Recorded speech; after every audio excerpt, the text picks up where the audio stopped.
1 month ago this Saturday, a mob of Americans stormed the U.S. Capitol in a failed attempt to deny Joe Biden's victory in the November election.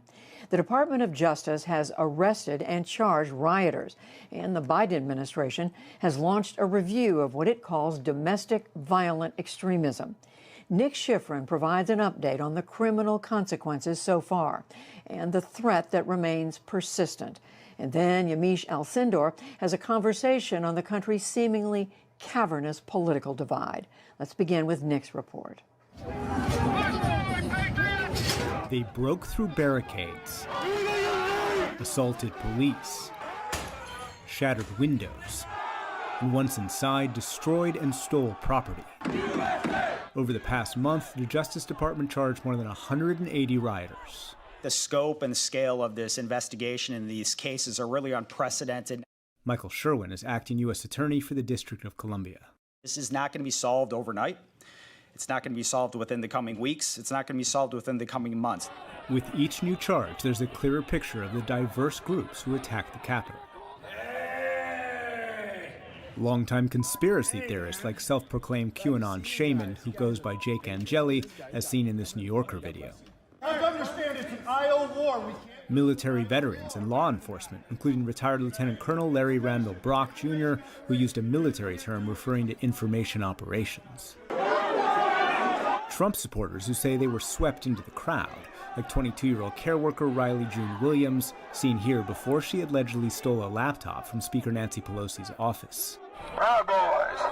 And law enforcement says playing a key role, right-wing extremists. Video shows members of the militia, the Oath Keepers, and 4 January 6th indictments are for members of the Proud Boys, recently designated a terrorist group by Canada. They face charges including conspiracy, disorderly conduct, and obstructing or impeding an official proceeding, which carries a maximum penalty of 20 years. Many of these groups were very explicit about their violent intentions.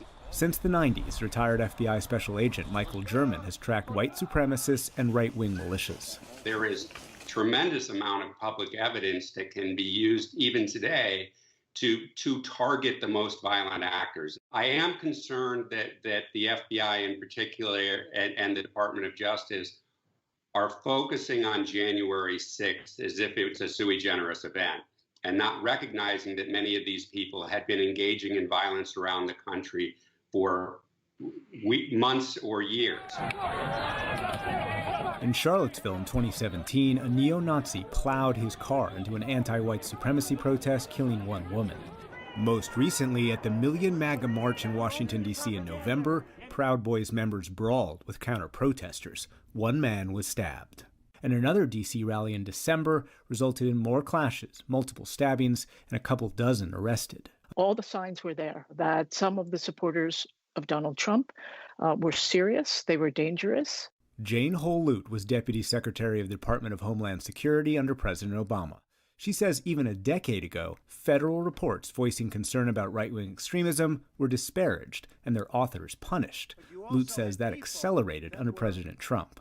People were reluctant to put out reports of the factors that we knew were coalescing to cause us great concern on January 6th. But no formal statement was issued. And the feeling that we hear is that it was not issued because when such things were stated publicly, that individuals paid with their careers. This was repeated activity that was not being addressed by law enforcement, which conditioned these groups to believe that this was okay. This was something they could do, which attracts more violent people who just want to commit violence, and here's a place they can do it and actually get a pat on the back rather than handcuffs.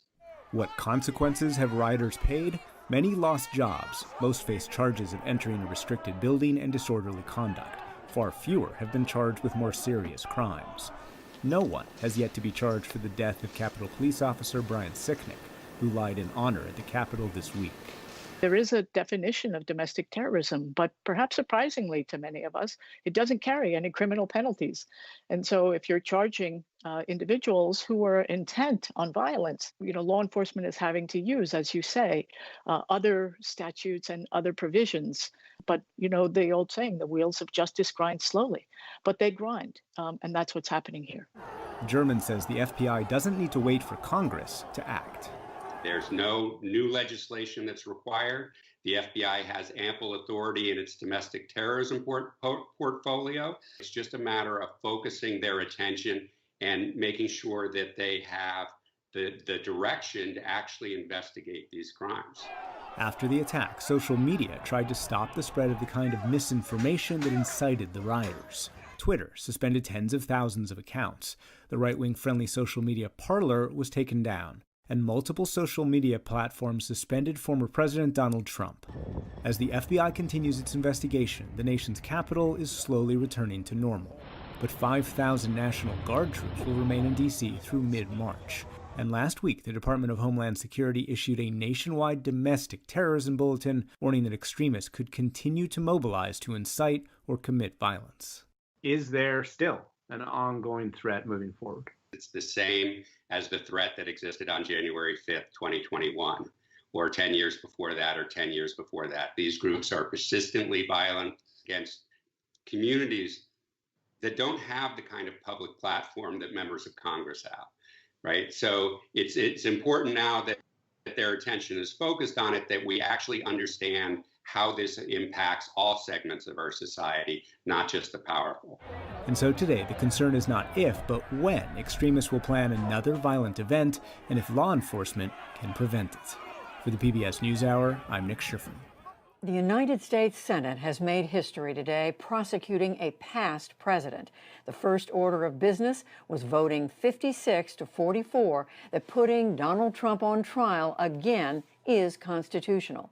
Our congressional correspondent Lisa Desjardins begins our coverage. For the second time in just over a year, the Senate convened as a courtroom. The Senate will convene as a court of impeachment. In front of the dais, newly installed tables separated the defense from the prosecution. And senators already sworn in as jurors gathered for the second impeachment trial of Donald Trump. The former president is charged with inciting the deadly insurrection that more than a month later still has the Capitol building on edge, surrounded by razor wire and heightened security. We outnumber you 1,000,000 out here. Democrats began dramatically with a video showing the attack on the Capitol and President Trump's actions and words that day. After this, we're going to walk down, and I'll be there with you. We're going to walk down. We're going to walk down to the Capitol. Yeah! Let's take the Capitol. Take the Capitol. Let's take the Capitol. We are going to the Capitol. The team of House Democrats acting as impeachment managers were inside the Capitol themselves during the attack and stressed the danger they saw. What you experienced that day, what we experienced that day, what our country experienced that day is the framers' worst nightmare come to life. Lead impeachment manager Representative Jamie Raskin was emotional, speaking of burying his son one day previously, and then on January 6th, fearing for the lives of his daughter and son-in-law who were at the Capitol with him. This cannot be the future of America. We cannot have presidents inciting and mobilizing mob violence against our government. He and other Democrats pointed to the Constitution itself as evidence that this trial should go ahead because it allows for officials to lose the right to run for office again. Because the text of the Constitution makes clear there is no January exception to the impeachment power. That presidents can't commit grave offenses in their final days and escape any congressional response. If Mr. Trump is convicted, senators could bar him from holding federal office in the future. This as dozens of constitutional and other lawyers, including conservative Charles Cooper, who published an op-ed, agree that the process is constitutional. Democrats also pointed to historical precedent, the 1876 trial of Secretary of War William Belknap, who resigned before his trial. When his case reached the Senate, this body, Belknap made the exact same argument that President Trump is making today, that you all lack jurisdiction, any power to try him because he's a former official. But the Senate then voted that it had the right to go ahead anyway. The Belknap case is clear precedent that the Senate must proceed with this trial. The Trump team started with a different approach. One thing I have discovered, whether it be Democrats or Republicans, United States senators are patriots first. Patriots first. They love their country. They love their families. They love the states that they represent. Pennsylvania Attorney Bruce Castor began by extolling the Senate and senators themselves, even praising his legal opponents. We changed what we were going to do on account that we thought that the House manager's presentation was well done.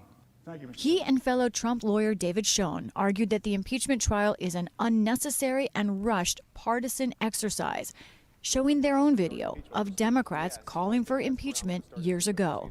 I rise today, Mr. Speaker, to call for the impeachment of the President of the United States of America. I continue to say, impeach him! Impeach 45! They argued the trial is divisive and unconstitutional. The section I read, judgment, in other words, the bad thing that can happen, the judgment, in cases of impeachment, i.e. what we are doing, shall not extend further than removal from office. What is so hard about that? Which of those words are unclear? President Trump no longer is in office. My overriding emotion is frankly wanting to cry for what I believe these proceedings will do to our great, so long enduring, sacred Constitution and to the American people on both sides of the great divide that now characterizes our nation. Through it all, staff and senators watched, taking in the constitutional arguments that were more like opening arguments. Those officially are set to begin tomorrow. And Lisa joins me now, along with our Yamiche Alcindor. Hello to both of you. You were both watching this very closely. Lisa, we could see only the speaker during today's proceedings, but you were in and out of the Senate chamber. Tell us the bigger picture there. How were senators reacting? What else was going on? Senators certainly came ready to take notes, ready to be informed about the situation. But I will tell you that they definitely seem to be paying much more close attention to the Democrats' case than to the Republicans' case. I saw many senators, including some swing senators, taking copious notes during the Democrats' presentation. And of course, it's very significant that when that video of the riot was played, senators had different reactions. Some didn't react at all. Some looked down and didn't watch. Others were emotional and turned away because of the emotion that they were feeling and watching. In the midst of all of it, Senator Mitch McConnell, the Republican leader, whose own words were put in that video, was reactionless. So it was a fascinating sort of spectrum of reactions. But when Republicans began their case, when the Trump team began their case, I saw only one or two senators taking notes. And it was clear difference in sort of the way, the gravity that senators took those two sides, at least today. And we saw that in the vote as an additional Republican senator joined Democrats, Senator Bill Cassidy of Louisiana, to vote to keep this trial going.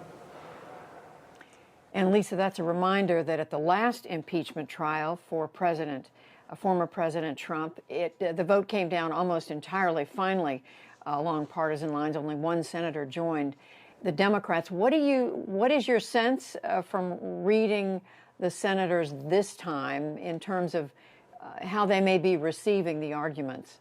I've been able to speak to many senators. They were actually remarkably chatty after this session today, just in the past few minutes. And something really stands out to me. I have never heard members of one party criticize an attorney representing their party the way that I've heard Republican senators in the last half hour talk about Bruce Castor, including Senator Lindsey Graham, one of Trump's biggest allies, saying, I thought I would figure out where he was going, but in the end, I don't know where he was going. Senator Lisa Murkowski told me it was a missed opportunity. Senator Susan Collins had this quote. She said, I was perplexed by that first lawyer who seemed to not make any arguments at all.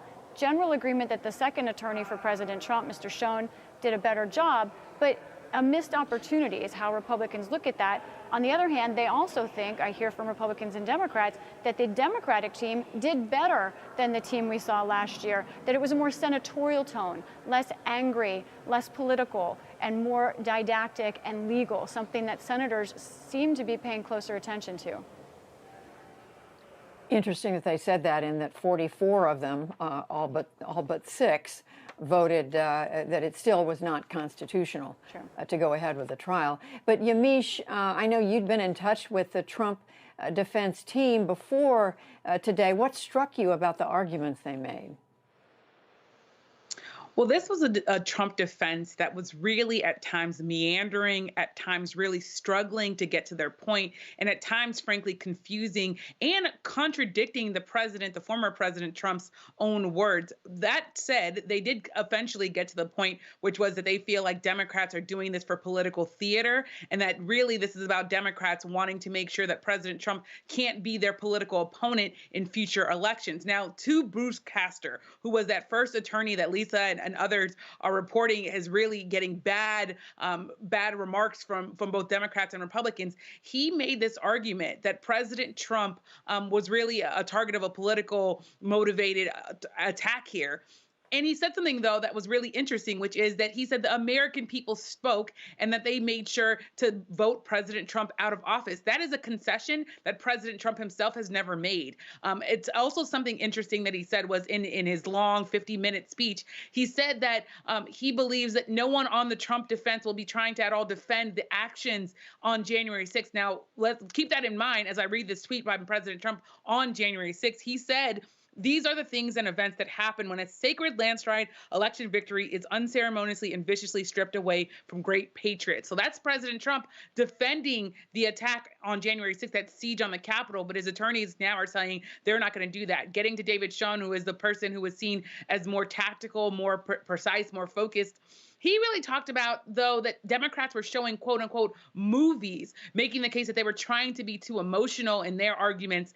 But of course, Democrats were showing real video from the attack on January 6th, trying to remind lawmakers just all of what happened. Something else that Bruce Castor said, something else that David Schoen said that was really interesting is that Democrats were too slow to send the impeachment articles to the Senate, but also they rushed the impeachment of this. There are also, of course, those four lawyers that are going to make up the team for the Trump legal defense. We're going to see each of them today. We saw 2 of them. So these are all some of the interesting things that stuck out to me. Contradictory arguments, but still arguments that landed their punches when they finally got to the point. All right, Yamiche Alcindor and Lisa Desjardins watching today, and you'll be watching again for the rest of the week. Thank you both. And next we turn to constitutional scholar and former judge Michael McConnell of Stanford University Law School. He was nominated to the 10th Circuit Court of Appeals by President George W. Bush, and he served on the bench for 7 years. Judge McConnell, thank you very much for joining us. You may have just heard Robert Ray saying in so many words that it is a mistake, that it is not constitutional for this trial to go forward, which we now know that it will, because that was the Senate vote. But his argument is that it isn't constitutional because the decision on whether someone runs for office again is something that should be left to the voters and not to the Congress. Please, I would love you to react to that, but also to explain, your view on the constitutionality of this trial. What's constitutional and isn't doesn't depend upon what any of us may think is a good idea. It's what the Constitution says, and the Constitution clearly gives the Senate the authority to try all impeachments and to impose the sanction of disqualification from future office. Senators will decide whether that's an appropriate sanction or not, but it certainly is authorized by the Constitution. And so this argument that it should be left to the voters, you're saying, doesn't hold weight. Well, that's an argument to the discretion of the senators, but it is not a constitutional argument.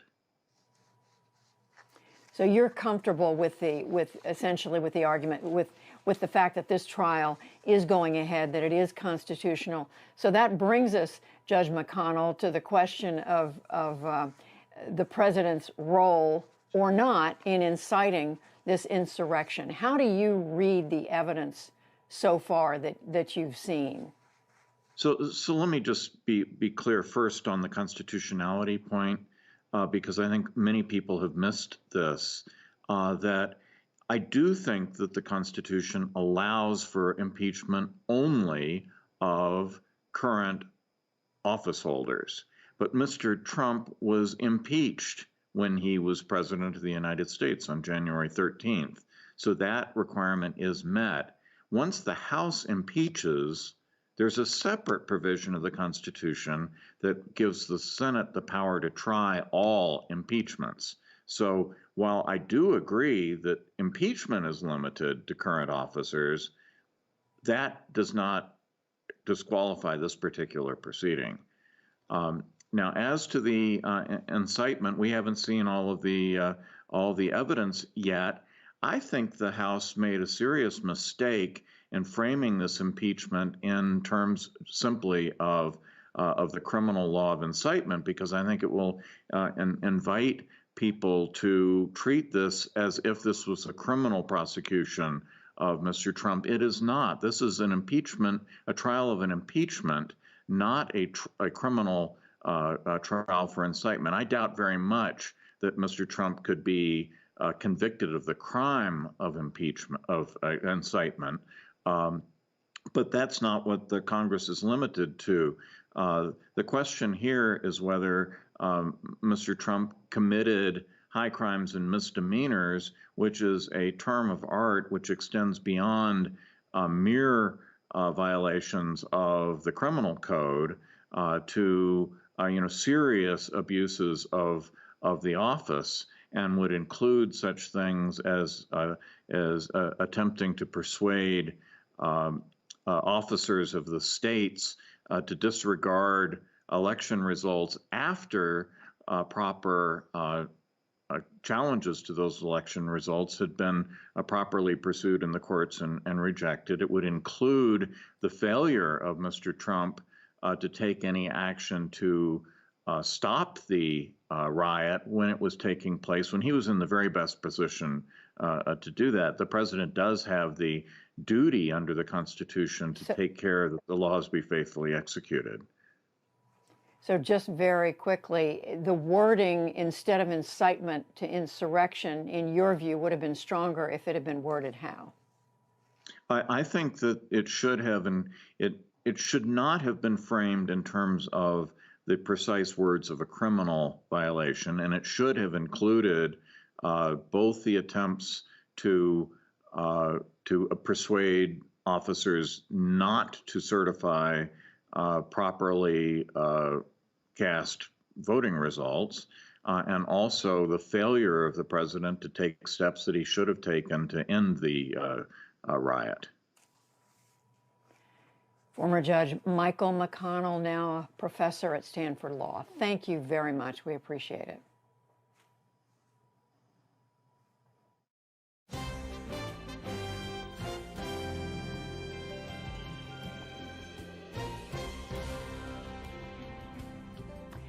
And now I'm joined by a member of Mr. Trump's defense team from his first Senate impeachment trial. He's Robert Ray. He was also independent counsel during the Whitewater investigation into President Clinton.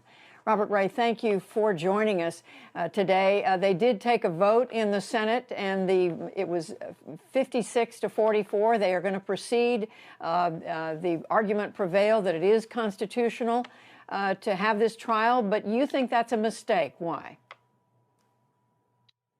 I think the proceedings are obviously like the pregame festivities. I think there's a structural constitutional argument still to be made that was made today, and that is that if the only purpose served by this impeachment upon conviction is the remedy that precludes Donald Trump from ever running for public office again, it strikes me that that's a political judgment that is more appropriately reserved to the American people and the voters, close to 75 million of whom spoke in the last election, and not one that should be made by 50 senators from the Democratic Party plus possibly 17 senators from the Republican Party. I think that's basically Senator Marco Rubio's view from Florida.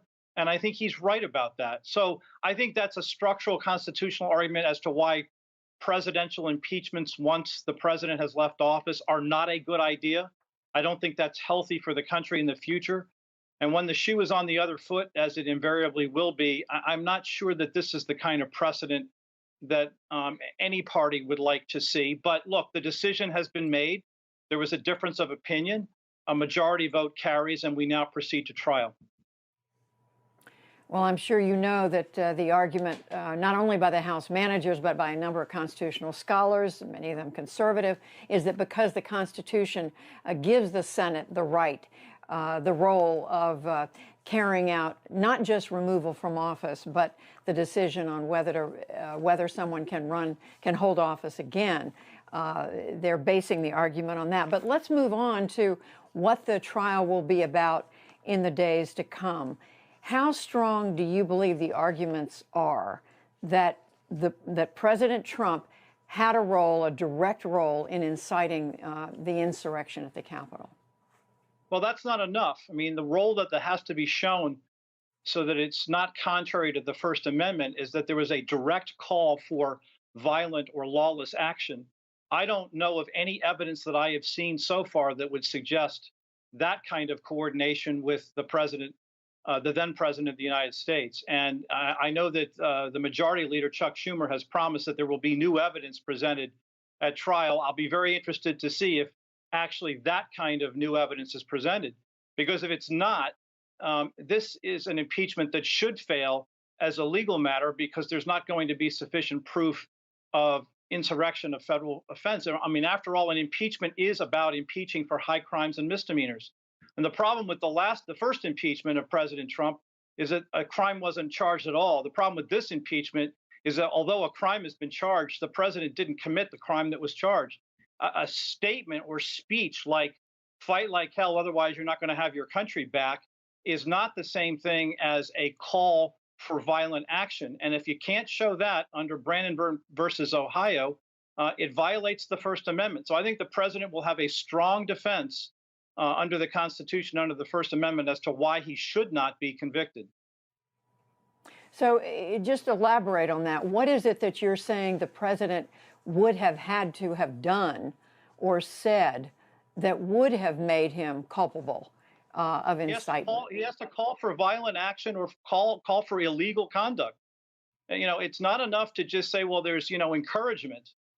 There is a very broad protection, particularly for political speech. The Brandenburg decision from more than 50 years ago is clear on that. And it's why there have been precious few prosecutions under federal law in this area, because it invariably bumps up against the First Amendment. And apparently the ACLU, as I understand it from Professor Dershowitz, shares my view that this prosecution by impeachment in the Senate is unconstitutional under the First Amendment. I expect you'll hear more about that as the defense unfolds in the coming days. This program was made possible by the Corporation for Public Broadcasting and by contributions to your PBS station from viewers like you. Thank you.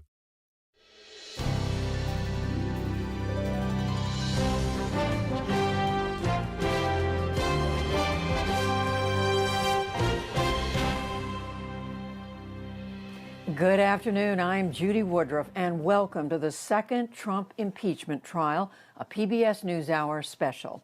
It is now day 2 of this historic trial, and starting today, the arguments begin. Each side has 16 hours over 2 days to present their case. We will be hearing from the former president's defense team later this week, but first up, the House impeachment managers. They are all Democrats. Just moments from now, they will begin to lay out their case for convicting Donald Trump on the charge that he incited the violent and deadly insurrection that took place at the U.S. Capitol 5 weeks ago today. For more on what we can expect and hear, let's go to the Senate floor.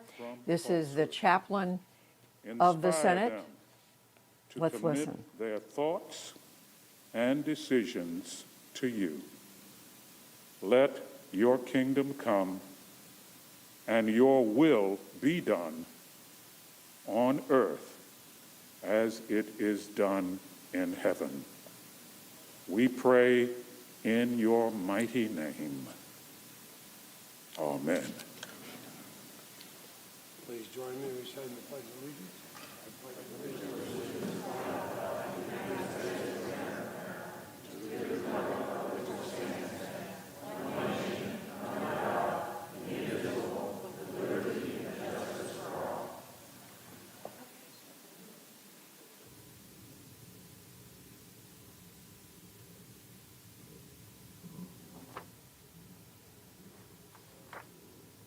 Senator Patrick Leahy of Vermont, in his role as presiding over this trial. If there's no objection, I hear none. The journal of proceedings of the trial are approved to date. The Sergeant-at-Arms will make the proclamation. Hear ye, hear ye, hear ye. All persons are commanded to keep silence on pain of imprisonment while the Senate of the United States is sitting for the trial of the article of impeachment against Donald John Trump, former President of the United States.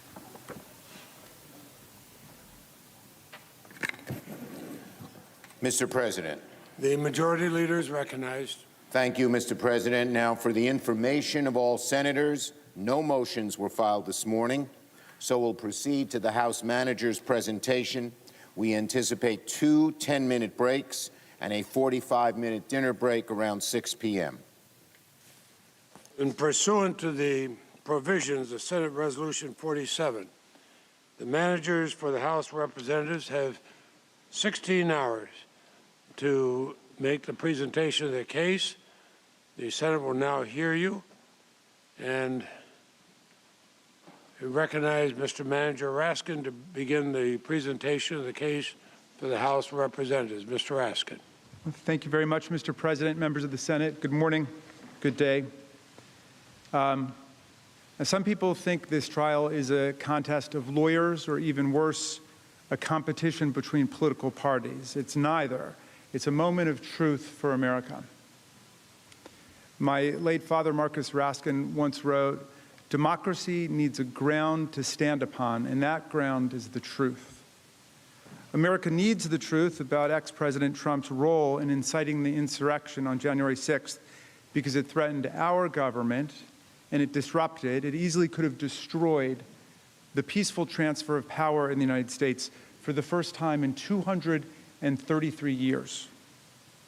It was suggested yesterday by President Trump's counsel that this is really like a very bad accident or a natural disaster, where lots of people get injured or killed, and society is just out looking for someone to blame. And that's a natural and normal human reaction, according to President's counsel, but he says it's totally unfair in this case. President Trump, according to Mr. Castor, is essentially an innocent bystander who got swept up in this catastrophe but did nothing wrong. In this assertion, Mr. Castor unerringly echoes his client, ex-President Trump, who declared after the insurrection that his conduct in the affair was totally appropriate. And therefore, we can only assume he could do and would do the exact same thing again, because he said his conduct was totally appropriate. So now the factual inquiry of the trial is squarely posed for us. The jurisdictional constitutional issue is gone.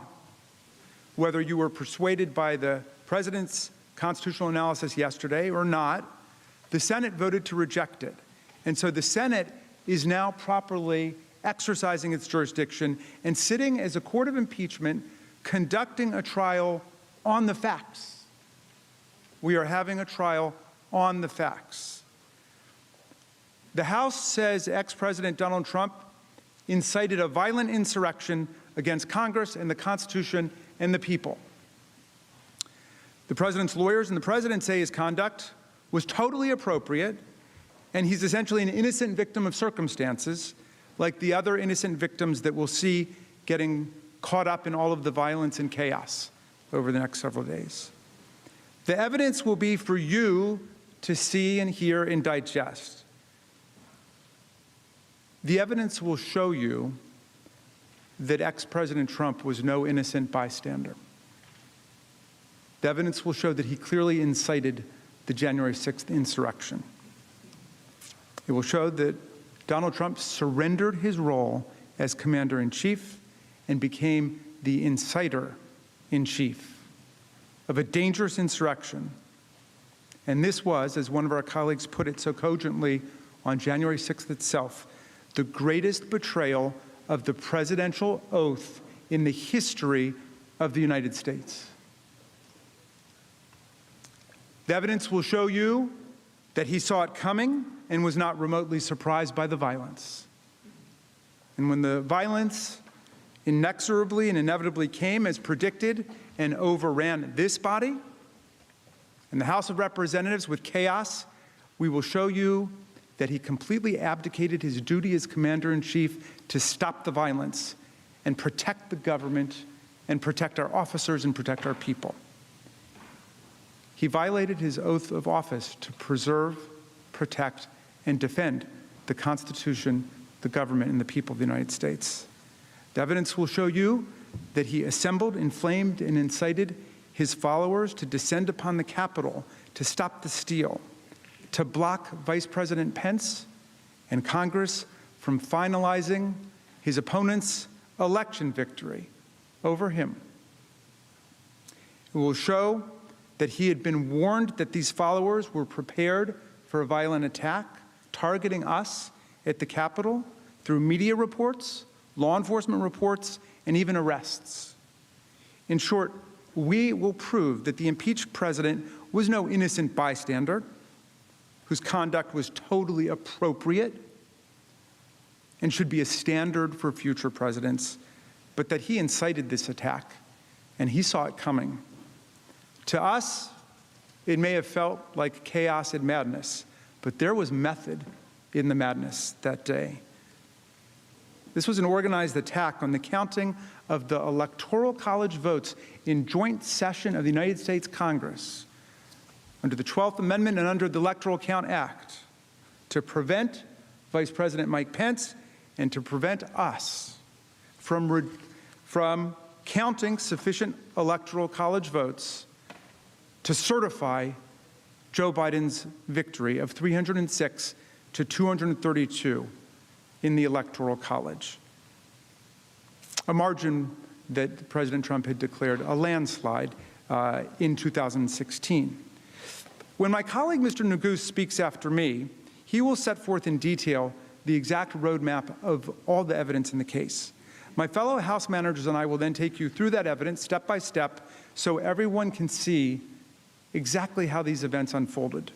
But I want to tell you a few key reasons right now that we know this case is not about blaming an innocent bystander for the horrific violence and harm that took place on January 6th. This is about holding accountable the person singularly responsible for inciting the attack. Let's start with December 12th. You will see during this trial a man who praised and encouraged and cultivated violence. We have just begun to fight, he says, more than a month after the election has taken place.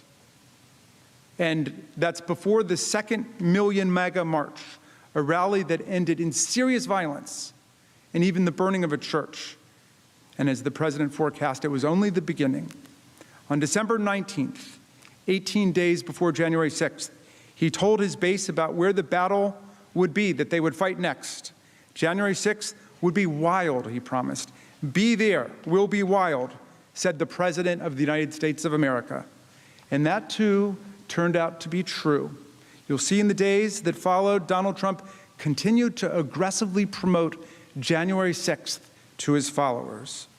The event was scheduled at the precise time that Congress would be meeting in joint session to count the Electoral College votes and to finalize the 2020 presidential election. In fact, in the days leading up to the attack, you'll learn that there were countless social media posts, news stories, and most importantly, credible reports from the FBI and Capitol Police that the thousands gathering for the President's Save America March were violent, organized with weapons, and were targeting the Capitol.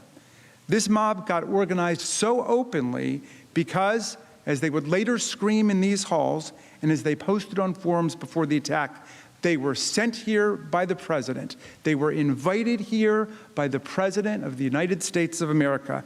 And when they showed up, knowing of these reports that the crowd was angry and it was armed, here's what Donald Trump told them.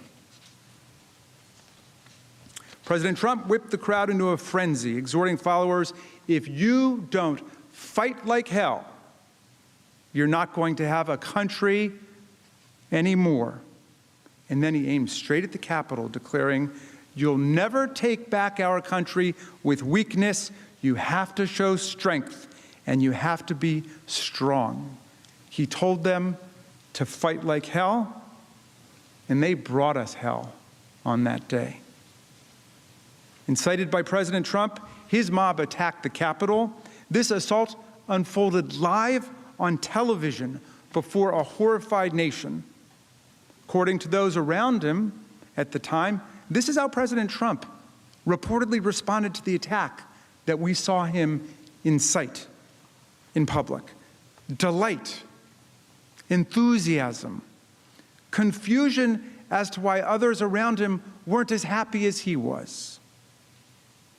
Trump incited the January 6th attack, and when his mob overran and occupied the Senate and attacked the House and assaulted law enforcement, he watched it on TV like a reality show. He reveled in it. And he did nothing to help us as commander-in-chief. Instead, he served as the inciter-in-chief, sending tweets that only further incited the rampaging mob. He made statements lauding and sympathizing with the insurrectionists. Over at 4:17 p.m., over 3 hours after the beginning of the siege, for the very first time he spoke out loud, not on Twitter, spoke out loud to the American people. Here's what he said. I know your pain. I know you're hurt.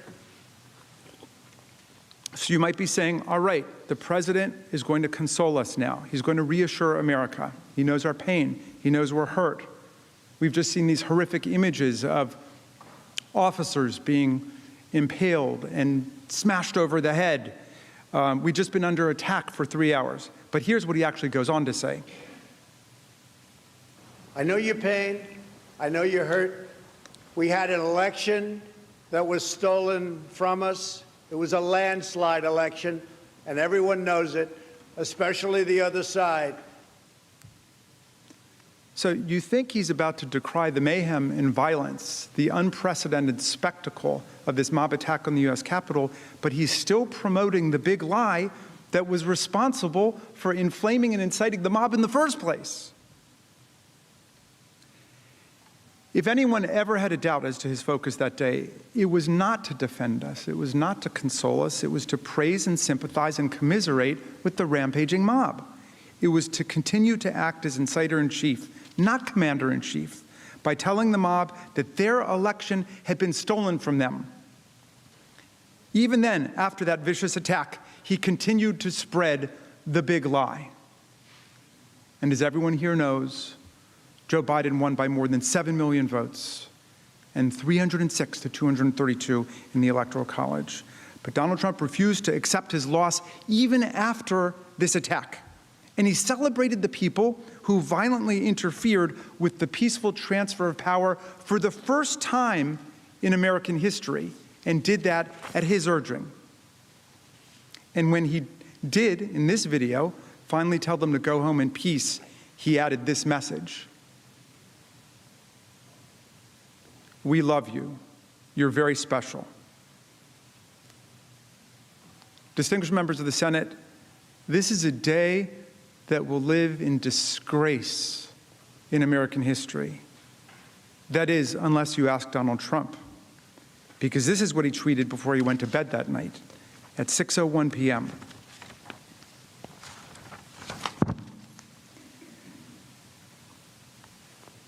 Not consoling the nation, not reassuring everyone that the government was secure, not a single word that entire day condemning the violent insurrection.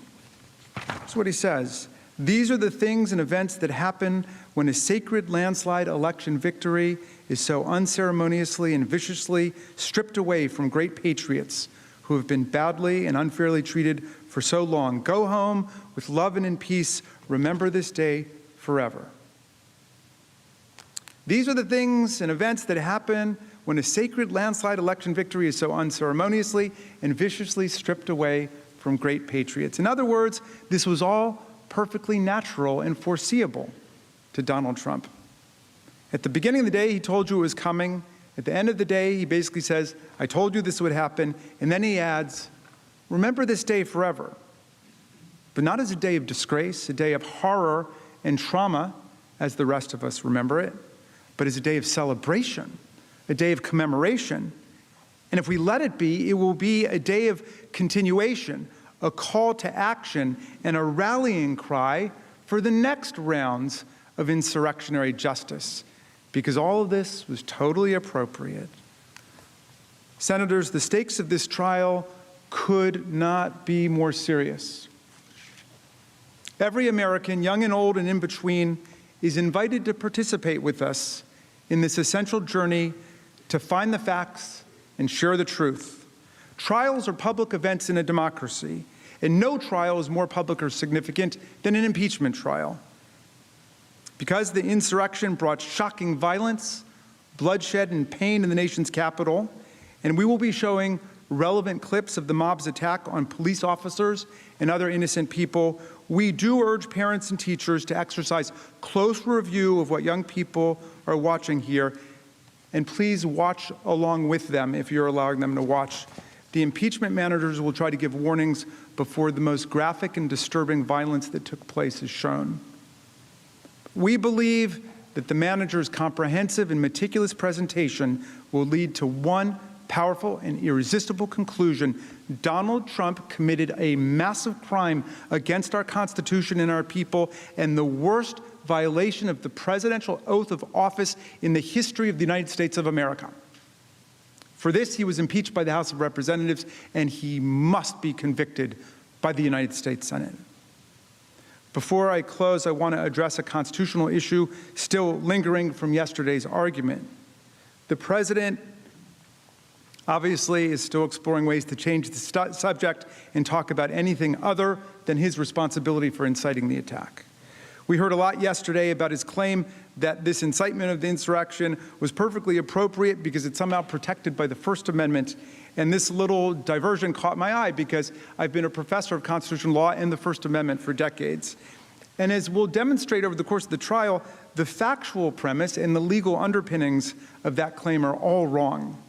They present President Trump as merely like a guy at a rally expressing a political opinion that we disagree with, and now we're trying to put him in jail for it. That has nothing to do with the reality of these charges or his constitutional offense. The particular political opinions being expressed are not why we impeached the president and have nothing to do with it. It makes no difference what the ideological content of the mob was. And if we license and forgive incitement to violent insurrection by militant Trump followers this week, you can be sure there will be a whole bunch of new ideological flavors coming soon. As we'll demonstrate with overwhelming evidence, portraying Trump as a guy on the street being punished for his ideas is a false description of his actions, his intent, and the role that he played on January 6th when he willfully incited an insurrectionary mob to riot at the Capitol. Last week, 144 constitutional scholars, including Floyd Abrams, a ferocious defender of free speech, Charles Fried, President Reagan's Solicitor General, Stephen Calabrese, the co-founder of the Federalist Society, released a statement calling the president's First Amendment arguments legally frivolous, adding, "We all agree that the First Amendment does not prevent the Senate from convicting President Trump and disqualifying him from holding future office." They went on to say, "No reasonable scholar or jurist could conclude that President Trump had a First Amendment right to incite a violent attack on the seat of the legislative branch or then to sit back and watch on television as Congress was terrorized and the Capitol sacked." Incitement to violence is, of course, not protected by the First Amendment. That's why most Americans have dismissed Donald Trump's First Amendment rhetoric simply by referring to Justice Oliver Wendell Holmes's handy phrase, "You can't shout fire in a crowded theater." But even that time-honored principle doesn't begin to capture how off-base the argument is. This case is much worse than someone who falsely shouts fire in a crowded theater. It's more like a case where the town fire chief, who's paid to put out fires, sends a mob not to yell fire in a crowded theater, but to actually set the theater on fire. And who then, when the fire alarms go off and the calls start flooding into the fire department, asking for help, does nothing but sit back, encourage the mob to continue its rampage, and watch the fire spread on TV with glee and delight. So then we say this fire chief should never be allowed to hold this public job again, and you're fired and you're permanently disqualified, and he objects. And he says, we're violating his free speech rights just because he's pro-mob or pro-fire or whatever it might be. Come on. I mean, you really don't need to go to law school to figure out what's wrong with that argument. Here's the key. Undoubtedly, a private person can run around on the street expressing his or her support for the enemies of the United States and advocating the overthrow of the United States government. You've got a right to do that under the First Amendment.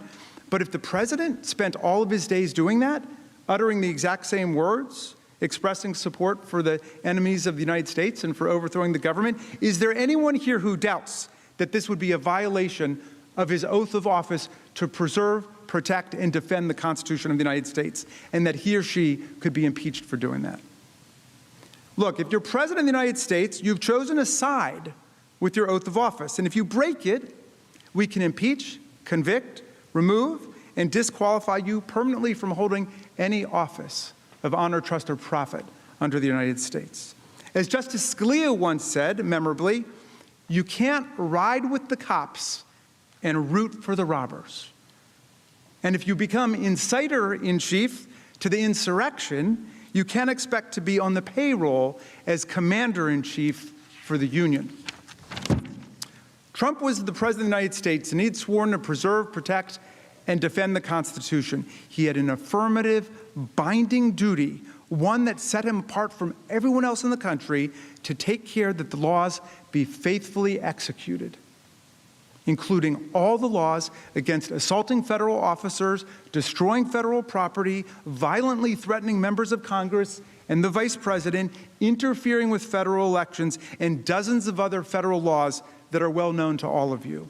When he incited insurrection on January 6th, he broke that oath. He violated that duty. And that's why we're here today. And that's why he has no credible constitutional defense. I'll tell you a final sad story in this kaleidoscope of sadness and terror and violence. One of our Capitol officers who defended us that day was a longtime veteran of our force, a brave and honorable public servant who spent several hours battling the mob as part of one of those blue lines defending the Capitol in our democracy. For several hours straight, as the marauders punched and kicked and mauled and spit upon and hit officers with baseball bats and fire extinguishers, cursed the cops, and stormed our Capitol, he defended us, and he lived every minute of his oath of office. And afterwards, overwhelmed by emotion, he broke down in the rotunda. And he cried for 15 minutes. And he shouted out, "I got called an N-word 15 times today."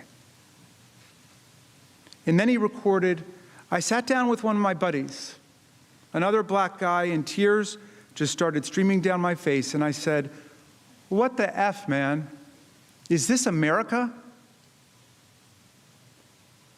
That's the question before all of you in this trial. Is this America?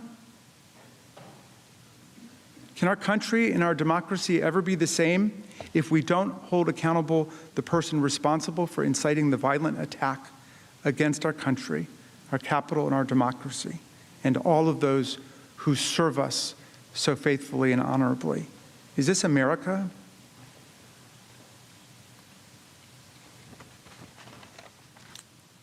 Mr. Neguse will now provide a roadmap of our evidentiary case.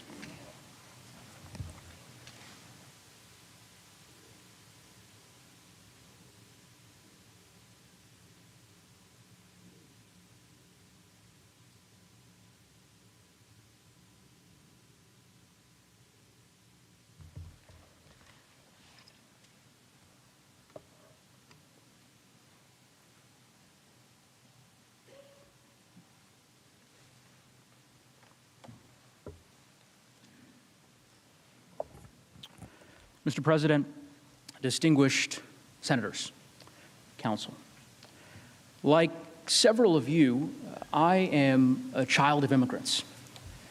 And as a son of immigrants, I believe firmly in my heart that the United States is the greatest republic that this world has ever known.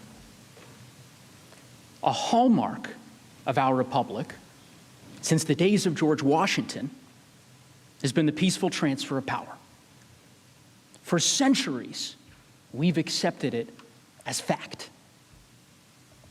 Unfortunately, sadly, we know now that we can no longer take that for granted.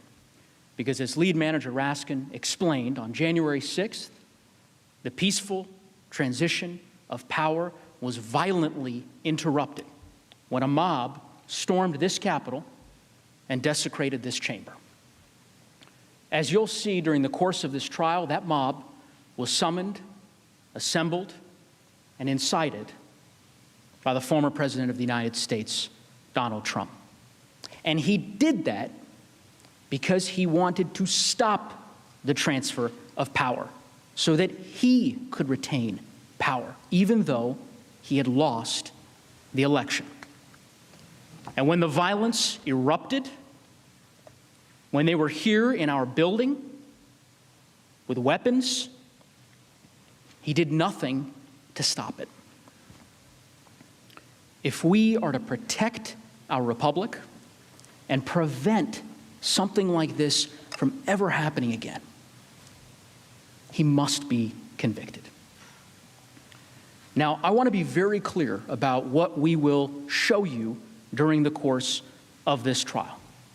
As my fellow managers present our case to you today, tonight, tomorrow, it'll be helpful to think about President Trump's incitement of insurrection in three distinct parts: the attack, the provocation, the attack, and the harm.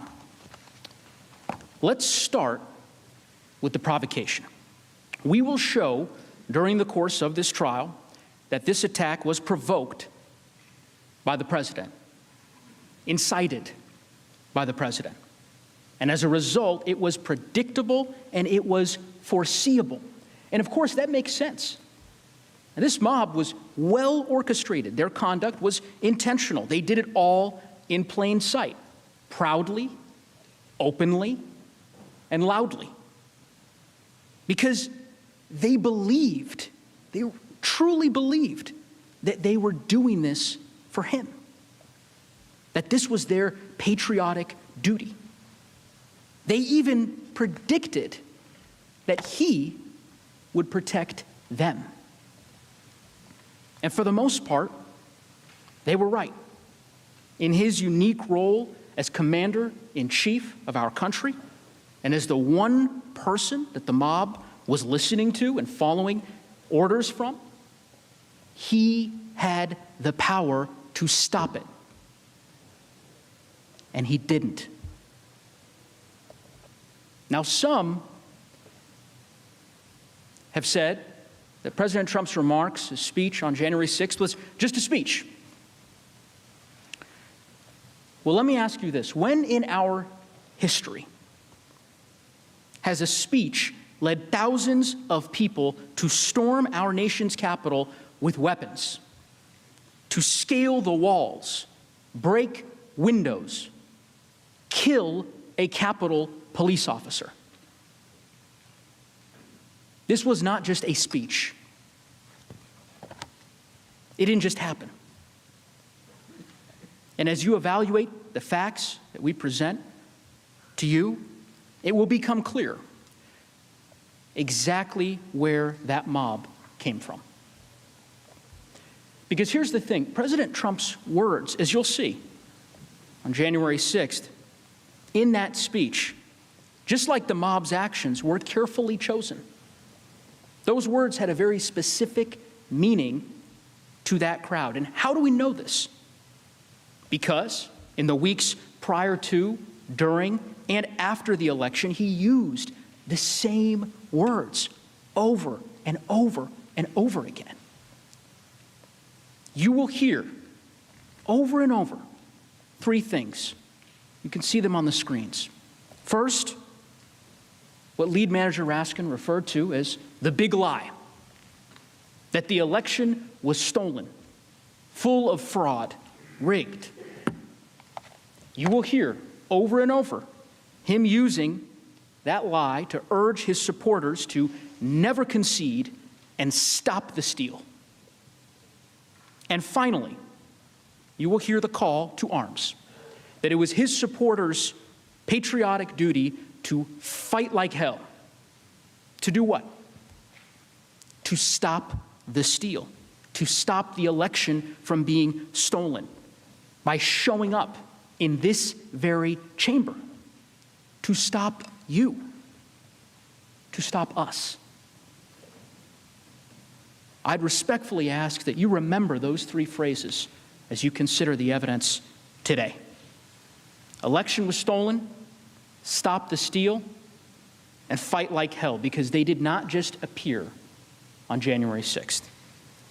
Let me show you what I mean. Let's start with the big lie. You will see during this trial that the president realized really by last spring that he could lose, he might lose the election. So what did he do? He started planting the seeds to get some of his supporters ready by saying that he could only lose the election if it was stolen. I mean, in other words, really what he did is create a no-lose scenario. Either he won the election, or he would have some angry supporters, not all, but some, who believed that if he lost, the election had to be rigged. And they would be angry because he was telling Americans that their vote had been stolen. And in America, our vote is our voice. So his false claims about election fraud, that was the drumbeat being used to inspire, instigate, and ignite them, to anger them. Watch this clip. Because we're not going to let this election be taken away from us. That's the only way they're going to win it. We're not going to let it happen. It's the only way we can it's the only way we can lose, in my opinion, is massive fraud. We all know what happened after that. He lost. He lost the election. But remember, he had that no-lose scenario that I referenced earlier. He told his base that the election was stolen, as he had forecasted. And then he told them, your election has been stolen, but you cannot concede. You must stop the steal. You can't let another person steal that election from you. All over the country, people are together in holding up signs, stop the steal. The Democrats are trying to steal the White House. You cannot let them. You just can't let them. Now, while he's inciting his supporters, he's also simultaneously doing everything he possibly can to overturn the election. First, he begins with the courts, a legitimate avenue to challenge the election. But he ignores all of their adverse rulings when all of his claims are thrown out. Then he moves on to trying to pressure state election officials to block the election results for his opponent, even though he'd lost in their states. You'll hear my fellow managers discuss that in detail. Then he tries to threaten state election officials to actually change the votes, to make him the winner, even threatening criminal penalties if they refused. He had the Justice Department investigate his claims, and even they found no support for those claims. So he tried to persuade some members of his party in Congress to block the certification of his vote with attacks in public forums. When that failed, he tried to intimidate the Vice President of the United States of America to refuse to certify the vote and send it back to the states. None of it worked. So, what does he do? With his back against the wall, when all else has failed, he turns back to his supporters who he'd already spent months telling them that the election was stolen. And he amplified it further. He turned it up a notch. He told them that they had to be ready not just to stop the steal, but to fight like hell.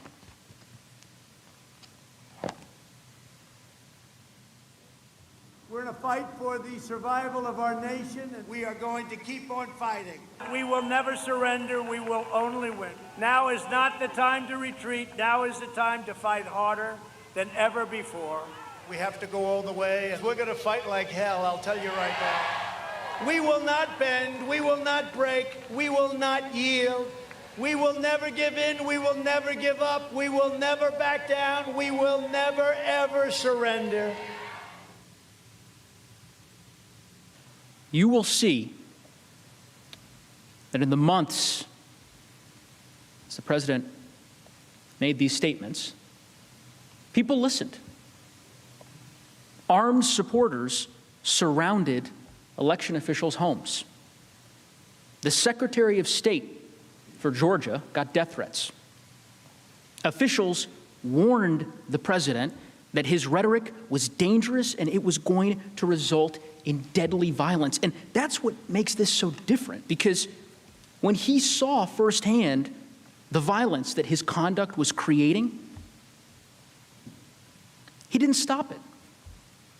He didn't condemn the violence. He incited it further. And he got more specific. He didn't just tell them to fight like hell. He told them how, where, and when. He made sure they had advance notice, 18 days advance notice.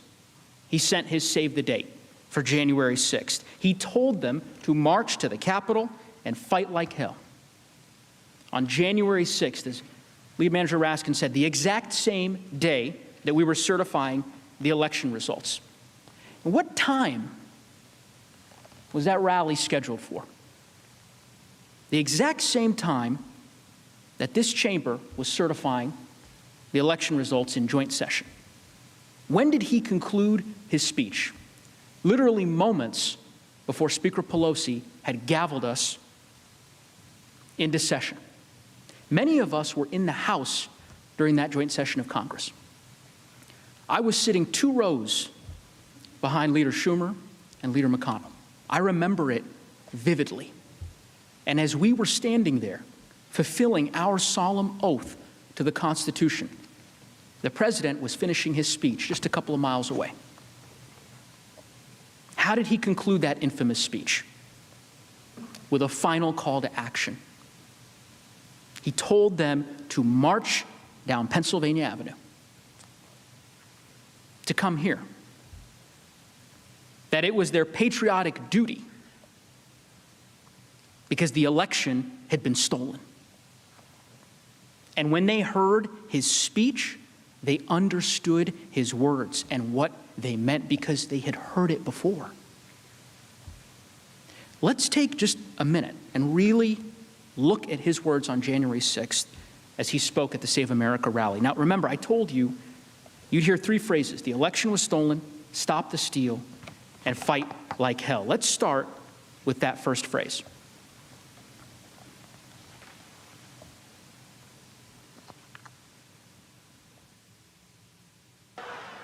of us here today do not want to see our election victory stolen. There's never been anything like this. It's a pure theft in American history. Everybody knows it.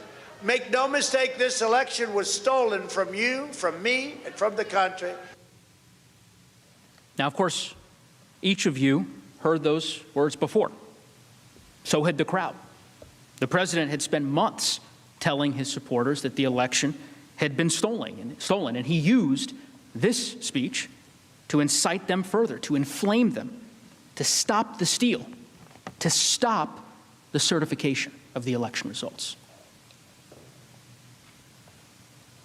We will never give up. We will never concede. It doesn't happen. You don't concede when there's theft involved. And to use a favorite term that all of you people really came up with, we will stop the steal. We must stop the steal. Finally, the president used this speech as a call to arms. It was not rhetorical. Some of his supporters had been primed for this over many months. As you'll learn, days before this speech, as lead manager Raskin noted, there were vast reports across all major media outlets that thousands of people would be armed, that they'd be violent. You'll learn that Capitol Police and the FBI reported in the days leading up to the attack that thousands in the crowd would be targeting the Capitol specifically, that they had arrested people with guns the night before the attack on weapons charges. And this is what our commander-in-chief said to the crowd in the face of those warnings right before they came here. We will not let them silence your voices. We're not going to let it happen. Not going to let it happen.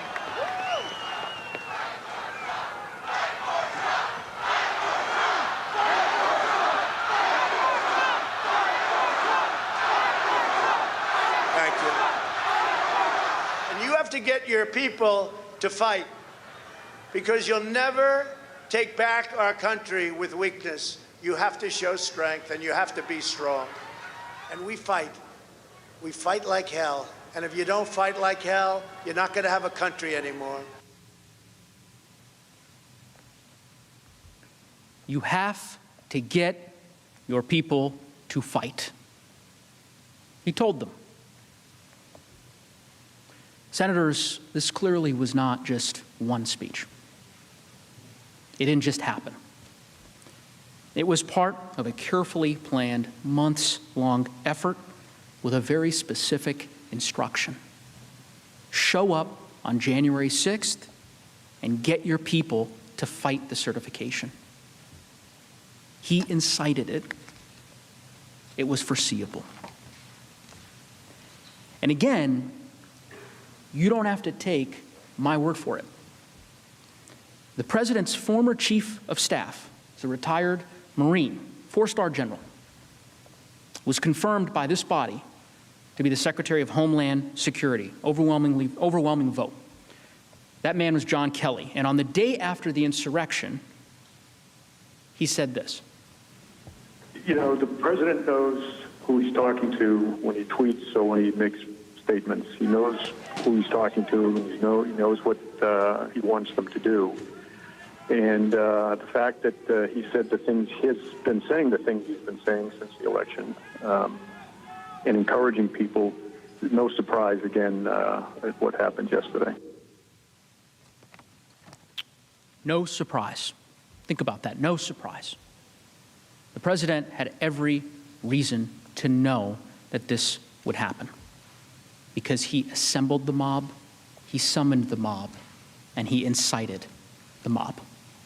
He knew when he took that podium on that fateful morning that those in attendance had heeded his words and they were waiting for his orders to begin fighting. And that, of course, brings me, my fellow managers, to what happened here in this building. As lead manager Raskin stated, my colleagues are going to walk through the events of January 6th and the evidence in very great detail. They are painful to watch and to recount, and I'm not going to repeat the evidence now. But I do want to be clear about what also happened during that terrible attack, and that is this, that President Trump once again failed us. Because when the violence erupted, when we and the law enforcement officials protecting us, protecting you, were under attack, as each of you were being evacuated from this chamber, from a violent mob, as we were being evacuated from the House, he could have immediately and forcefully intervened to stop the violence. It was his duty as commander-in-chief to stop the violence, and he alone had that power. Not just because of his unique role as commander-in-chief, but because they believed that they were following his orders. They said so.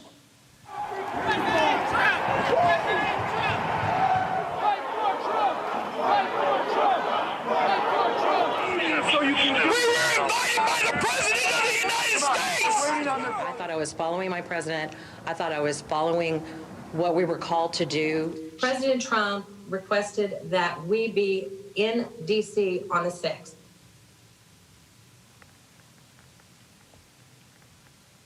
You heard it from them. They were doing what he wanted them to do. They wouldn't have listened to you, to me, to the Vice President of the United States, who they were attacking.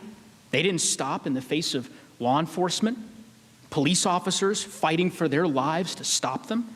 They were following the president.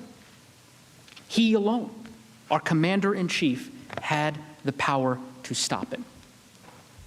And he didn't. You will hear evidence tonight, tomorrow, throughout the trial, about his refusal as commander-in-chief to respond to numerous desperate pleas on the phone, across social media, begging him to stop the attack. And you will see his relentless attack on Vice President Pence, who was at that very moment hiding with his family as armed extremists were chanting, "Hang Mike Pence," calling him a traitor.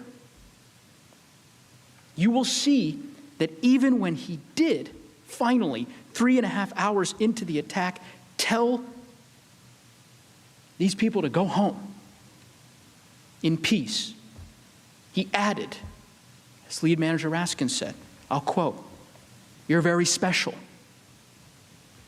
We love you."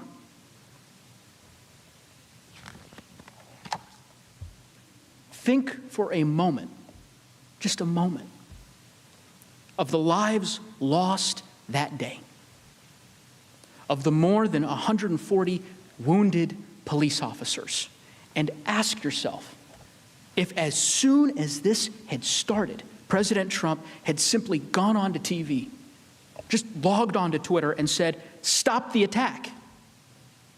If he had done so with even half as much force as he said, "Stop the steal," how many lives would we have saved?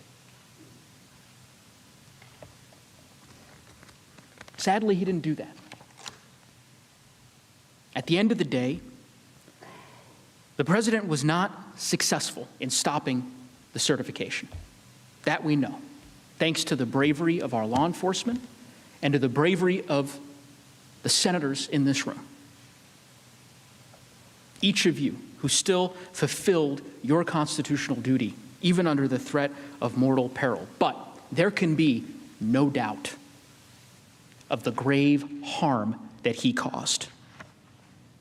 To our elected leaders, to us, our families, to all who work in the Capitol, our staff, your staff, to our brave Capitol Police who defend us tirelessly with little thanks, who believed that they had a commander-in-chief who would defend and protect them and instead put them in harm's way, to those killed for heeding his command, to our democracy and the system which ensures that we have a president elected by the people, to our national security and our standing in the world. The harm was real. The damage was real. 5 people lost their lives on that terrible, tragic day. A woman was shot dead 50 feet from where we later certified the election results. And for those who question just how bad it was, criminal complaints recently unsealed by the Department of Justice are more than revealing. You'll see one of these documents on the screen. In the charging affidavit of one of the leaders of the Proud Boys, we learned that members of this group said, I'm going to quote, they would have killed Mike Pence if given the chance. In another, we learned of a tweet in real time while they were in the building stating, we broke into the Capitol. We got inside. We did our part. We were looking for Nancy Pelosi to shoot her in the frickin' brain, but we didn't find her.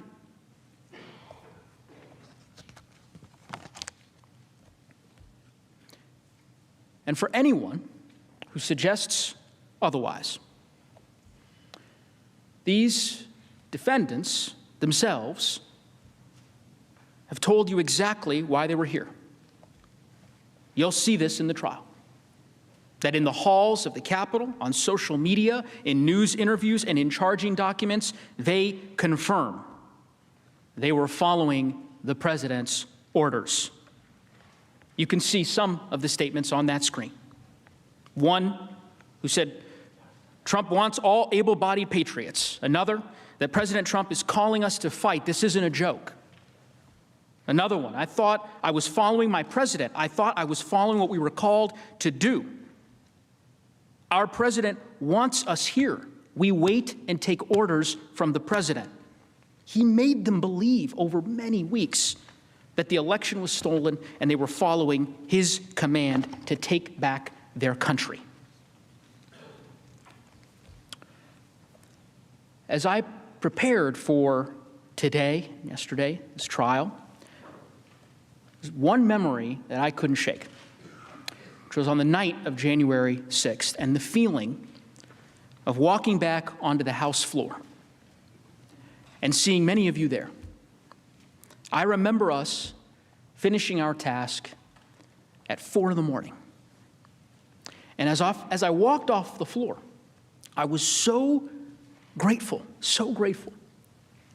for the opportunity to thank the Vice President of the United States, Mike Pence, for his actions, for standing before us and asking us to follow our oath and our faith and our duty. We only got a couple of hours of sleep that morning. Early the next day, I called my dad, who came to this country, as I mentioned, as an immigrant 40 years ago. And I told him that the proudest moment, by far, of serving in Congress for me was going back onto the floor with each of you to finish the work that we had started. I'm humbled to be back with you today. And just as on January 6th, when we overcame that attack on our Capitol, on our country, I'm hopeful that at this trial, we can use our resolve and our resilience to again uphold our democracy by faithfully applying the law, vindicating the Constitution, and holding President Trump accountable for his actions.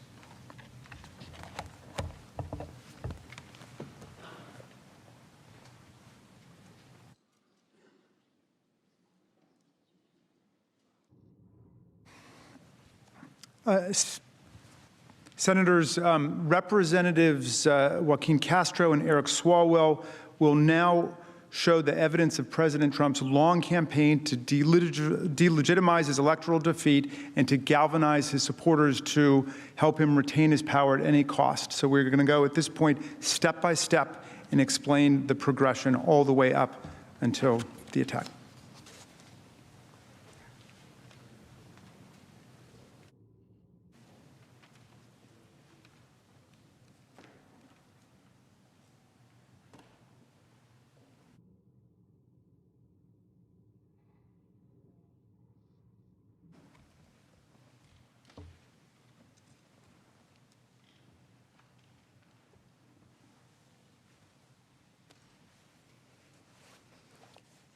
Good afternoon, y'all.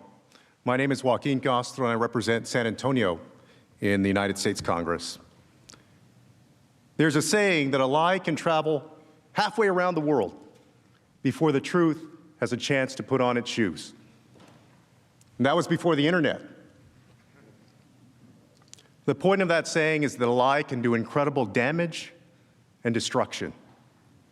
And that's especially true when that lie is told by the most powerful person on earth, our Commander-in-Chief, the President of the United States. This attack did not come from one speech, and it didn't happen by accident. The evidence shows clearly that this mob was provoked over many months by Donald J. Trump. And if you look at the evidence, his purposeful conduct, you'll see that the attack was foreseeable and preventable. I'll start by discussing President Trump's actions leading up to the election, when he set up his big lie. Beginning in the spring of 2020, President Trump began to fall behind in the polls. And by July, President Trump had reached a new low. He was running 15 points behind his opponent.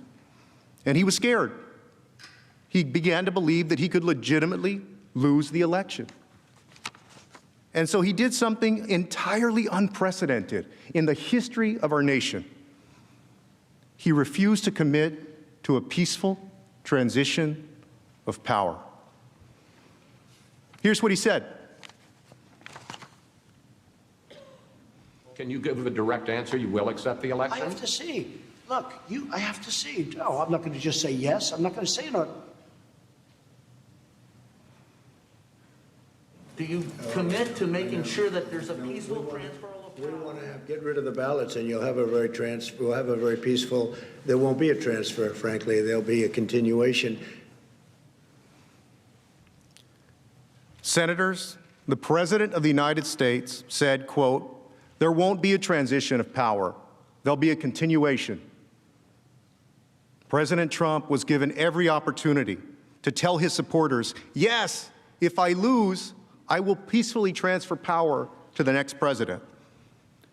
Instead, he told his supporters the only way he could lose the election is if it was stolen. In tweet after tweet, he made sweeping allegations about election fraud that couldn't possibly be true. But that was the point. He didn't care if the claims were true. He wanted to make sure that his supporters were angry, like the election was being ripped away from them.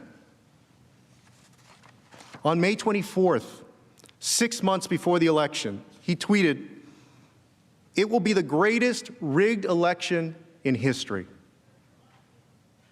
How could he possibly know it would be the greatest rigged election in history 6 months before the election happened? And on June 22nd, more of the same. Rigged 2020 election. It will be the scandal of our times.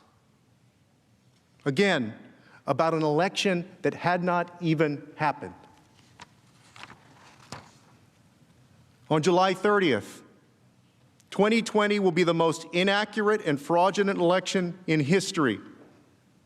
Again, just big words with nothing to prove them.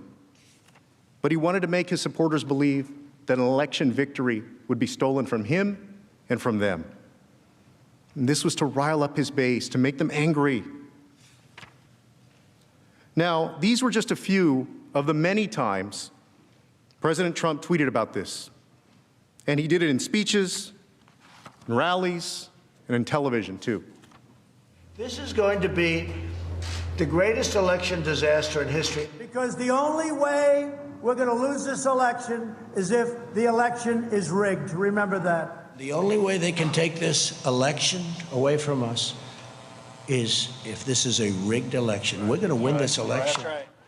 It's a rigged election. It's the only way we're going to lose. But this will be one of the greatest fraudulent, most fraudulent elections ever.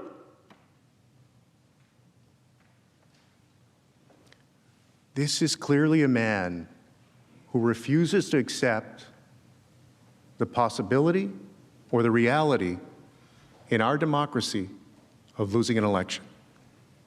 And there are dozens more tweets and speeches of Donald Trump spreading his lie, but you get the point. His supporters got the point as well. They firmly believe that if he lost, it was because the election was rigged. Will you accept the result if Joe Biden wins? No. Under any circumstance? No. Why is that? Because it's lies and deceit and corruption. Do you think that if we get to election night or in the following days, if Biden winds up somehow becoming the winner, do you think it's rigged? Oh, yes. Very much so. Election night, yes. Days after, if it shows up that Joe Biden won, yes. In your opinion, would that be the only way that Trump could lose, that it'd be a rigged election? Is that the only way Joe Biden can win? Absolutely. I agree with that, because there's no way in heck our president's going to lose. But yes, it would be a rigged election. There's some type of cheating went on, what have you. And I firmly believe that. Now, all of us in this room have run for election, and it's no fun to lose. I'm a Texas Democrat. We've lost a few elections over the years. But can you imagine telling your supporters that the only way you could possibly lose is if an American election was rigged and stolen from you? And ask yourself whether you've ever seen anyone at any level of government make the same claim about their own election. But that's exactly what President Trump did. He truly made his base believe that the only way he could lose was if the election was rigged. And senators, all of us know and all of us understand how dangerous that is for our country. Because the most combustible thing you can do in a democracy is convince people that an election doesn't count, that their voice and their vote don't count, and that it's all been stolen, especially if what you're saying are lies. Let us turn now to the election. As you know, the results were not fully reported on election night, which is not unusual in our nation's history. But by November 7th, major news networks, including Fox News, reported that once the remaining votes were counted, Joe Biden would be the likely victor. So President Trump began urging his supporters to stop the count. I would imagine that if we went around this room, there are folks sitting here that started down on election night and ended up coming back up and winning their races. Perhaps that's why some of you are seated in this room today. But imagine if you were behind and the results start coming in, and as you started pulling ahead, your opponent said, "That's not fair. Stop the count while I'm still ahead." That's what Donald Trump did. But that's not how America works. Here, every vote counts. You don't just stop counting when one person is ahead. We count every vote. And let's be clear. President Trump knew that you can't just stop counting votes, but he wanted to inflame his base. There was a purpose behind this, to truly make them believe that counting votes would result in a stolen, rigged election. He said at 12:49 a.m. on election night, quote, "They're trying to steal the election. We will never let them do it." A little over an hour later, at roughly 2:30 in the morning, before all the votes were even close to being counted, he goes even further and actually declares victory. Take a look. This is a fraud on the American public. This is an embarrassment to our country. We were getting ready to win this election. Frankly, we did win this election. Frankly, we did win. Rather than calmly saying, let's count the votes. If there's legal issues, we'll go to court and we'll resolve them. Instead, he told his supporters that he actually won the election and the whole thing was a fraud. He said that on November 4th, and he has never recounted that statement since. Despite President Trump's pressure at the time, election officials around the country continued to carry out their duties. And as votes were counted and his loss became more certain, he riled up his base further. Take a look at these tweets. On November 5th, he tweeted in all capital letters, as if shouting commands, quote, "Stop the count, stop the fraud." Senators, this is dangerous. I also want you to remember these tweets for another reason. Because that's what it looks like when Donald Trump wants people to stop doing something. And bear in mind, this is not the president saying to his supporters that somebody stole your cup of coffee. This is the commander-in-chief telling his supporters, your election is being stolen and you must stop the counting of American votes. And it worked. His words became their actions. His commands led to their actions. Take a look at this.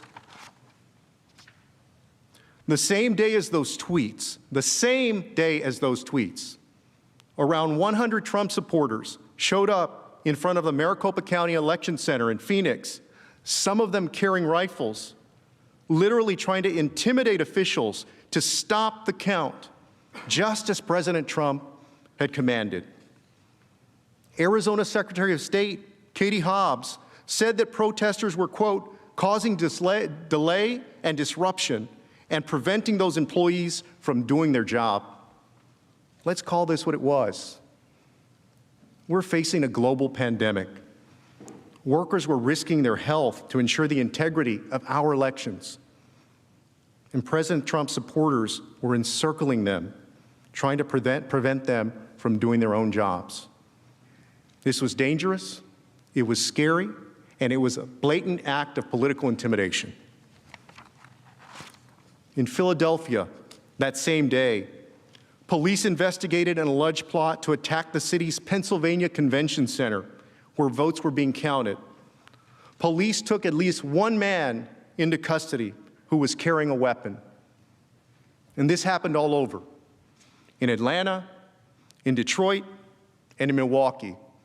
His supporters used armed force to try to disrupt lawful counting of votes because they bought into Trump's big lie that the election was stolen from them. President Trump's months of inflaming and inciting his supporters had worked. They believed it was their duty to quite literally fight to stop the count, so they showed up at election centers across the country to do just that. This is a fraud on the American public. This is an embarrassment to our country. We were getting ready to win this election. Frankly, we did win this election.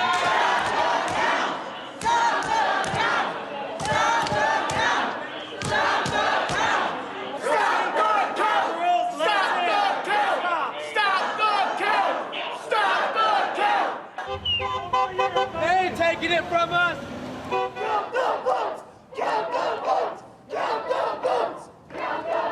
We were winning in all the key locations by a lot, actually. And then our numbers started miraculously getting whittled away in secret. They will be hiding. They will pay. They will be destroyed because America is rising.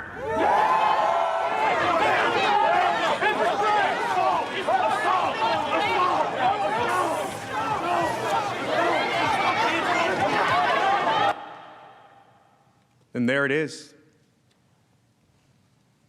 They had bought into his big lie. President Trump told his supporters over and over again, nearly every day, in dozens of tweets, speeches, and rallies, that their most precious right in our democracy, their voice, their vote, was being stripped away, and they had to fight to stop that. And they believed him, and so they fought. And you may say, well, he didn't know that they'd take up arms. But when he did know, when it was all over the news, President Trump didn't stop. As Mr. Swalwell will show, after Donald Trump lost, he became even more desperate and incited his base even further. He urged them again and again with increasingly forceful language to fight to stop the steal. And even as the certification got closer and he grew even more desperate, he gave them specific instructions on how, where, and when to fight to stop the steal. He told them to show up on January 6th and march to the U.S. Capitol to stop the certification of the election results. And he told them to come here and fight like hell. You will see clearly that this violent mob that showed up here on January 6th didn't come out of thin air. President Donald John Trump incited this violence. And that's the truth.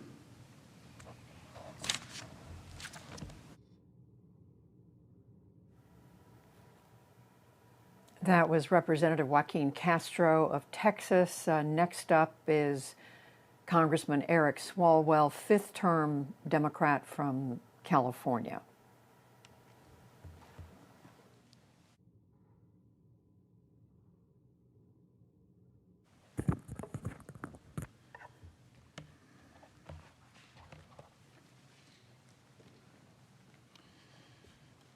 Mr. President, distinguished senators, my name is Eric Swalwell, and I represent California's 15th Congressional District. Manager Castro just told you about Donald Trump's lies and acts before the election. But, to paraphrase Winston Churchill, that wasn't the end of his efforts. That wasn't the beginning of the end. But perhaps it was the end of the beginning. Here's what I mean. You saw President Trump prime for months his supporters to believe that if the election was lost, it only could have been so because it was rigged. But that took time. Just like to build a fire, it doesn't just start with the flames. Donald Trump, for months and months, assembled the tinder, the kindling, threw on logs for fuel to have his supporters believe that the only way their victory would be lost was if it was stolen. So that way, President Trump was ready, if he lost the election, to light the match. And on November 7, after all the votes were counted, President Trump did lose by 7 million votes. But for Donald Trump, all was not lost. He had a backup plan. Instead of accepting the results or pursuing legitimate claims, he told his base more lies. He doused the flames with kerosene. And this wasn't just some random guy at the neighborhood bar blowing off steam. This was our commander-in-chief.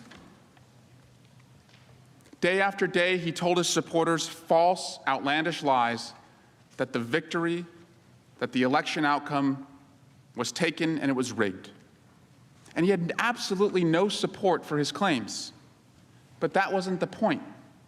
He wanted to make his base angrier and angrier.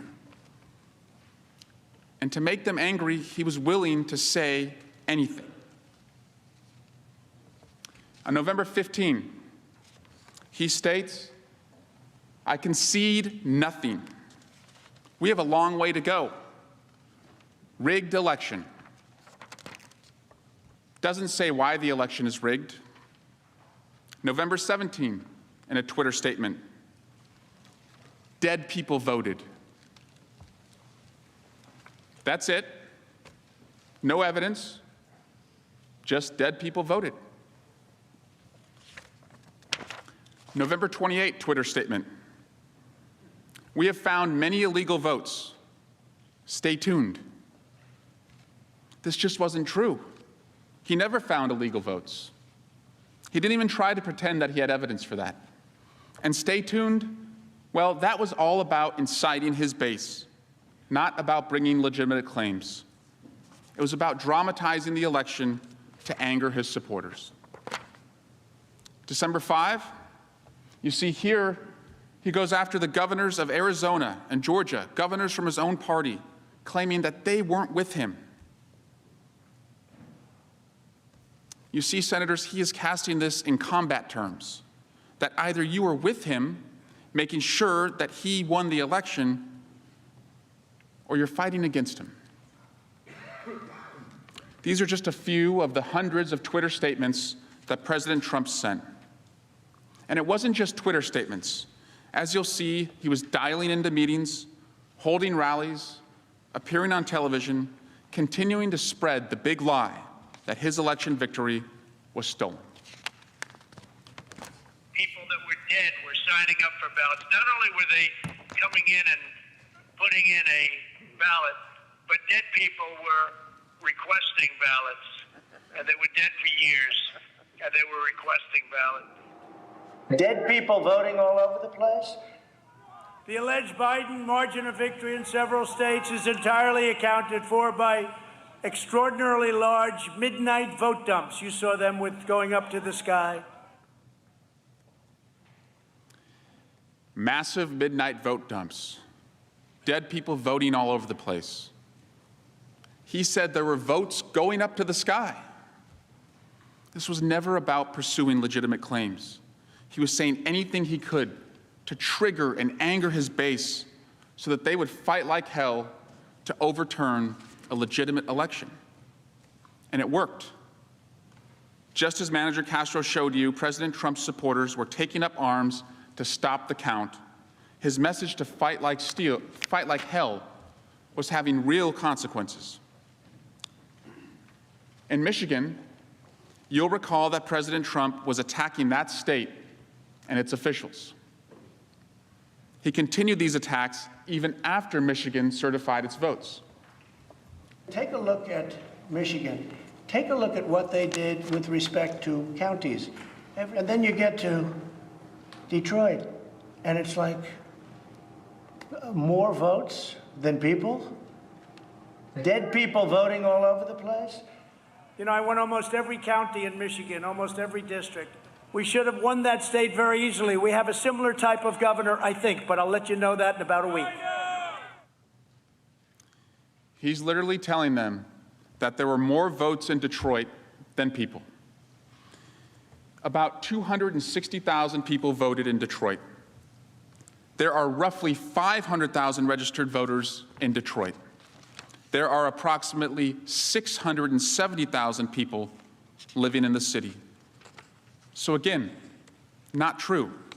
But he needed to make these outlandish claims to truly make his supporters believe that their victory was stolen from them. And it was working. A few days after these clips, on December 5, his supporters surrounded the Michigan Secretary of State's home. Secretary of State's house and the steal. Stop the steal! Stop the steal! Stop the steal! Stop the steal! Stop the steal! Stop the steal! Stop the steal! You're a threat to democracy! You're a threat to free and honest elections! 9 o'clock at night, Secretary's family's inside. Protesters have surrounded her home, and they're chanting that she's a felon. And as we saw, when armed protesters showed up to follow President Trump's direction to stop the steal, this was not the first time that President Trump's supporters used threats and intimidation. President Trump cannot say, I didn't know what I was inciting.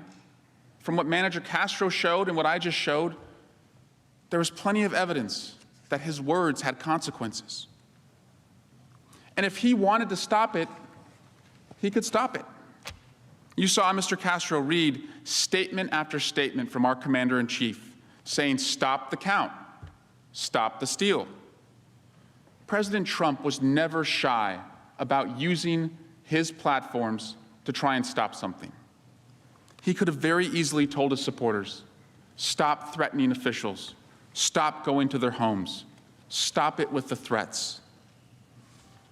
But each time, he didn't. Instead, in the face of escalating violence, he incited them further. The next phase in the certification of results was the certification on December 14 of the Electoral College votes. The night before, President Trump personally issued 14 Twitter statements with more false claims about the election being stolen and directing his supporters to make sure that, quote, they cannot be certified. He states here, the rhinos that run the state voting apparatus have caused us the problem of allowing the Democrats to so blatantly cheat in their attempt to steal the election, which we won overwhelmingly. We will never give up. In the face of threats to elected officials, this is his message. And he calls them rhinos, Republicans in name only, and tells them to never give up. President Trump, to him, it was his supporters against anyone who would not overturn the election results so that President Trump could win. But on December 14, despite all of President Trump's efforts to stop, the electors cast their votes according to the will of the American people, and Joe Biden was certified as having won 306 Electoral College votes. The day after this occurred, Leader McConnell recognized this, stating, many of us hoped that the presidential election would yield a different result. But our system of government has processes to determine who will be sworn in on January 20. The Electoral College has spoken. As Manager Castro said, no one here, no one among us wants to lose an election. Sometimes there's a reason to dispute an election. Sometimes the count is close. Sometimes we ask for a recount or we go to court. That's entirely appropriate. But what President Trump did was different. What President Trump did was the polar opposite of what any of us would do if we lost an election. Because once the outcome is clear and a judge rules, we concede. We recognize the will of the American people because we let the people decide. And that's what all of the courts, the Justice Department, and the 50 states that had counted the votes, they said it was time for a peaceful transition of power because that's what our Constitution and rule of law demands. Except President Trump. He directed all of the rage that he had incited to January 6th. That was his last chance to stop the peaceful transition of power. And that brings us to the attack. Manager Castro told you the power of the lie, especially when the lie comes from the most powerful person in the world, the commander-in-chief. It also helps if you spend millions of dollars to amplify that lie. You'll see here, in mid-December, President Trump announced the release of ads, including ones entitled, "The evidence is overwhelming," "Fraud," "Stop the steal." He spent $50 million from his legal defense fund on these ads to stop the steal and amplify his message. They were released nationally, played in video ads, online advertising, and targeted text messages. They used the same words and phrases that President Trump had been spreading for months, that the election was full of fraud, to stop the steal. But now they had a specific purpose. How do we know that purpose? These ads were designed to run all the way up to January 5, and then they stopped. This was purposeful and deliberate planning to target his base to rally around that day. And it wasn't just his ads. He continued to use his own platform. He told his supporters, who truly believed their victory had been stolen and who were ready to fight, when, where, and how to stop what he believed was a steal. Donald Trump would issue a deliberate call to action. And just like in his ads, that action centered around January 6th. On December 19, at 1:42 in the morning, our commander-in-chief tweeted, "Big protest in D.C. on January 6th. Be there. Will be wild. Will be wild." We know why he picked this day. It wasn't random. It was his last chance to stop a peaceful transition of power. And he gave his supporters plenty of time to plan. This was the save the date, sent out 18 days before the event on January 6th. And it wasn't a casual one-off reference or a single invitation. For the next 18 days, Donald Trump would make sure to remind them over and over and over to show up on January 6th. And he would tell them exactly what he wanted them to do. On December 26, he tweets, "If a Democrat presidential candidate had an election rigged and stolen, with proof of such acts at a level never seen before, the Democrat senators would consider it an act of war and fight to the death. Mitch and the Republicans do nothing, just want to let it pass. No fight." He's saying that the Republicans are doing nothing and have no fight because you are doing your job, taking on the constitutional process of certifying the Electoral College results. And he also suggests, President Trump, that if this was the reverse and the Democrats had lost, it would be an act of war. An act of war. That's how Donald Trump prepared his supporters for January 6th. He even stated again 14 minutes later to make sure his supporters understood, quote, "The Justice Department and the FBI have done nothing about the 2020 presidential election voter fraud, the biggest scam, all caps, in our nation's history, despite overwhelming evidence. They should be ashamed." And then he adds, "History will remember. Never give up. See everyone in D.C. on January 6th. That phrase, history will remember, was the first time Donald Trump had used it in his presidency. And he sent this to 70+ million Twitter followers the day they needed to show up and be ready to fight. On December 27, he reminds them again, don't miss it. Information to follow. A few days later, December 30, all caps, see you in D.C. This continues all the way up to January 6. On January 1, he states, the big protest rally in Washington will take place at 11 a.m. Locational details to follow. Stop the steal.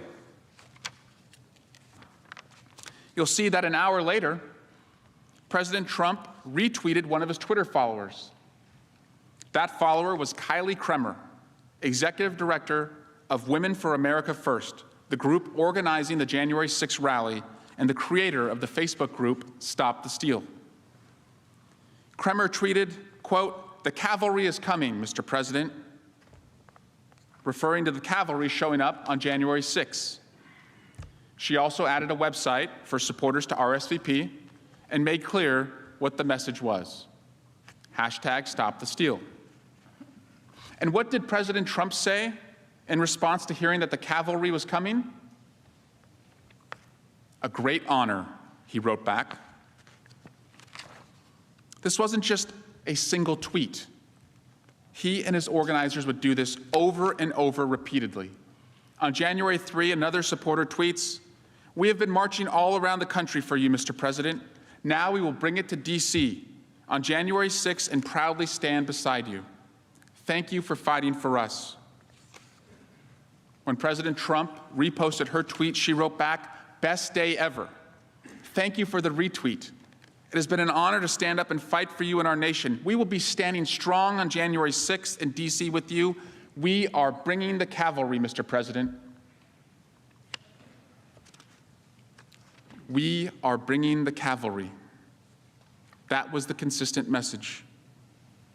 This was not just any old protest. President Trump was inciting something historic. The cavalry was coming. And he was organized. In her post,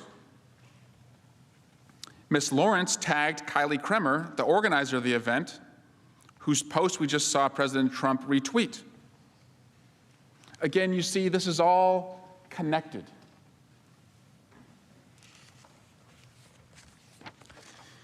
I won't show you all of the Twitter statements, and there are a lot, but here's one more.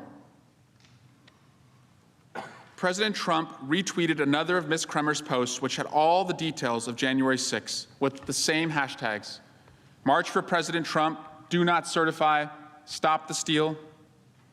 And in response, President Trump, he writes back, "I will be there. Historic day."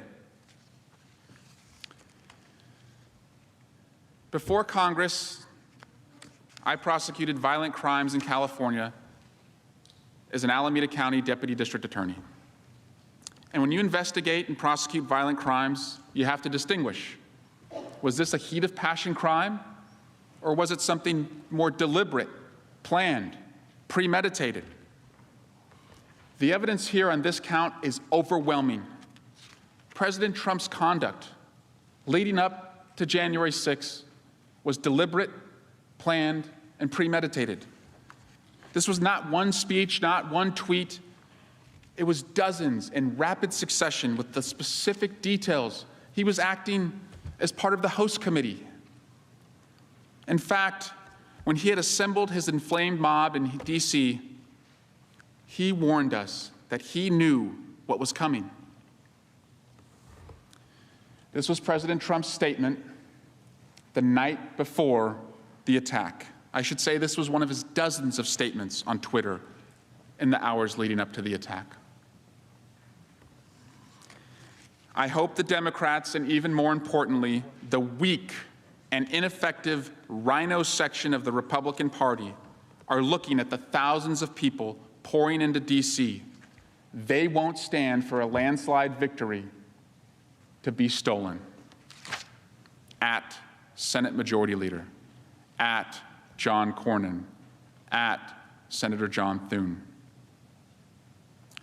Thousands of people pouring into D.C. who won't stand for the landslide election to be stolen. It's all right there. And he tags senators to pressure you to stop this. And he warns all of us that his thousands of supporters, whom you'll see that the FBI had warned were armed and targeting the Capitol, won't stand for us certifying the results of the election. This was never about one speech. He built this mob over many months with repeated messaging until they believed that they had been robbed of their vote and they would do anything to stop the certification.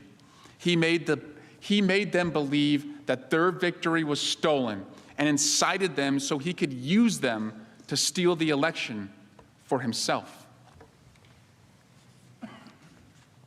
This election was rigged. This is tyranny against the people of the United States, and we are not standing for it anymore. If we don't root out the fraud, the tremendous and horrible fraud that's taken place in our 2020 election, we don't have a country anymore.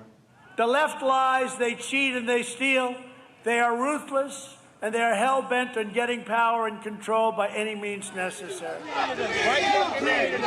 You, Chris, take 3 steps back. Move back.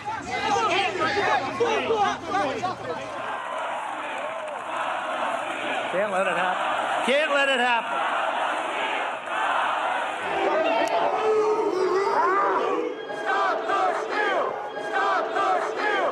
The Democrats are trying to steal the White House. You cannot let them.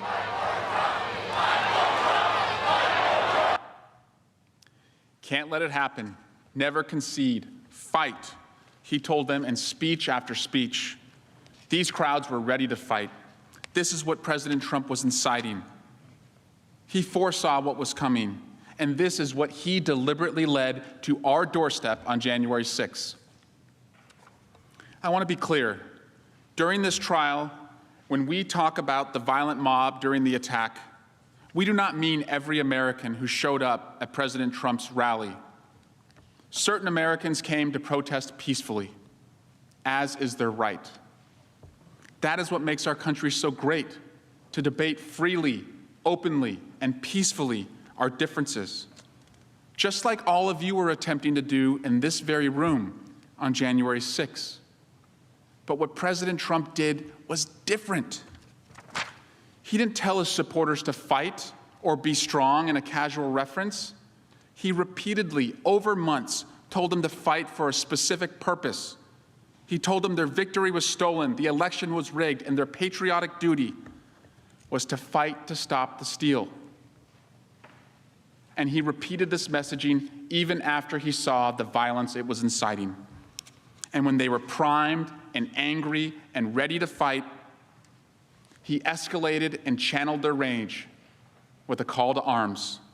Show up on January 6th, at the exact time the votes of the American people were being counted and certified, and then march to the Capitol and fight like hell. He told this to thousands of people who were armed to the teeth, targeting us and determined to stop the Electoral College count. What our commander-in-chief did was wildly different from what anyone here in this room did to raise election concerns. This was a deliberate, premeditated incitement to his base to attack our Capitol while the counting was going on. And it was foreseeable, especially to President Trump, who warned us he knew what was coming. This is what the evidence has overwhelmingly shown and will show in this trial. And it's also the truth.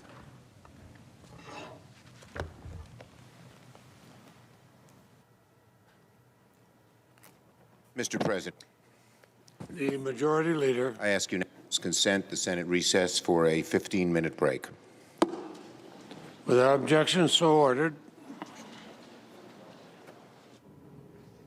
And with that, the Senate trial of former President Donald Trump concludes at least the first, a little more than an hour and a half of today's session. They will come back, as you heard from Majority Leader Chuck Schumer, in about 15 minutes. If experience is any guide, it may be a little longer than that.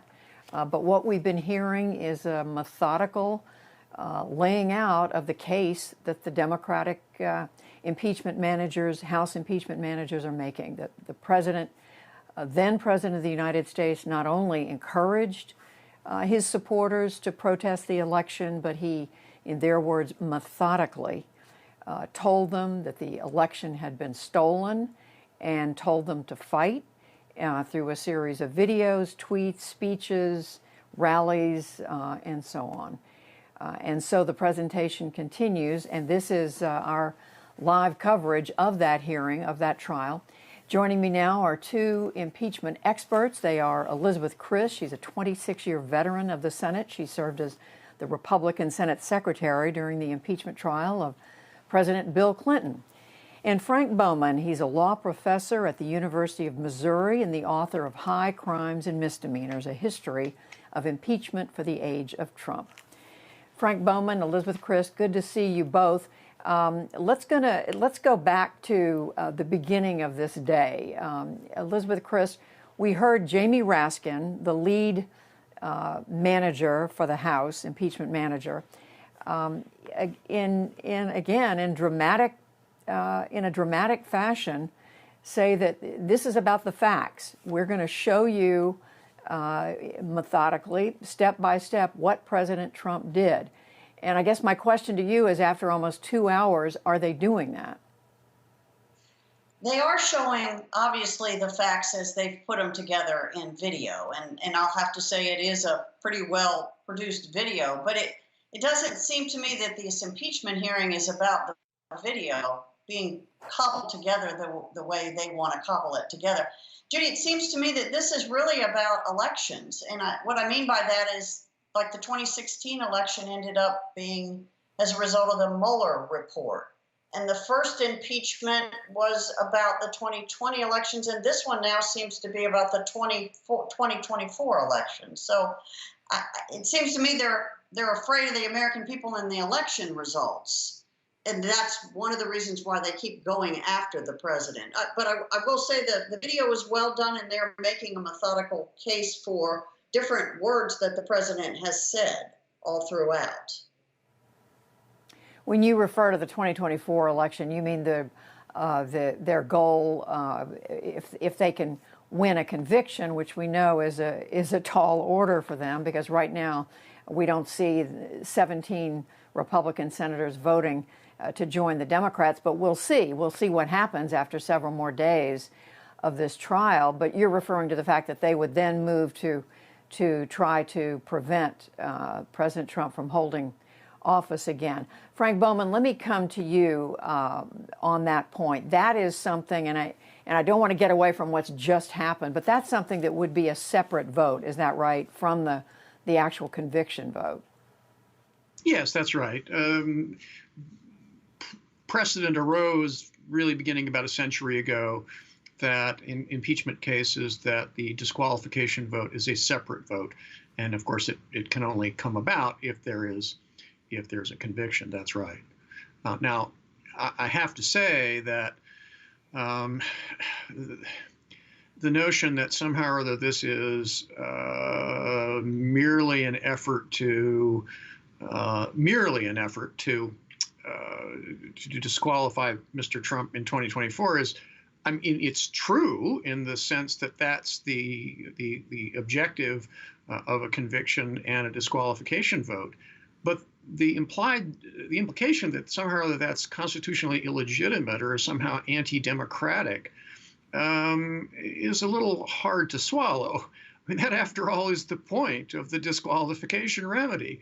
The point is that the framers put it there precisely to deal with a figure that, in an appropriate case, Congress thinks is sufficiently dangerous to the constitutional order that it is empowered by the Constitution to disqualify from ever again serving in national office. And we've heard several times from various Republicans that somehow or other this is anti-democratic or anti-constitutional, and it's not at all. It's the point of the exercise, or at least one of them.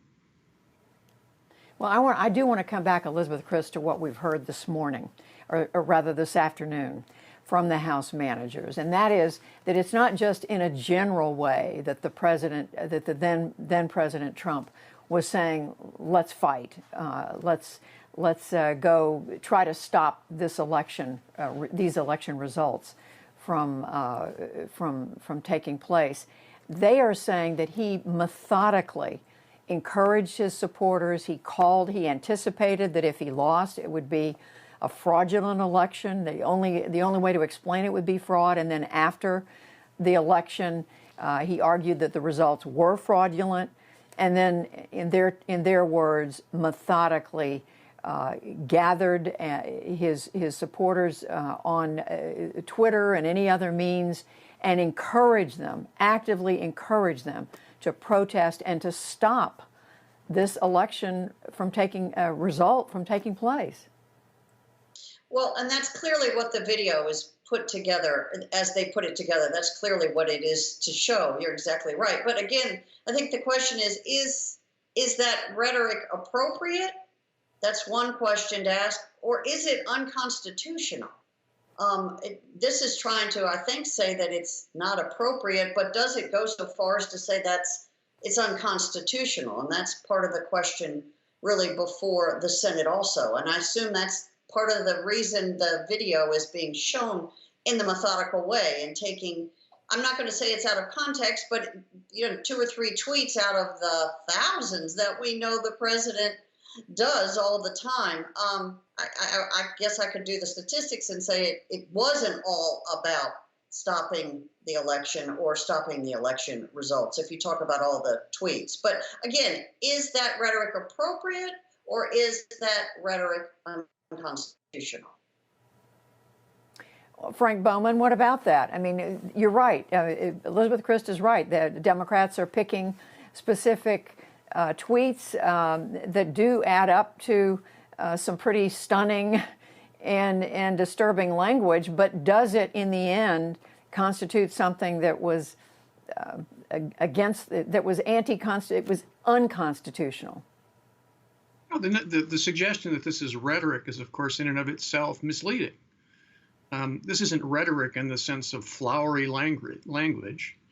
It's not rhetoric if I'm someone who wants someone else to commit a crime on my behalf, and I suggest go commit the crime. That's language, it's words, but it's also an invitation to go do something wrong. And that's the case that the House managers, I think, are building quite successfully here, which is to say that over a long period of time, Mr. Trump did something quite terrible. He basically implanted in the minds of millions of Americans the conviction that the election was stolen, which is a lie. That's not rhetoric. It's a statement of fact, which he made over and over and over again, and it's a lie. It was a lie then, it's a lie now. And because he uttered that lie so many times and in so many different platforms, he laid the groundwork which resulted in January the 6th. I think what's going on here in terms of the manager's presentation is a vindication of their general approach, which is to place the ultimate focus on January the 6th, but to place that in the context of events which went on for months in advance, and to show that, in fact, Mr. Trump carefully set up the prelude for those events on January the 6th. It's not rhetoric, it's a call to action. And when the action is criminal, when it's a direct assault on American democracy, yes, that's unconstitutional. Frank Bowman and Elizabeth Christ, both analysts joining us as we are watching this second day of the impeachment trial of President Trump. And joining us now is Senator Dick Durbin of Illinois. He's the second highest ranking Democrat in the Senate. He joins us from his office. Senator Durbin, what do you make so far of the arguments that are being made by the managers this afternoon?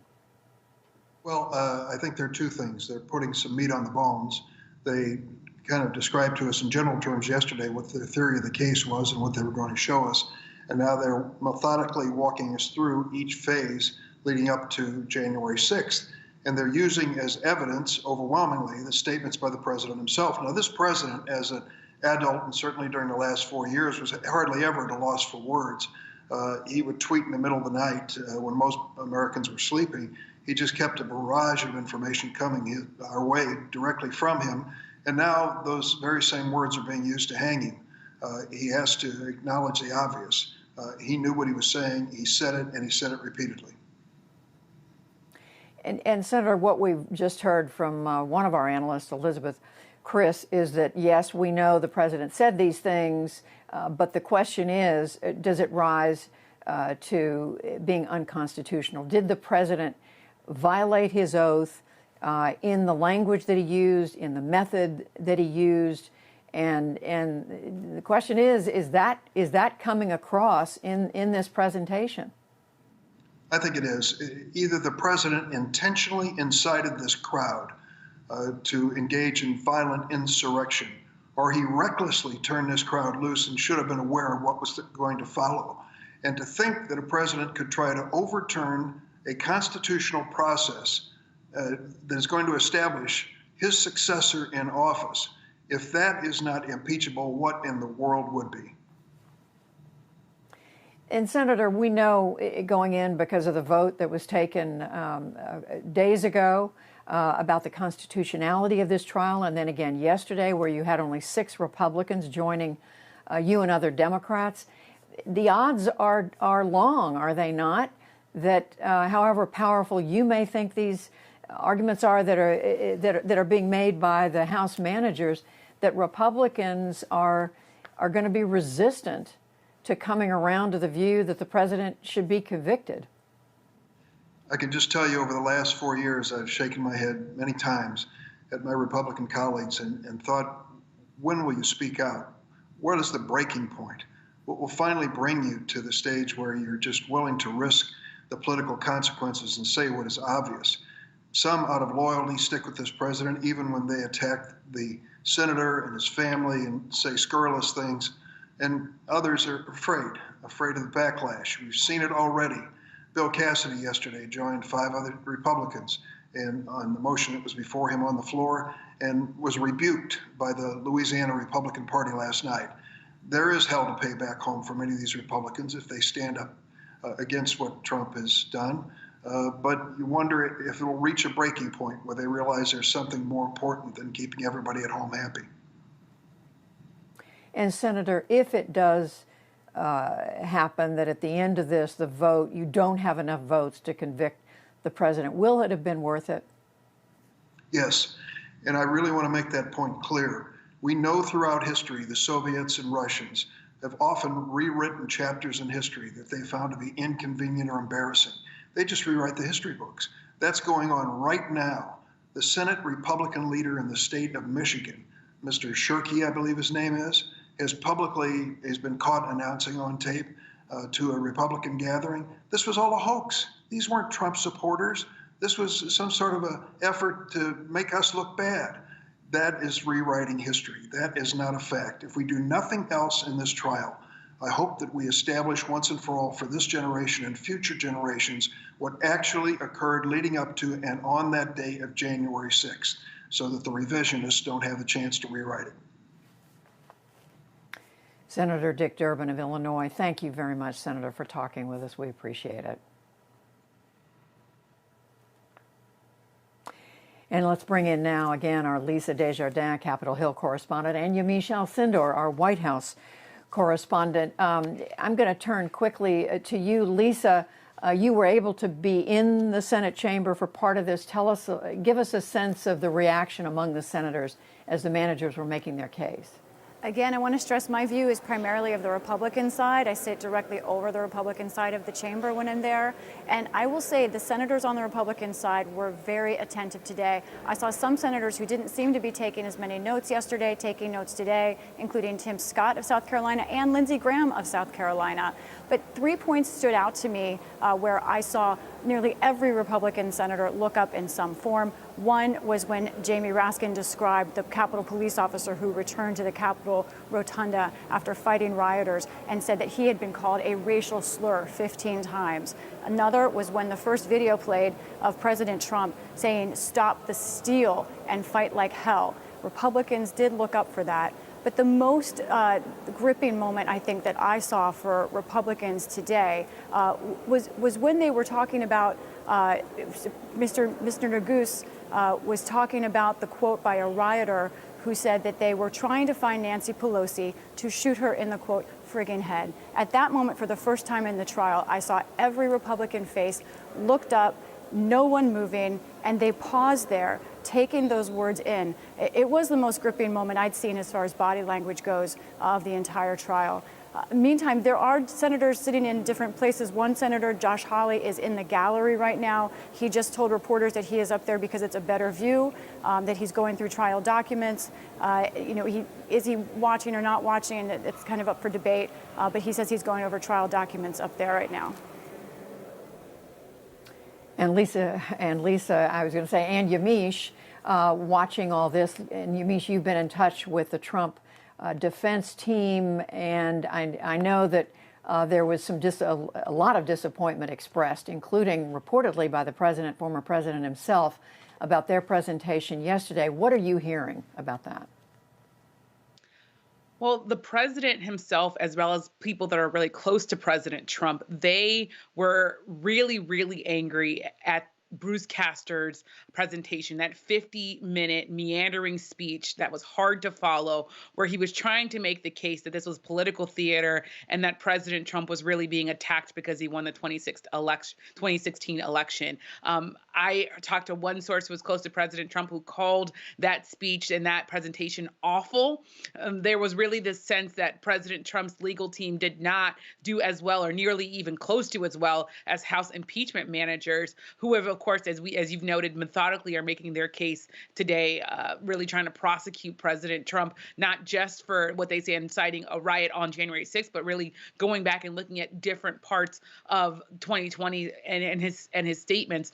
I think that thing that I'm struck about today, and the thing that I think it stands out to me when I talk to people who are close to President Trump, is that this is really House managers and Democrats not just looking at President Trump's words at the rally on January 6th, right before the mob stormed the Capitol, but they're going back as far as 107 days before the election to July 19th, where President Trump declined to say to Fox News at the time whether or not he would accept the results of the 2020 election. And then they, of course, are going to different months in September where he said that really there's not going to be a transition of power. It's going to be a continuation of power. And what you see is really the president's legal team trying to learn as much as they can when they hear from Democrats and trying to pivot and adjust their defense to really push back on some of those things. And the last thing I'll say is that President Trump decided not to testify. Of course, we're not going to hear from him in person, but Democrats and the president's lawyers are having to contend with the idea that we're hearing President Trump's voice over and over again as he's saying that he won the election falsely, again,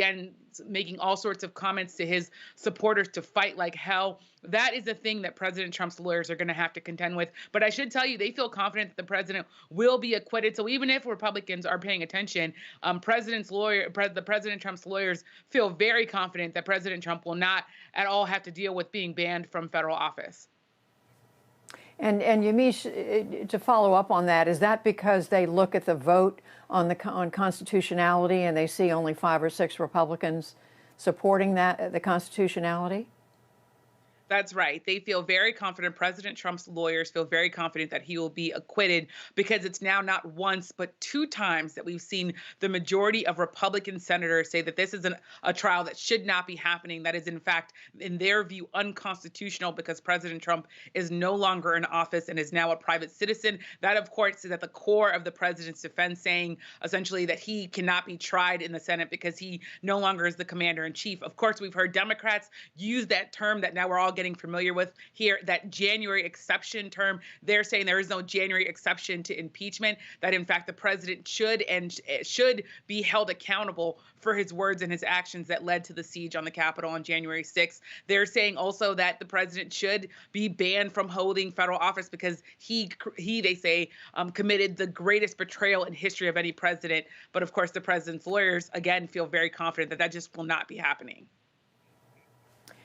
And Lisa, again, I know you've been talking to some of the senators when you've had a chance to do that, as well as to the lawyers. Are you getting any other sense of what more the Democrats plan to lay out in the presentation by the impeachment managers? 16 hours sounds like a long time.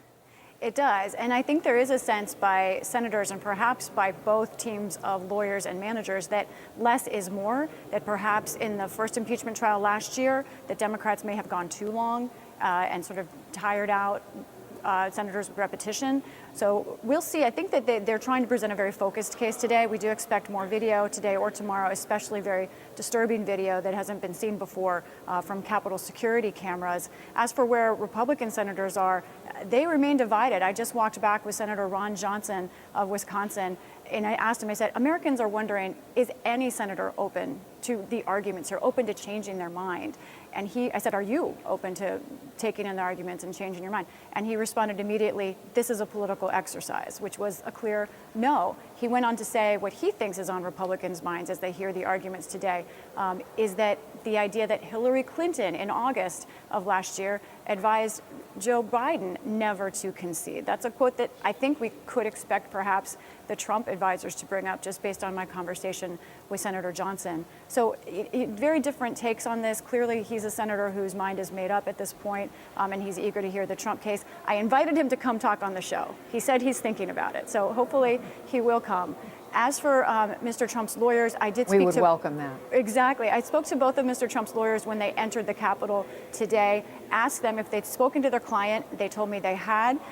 Bruce Castor, when asked, was the president expressed dissatisfaction in the performance you had yesterday?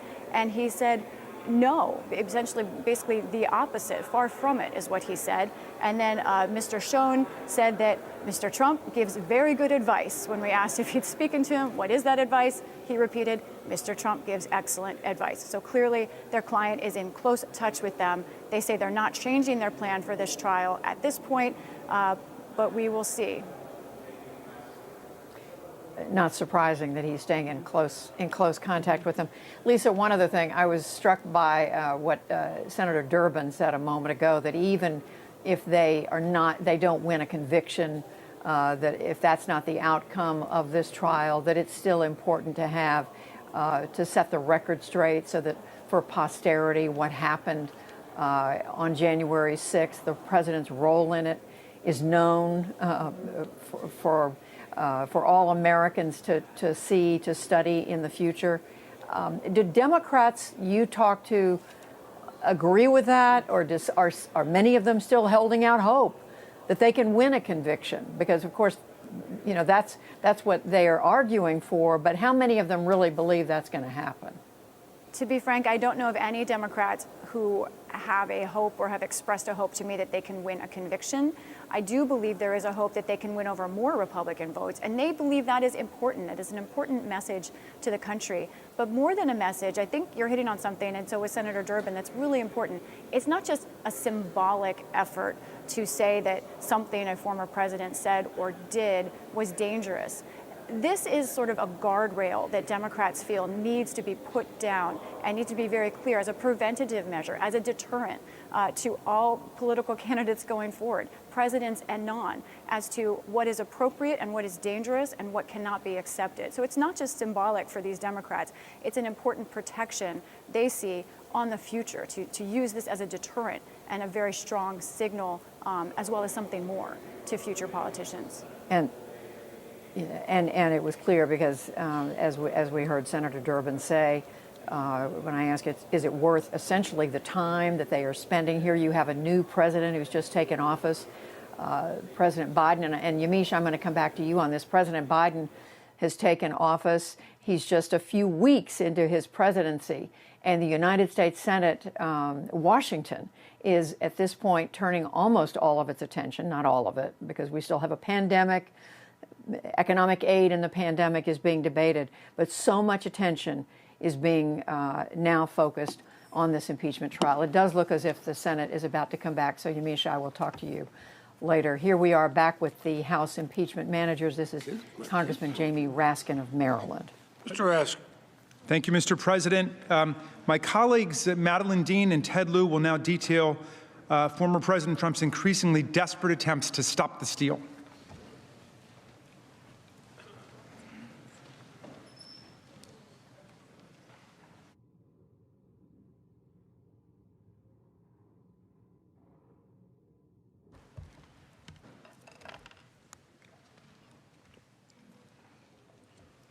Mr. President, esteemed members of the Senate, it is my solemn honor to be before you today. I am Madeleine Dean, Congresswoman from the 4th Congressional District of Pennsylvania. I'm a lawyer. I'm a former professor of writing. I'm a sister. I'm a wife. I'm a mother. I'm a grandmother to 3 with 4th on her way. I'm a person of faith. And I'm an American. Along with Manager Lieu, I will present the actions of a desperate president. And we will present evidence today of a class of public servants who, standing up to enormous pressure from the President of the United States, did the right thing and upheld their oaths. My colleagues just presented evidence of a President Trump's months-long efforts to incite his base, leading them to believe the election was stolen, that they needed to fight like hell to stop the steal on January the 6th. These weren't President Trump's only efforts to overturn the results. Manager Lou and I will present evidence of President Trump's relentless, escalating campaigns to fabricate an election victory by ignoring adverse court rulings, pressuring and threatening election officials, attacking senators and members of Congress, pressuring the Justice Department, and finally bullying his own vice president. President Trump and his allies filed 62 separate lawsuits in federal courts across more than half a dozen states and the District of Columbia, including Pennsylvania, my home state, as well as Arizona, Georgia, Michigan, Minnesota, Nevada, and Wisconsin. Of the 62 post-election legal challenges, he lost 61. Only one was successful, and that case involved ballot curing in Pennsylvania and had no impact on President Biden's 80,555 vote victory in our Commonwealth. To be clear, not a single court, not a single judge agreed that the election results were invalid or should be invalidated. Instead, court after court reviewing these challenges said these cases were, quote, not credible, without merit, based on nothing but speculation, and flat out wrong. The judiciary resoundingly rejected Trump's fraud allegations and upheld the election results. But it was more than that. The courts said these cases were different. They were dangerous to our democracy. For an example, in an opinion by United States District Court Judge Matthew Brann from Pennsylvania, he said, and I quote, "This court has been presented with strained legal arguments without merit and speculative accusations. In the United States of America, this cannot justify the disenfranchisement of a single voter, let alone all the voters of its sixth most populated state. Our people and laws and institutions demand more. Because this court has no authority to take away the right to vote of even a single person, let alone millions of citizens, it cannot grant plaintiffs' requested relief."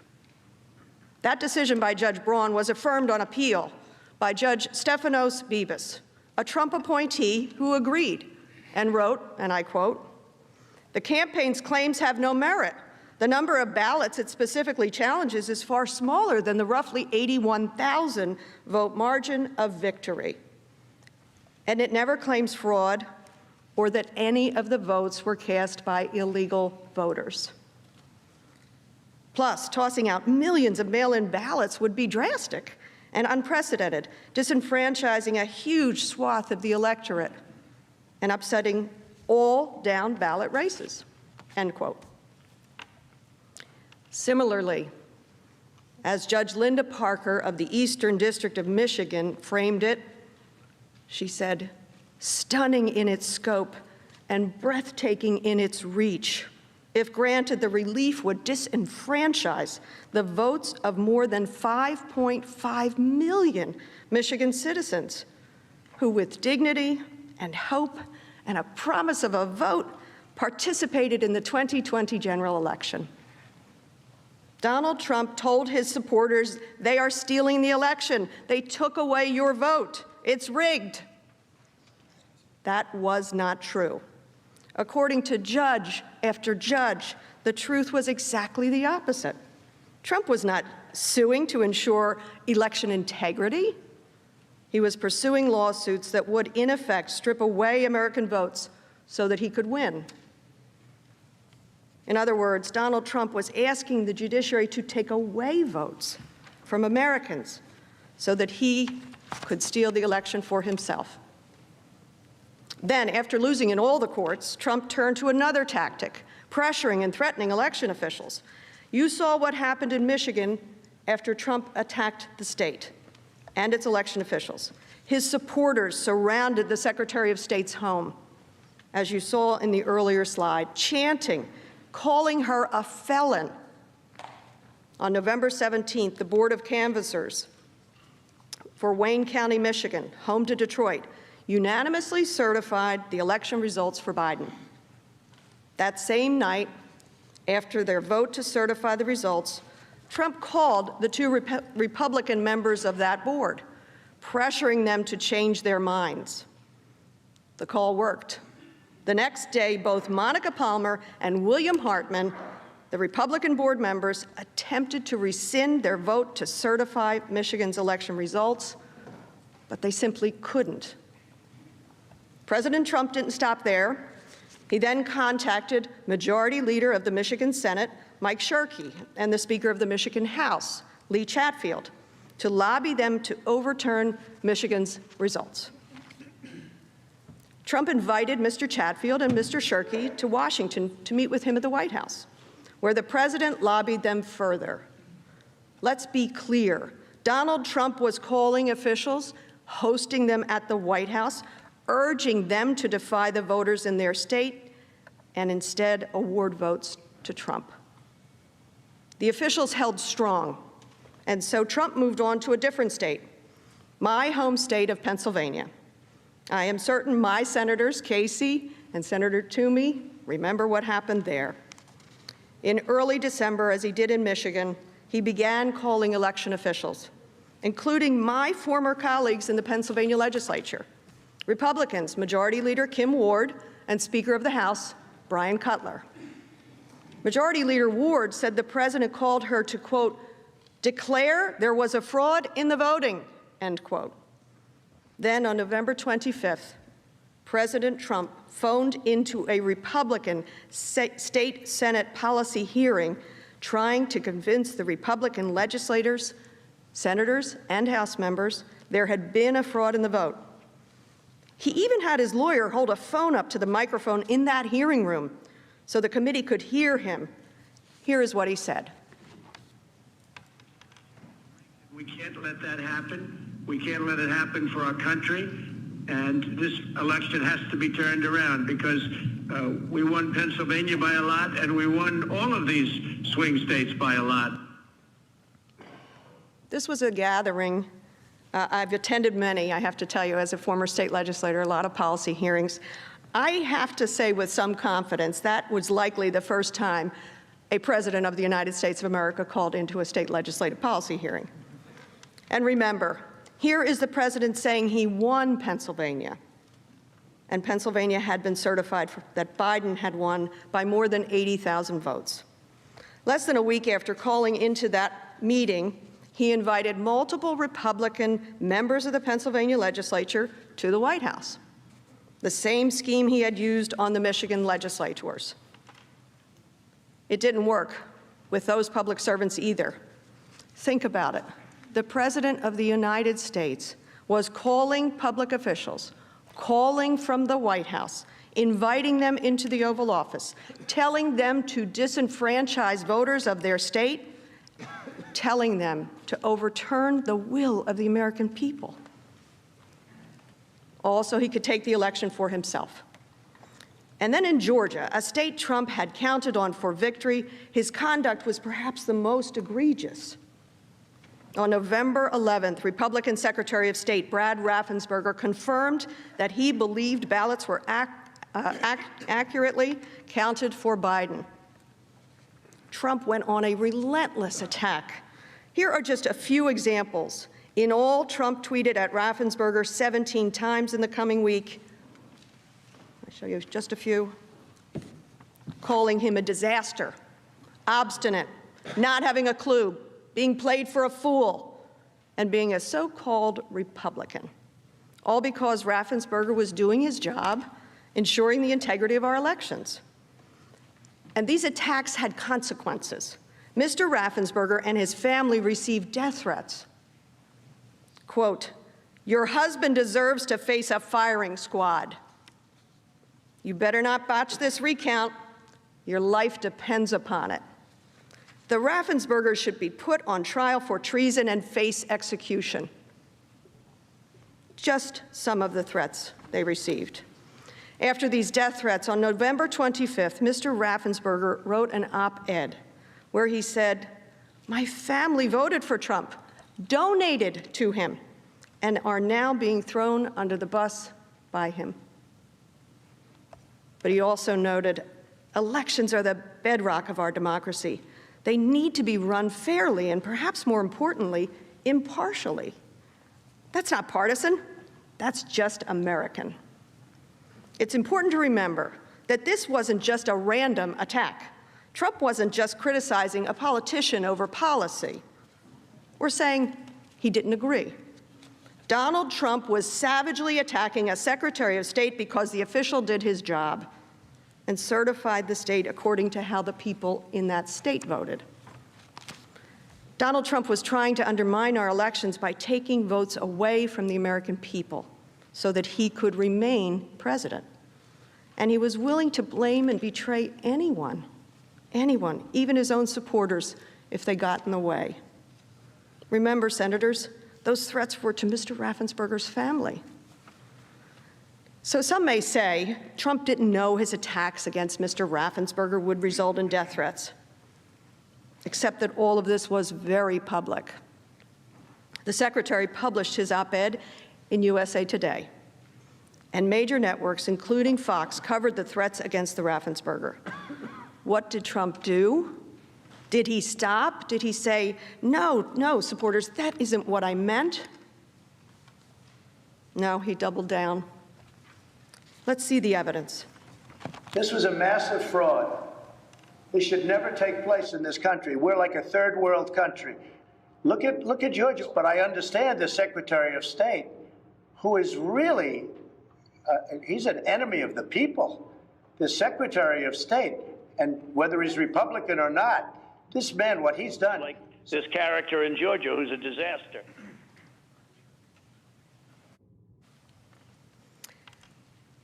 Let that sink in.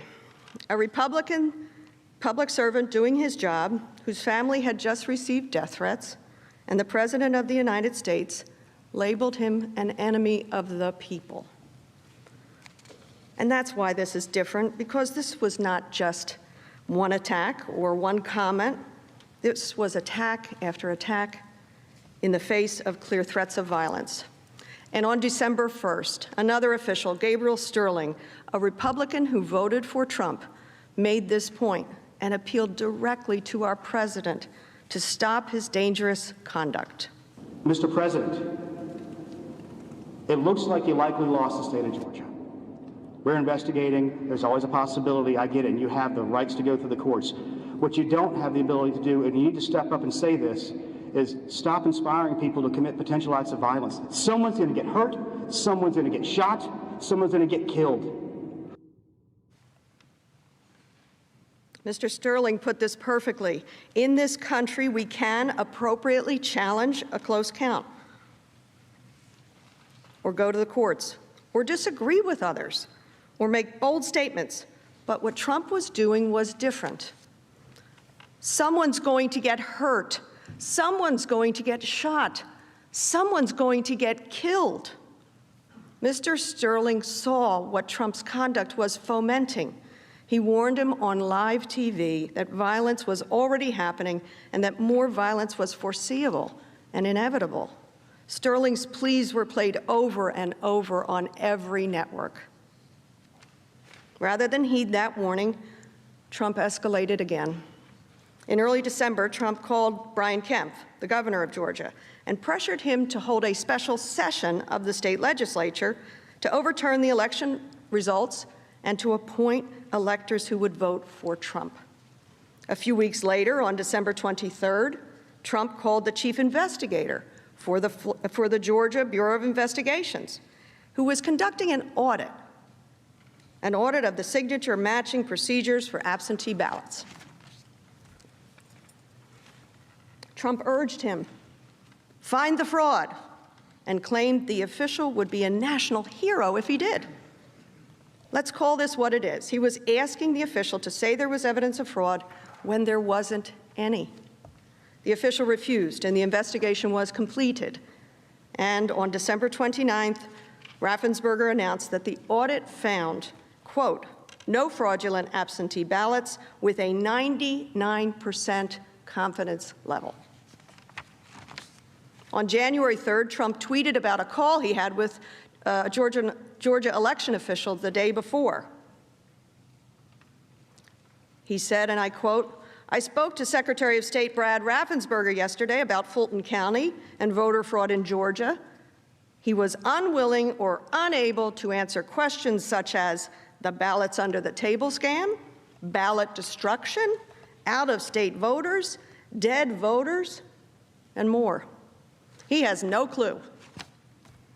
On January the 5th, the Washington Post released a recording of that call, which had occurred on January 2nd. Remember, just 4 days before the attack on the Capitol. Here is what President Trump said. It's more illegal for you than it is for them, because you know what they did and you're not reporting it. That's a criminal offense. And you can't let that happen. That's a big risk to you and to Ryan, your lawyer. That's a big risk. Let's be clear. This is the President of the United States telling a Secretary of State that if he does not find votes, he will face criminal penalties. And not just any number of votes. Donald Trump was asking the Secretary of State to somehow find the exact number of votes Donald Trump lost the state by.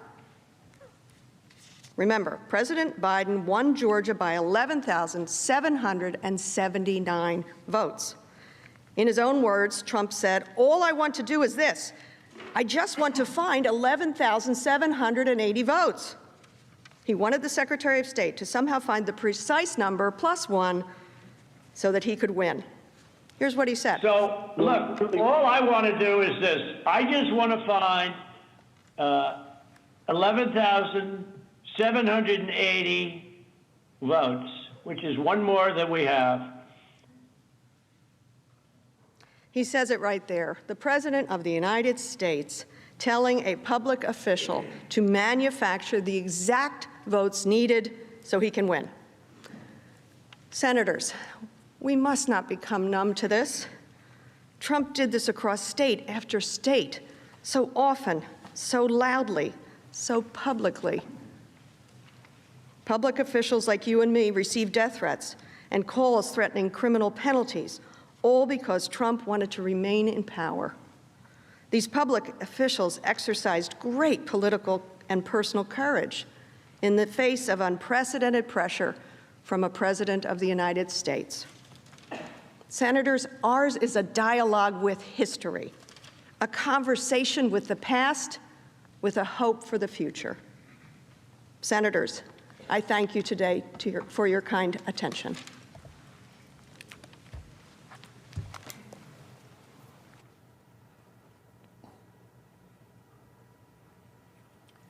That was Congresswoman Madeleine Dean of Pennsylvania, recounting there at the end parts of the president's call to Georgia's Secretary of State. Good afternoon. I'm Congressman Ted Lieu. This is Congressman My Ted colleague, Lieu. Congresswoman Dean, went through President Trump's efforts to overturn the election through the courts, and when that started failing, his deeply disturbing attacks on state and local officials. I'm going to walk through President Trump's extraordinary efforts remaining until January 6th, when he tried again to overturn the election. I first want to highlight Representative Raskin's question to all of you today. Is this America? Like all of you, I love this country. I am an immigrant. My parents came to Ohio, and we started off living in the basement of a person's home. We were poor, and they went to flea markets to sell gifts to make ends meet. Over many years, they built a small business, opened 6 gift stores, and achieved the American dream. It's one reason I joined the United States Air Force on active duty. I believe America is an exceptional country. I was trained as a prosecutor at Maxwell Air Force Base in Alabama, and I remain in the reserves because we're the greatest country in the world. But how did our exceptional country get to the point where a violent mob attacked our Capitol, murdering a police officer, assaulting over 140 other officers? How do we get to the point where rioters desecrated, defiled, and dishonored your Senate chamber, where the very place in which you sit became a crime scene, and where National Guard troops still patrol outside wearing body armor. I'll show you how we got here. President Donald J. Trump ran out of nonviolent options to maintain power. After his efforts in the courts and threatening officials failed, he turned to privately and publicly attacking members of his own party in the House and in the Senate. He would publicly bait senators, naming them in social media. For example, on December 18th, President Trump named Senate Majority Leader and Republican senators, telling them they have to get tougher or they won't have a Republican Party anymore. We won the presidential election by a lot. Fight for it. Don't let them take it away. President Trump was suggesting to members of this Senate that if they didn't help him try to overturn the election, there would be consequences. On December 24th, President Trump wrote, "I saved at least 8 Republican senators, including Mitch, from losing in the last rigged for-president election. Now they almost all sit back and watch me fight against a crooked and vicious foe, the radical left Democrats. I will," and in all capital letters he wrote, "never forget!" President Trump was telling you that you owe him, that if you don't help him fight to overturn the results, he will never forget, and that there will be consequences. These are threats, just like the threats he made to state and local officials. And it continued.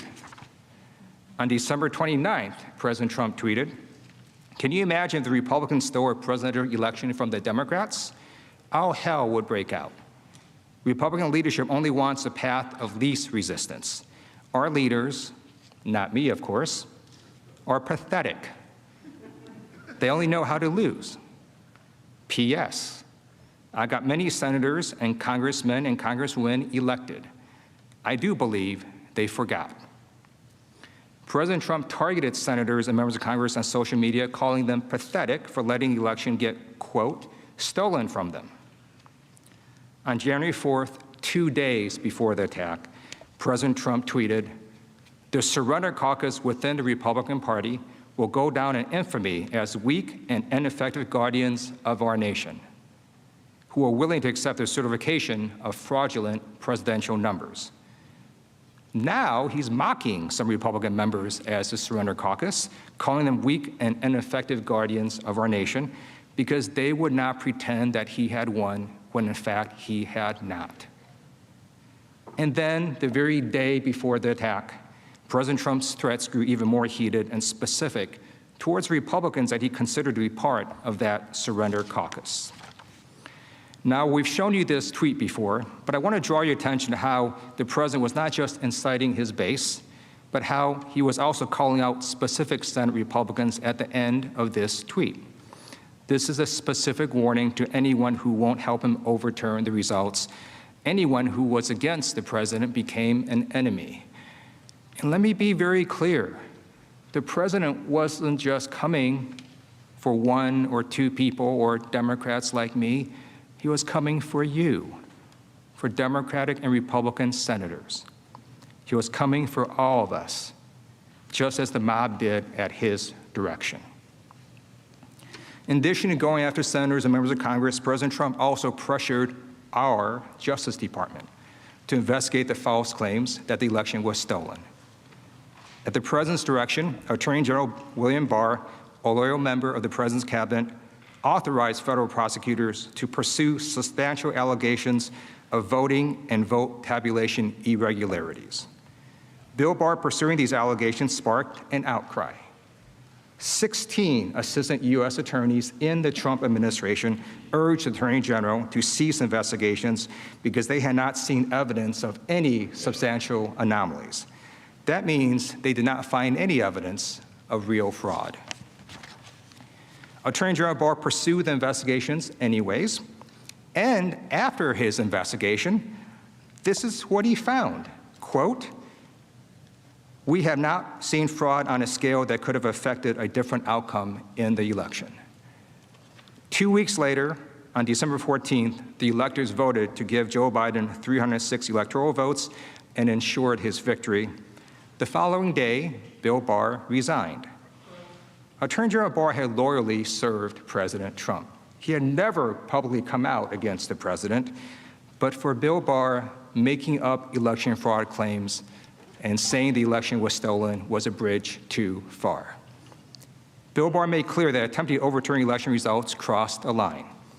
According to a news report, Bill Barr, the highest law enforcement official in the land, told President Donald Trump to his face that his theories of election fraud were, quote, bullshit, unquote.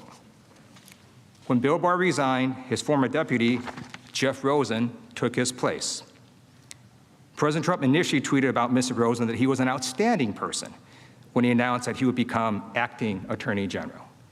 But when Rosen took over, President Trump put the same pressure on him that he had done with state officials, members of Congress, U.S. senators, and his former Attorney General. President Trump reportedly summoned acting Attorney General Rosen to the Oval Office the next day and pressured Rosen to appoint special counsels to keep investigating the election, including unfounded accusations of widespread voter fraud, and also to investigate Dominion, the voting machines firm. According to reports, Mr. Rosen refused. He maintained that he would make decisions based on the facts and the law, and reminded President Trump what he had already been told by Attorney General Bill Barr, that the department had already investigated and, quote, found no evidence of widespread fraud. But President Trump refused to follow the facts and the law, so the president turned to someone he knew would do his bidding. He turned to Jeffrey Clark, another Justice Department lawyer, who had allegedly expressed support for using the Department of Justice to investigate the election results. Shortly after acting Attorney General Rosen followed his duty in the law to refuse to reopen investigations, President Trump intended to replace Mr. Rosen with Mr. Clark, who could then try to stop Congress from certifying the Electoral College results. According to reports, White House counsel Pat Cipollone advised President Trump not to fire acting Attorney General Rosen. Department officials had also threatened to resign en masse if he had fired Rosen. President Trump's actions, time and time again, made clear that he would do anything and pressure anyone if it meant overturning the election results. We watched President Trump use any means necessary to pursue this aim, feverishly grasping for straws at retaining his hold on the presidency. But all his efforts prior to January 6 kept failing. And finally, in his desperation, he turned on his own vice president. He pressured Mike Pence to violate his constitutional oath and to refuse to certify the oath. President Trump had decided that Vice President Pence, who presided over the certification, could somehow stop it. As Pence will later confirm, the Vice President does not have that power in the Constitution. And President Trump never tried to explain why he thought the Vice President could block the certification of election results. He just began relentlessly attacking the Vice President. Publicly, President Trump attacked Pence on social media and at rallies, getting his supporters to believe that Mike Pence could stop this certification on January 6th. Here's what President Trump said in Georgia on January 4th. And I hope Mike Pence comes through for us, I have to tell you. I hope that our great vice president comes through for us. He's a great guy. Of course, if he doesn't come through, I won't like him quite as much. Behind closed doors, President Trump applied significant pressure to his second in command. Multiple reports confirmed that President Trump used his personal attorneys and other officials to pressure the vice president. Trump reportedly told almost anyone who called him to also call the vice president. According to reports, when Mike Pence was in the Oval Office, President Trump would call people to try to get them to convince the vice president to help him. And President Trump kept repeating the myth that Pence could stop the certification to his base to anger them, hoping to intimidate Mike Pence. On the morning of the rally on January 6th, President Trump tweeted, "All Mike Pence has to do is send them back to the states," and in all caps he wrote, "and we win. Do it, Mike. this is a time for extreme courage. President Trump later went on to attack Pence nearly a dozen times in his speech at the Save America March. Privately, in person, before Pence headed to oversee the joint session on January 6, President Trump again threatened Pence. You can either go down in history as a patriot, Mr. Trump told him, according to two people briefed on the conversation, or you can go down in history as a pussy. As a veteran, I find it deeply dishonorable that our former president and commander-in-chief equated patriotism with violating the Constitution and overturning the election. You will see and hear the consequences of President Trump's repeated attacks on the vice president, the chance of traitor, and the chance of hanging Mike Pence. Thankfully, Vice President Pence stood his ground like our other brave officials stood their ground. He refused the president and fulfilled his duty on January 6, even after the Capitol was attacked, even after he was personally targeted, even after his family was targeted. Vice President Pence stood strong and certified the election. Vice President Pence showed us what it means to be an American, what it means to show courage. He put his country, his oath, his values, and his morals above the will of one man. The president had tried everything in his power to seize everything in his attempt to seize power from the rightful victor of the election. President Trump's extraordinary actions grew increasingly more desperate. You saw him go from pursuing claims in the courts to threatening state and local election officials, to then attacking members of Congress and the Senate, to compromising our Justice Department, and then to attacking the Republican vice president. These brave public servants were being pressured by our commander-in-chief to overturn the results. Some of them and their families got death threats. Thankfully, at every turn, our democratic processes prevailed and the rule of law prevailed.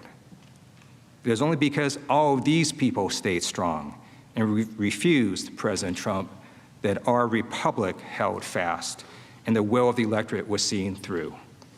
And at this point, President Donald J. Trump ran out of nonviolent options to maintain power. I began today by raising the question of how we got here. What you saw was a man so desperate to cling to power that he tried everything he could to keep it. And when he ran out of nonviolent measures, he turned to the violent mob that attacked your Senate chamber on January 6. As you cast your vote after this trial, I hope each of you will think of the bravery of all these people who said no to President Trump because they knew that this was not right, that this was not America.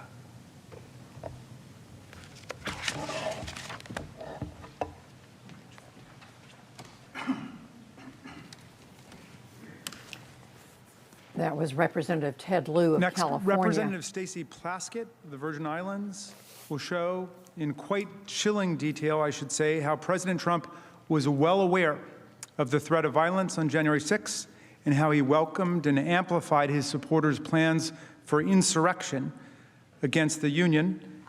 I should say, as lead manager, this is a moment of special pride for me because Representative Plaskett is not only the first delegate ever to be on a team of impeachment managers in American history, but she was also my law student at American University's Washington College of Law. And I hope I'm not violating any federal educational records laws when I say she was an A student then and she's an A+ student now. Stacey Plaskett.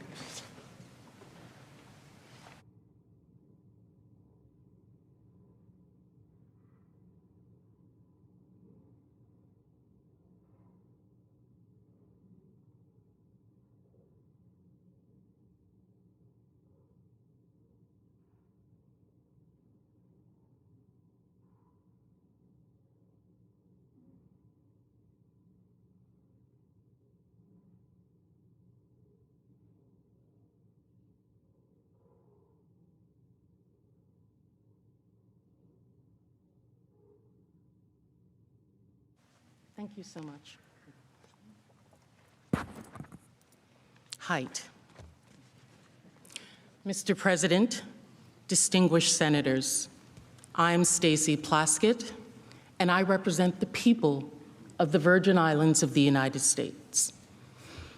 Over this past weekend, my 11-year-old daughter, I overheard her telling one of my sons, "Mommy doesn't seem really nervous about the impeachment trial." To which that son, sounding like an older brother, said, "Talia, you'll learn that most of the time, Mommy really seems to have it under control." Now, we know as parents, that's not always the case. But I've learned throughout my life that preparation and truth can carry you far, can allow you to speak truth to power. I've learned that as a young Black girl growing up in the projects in Brooklyn, housing community on St. Croix, sent to the most unlikeliest of settings, and now as an adult woman representing an island territory speaking to the U.S. Senate. And because of truth, I am confident today speaking before you, because truth and facts are overwhelming, that our president, the President of the United States, incited a mob to storm the Capitol to attempt to stop the certification of a presidential election. My fellow managers have shown and will continue to show clear evidence that President Trump incited a violent mob to storm our Capitol when he ran out of nonviolent means to stop the election. Once assembled, that mob, at the president's direction, erupted into the bloodiest attack on this Capitol since 1814. Some of you have said there's no way the president could have known how violent the mob would be. That is false, because the violence, it was foreseeable. I want to show you why this violence was foreseeable and why Donald Trump was different than any other politician just telling their fighters, their supporters, to fight for something. The violence that occurred on January 6th, like the attack itself, did not just appear. You'll see that Donald Trump knew the people he was inciting.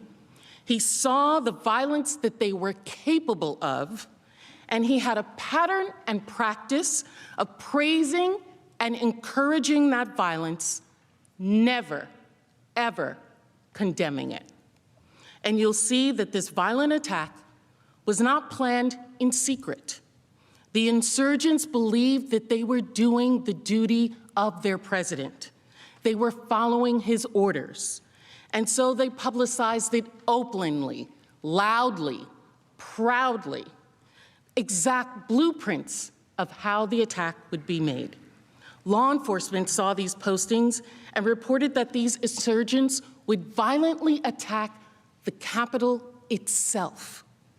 This was not just a comment by an official to fight for a cause. This was months of cultivating a base of people who were violent, praising that violence, and then leading that violence, that rage, straight at our door. The point is this: by the time he called the cavalry of his thousands of supporters on January 6th, and an event he had invited them to, he had every reason to know that they were armed, that they were violent, and that they would actually fight. He knew who he was calling and the violence they were capable of. And he still gave that marching orders to go to the Capitol and, quote, fight like hell and stop the steal. Make no mistake, the violence was not just foreseeable to President Trump. The violence was what he deliberately encouraged. As early as September, Trump set the precedent that when asked to denounce violence, he would do the opposite and encourage it. Now, if the president had only said something once about fighting to stop the steal and violence erupted, there would be no way to know he intended to incite it or saw it coming. But just as the president spent months spreading his big lie of the election, he also spent months cultivating groups of people who, following his command, repeatedly engaged in real, dangerous violence. And when they did, when the violence erupted as a response to his calls to fight against the stolen election, he did not walk it back. He did not tell them no. He did the opposite. The opposite. He praised and encouraged the violence so that it would continue. He fanned the flame of violence, and it worked. You'll see this over time. These very groups and individuals whose violence the president praised helped lead the attack on January 6th. And that's how we know clearly that President Trump deliberately incited this, and how we know he saw it coming. There are many examples where the president engaged in this pattern, and I'm just going to walk you through a few of them. Let's start with the President Trump's incitement of the Proud Boys.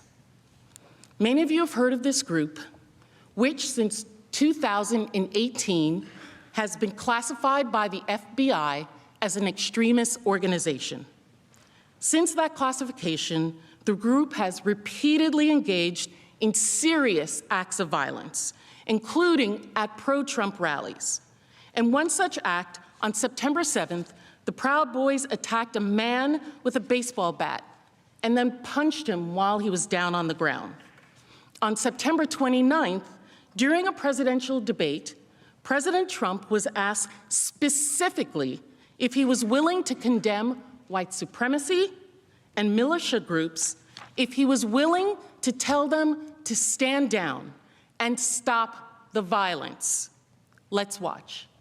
But are you willing tonight to condemn white supremacists and militia groups and to say that they need to stand down and not add to the violence in a number of these cities, as we saw in Kenosha and as we've seen in Portland? Sure, are you I'm prepared willing to do specifically that, but do it? Well, go ahead, sir.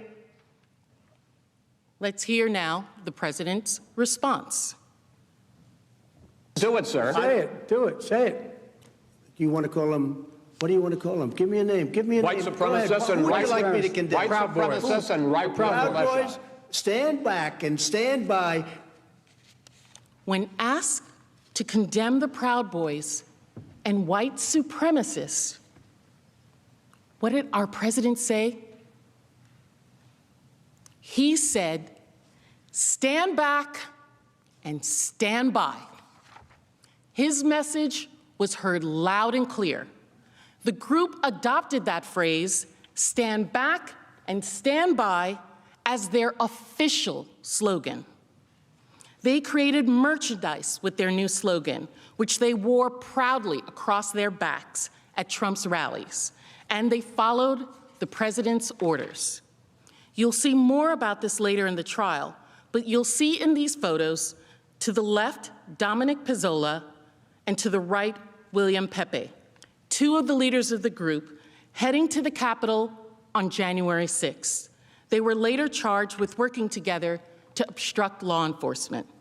As we go through this evidence, I want you to keep in mind these words by President Trump when asked to condemn violence. Stand back and stand by, and see example after example of the kinds of people like the Proud Boys who he had standing by on January 6th. By October, as my colleagues Mr. Castro and Mr. Swalwell showed you, Donald Trump was escalating his big lie that the only way he could lose the election was if it was rigged. So, as Election Day neared, his supporters were frustrated and they were angry. They were prepared to ensure his victory by any means necessary. One of these violent acts was on October 30th. sometime after 12:30 p.m., a caravan of more than 50 trucks covered in pro-Trump campaign gear confronted and surrounded cars carrying Biden-Harris campaign workers and a Biden-Harris campaign bus as they were traveling down Interstate 35 from San Antonio to Austin.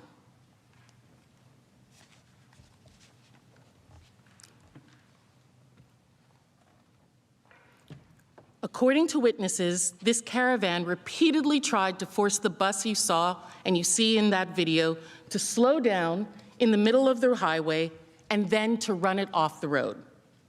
What that video you just saw does not show is that the bus that they tried to run off the road was filled with young campaign staff, volunteers, supporters, surrogates, people. As the Trump supporters closed in on the bus, a large black pickup truck adorned with Trump flags suddenly and intentionally swerved and crashed into a car driven by a Biden-Harris volunteer. News of the event went viral on social media. The President of the United States, in a campaign, saw his own supporters trying to run a bus carrying his opponent's campaign workers off the highway to physically intimidate people in this country campaigning. Here was his response the next day.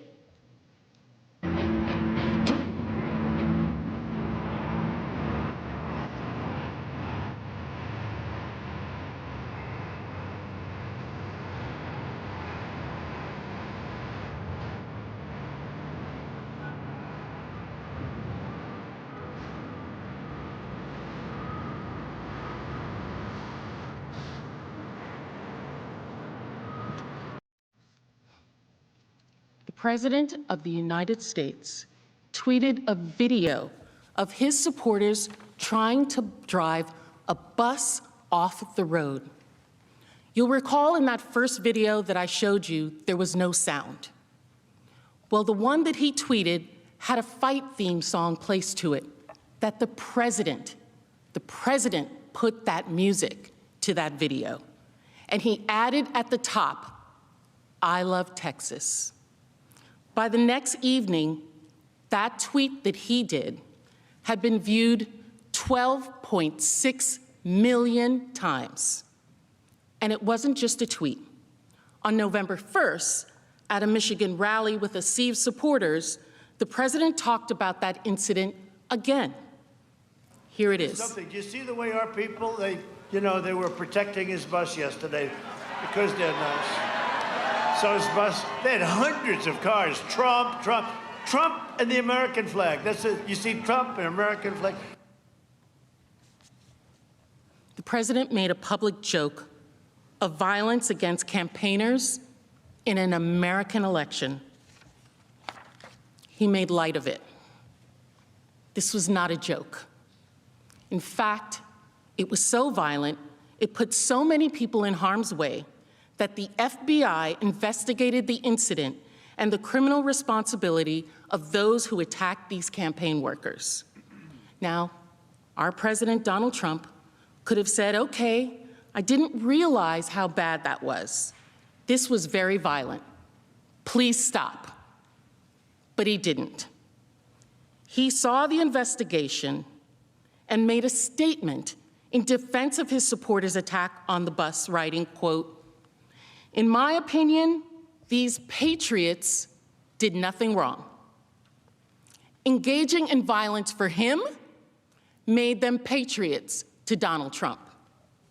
For anyone who says Donald Trump didn't know the violence he was inciting, I ask you to consider his supporters tried to drive a bus off the highway in the middle of the day to intimidate his opponent's campaign workers.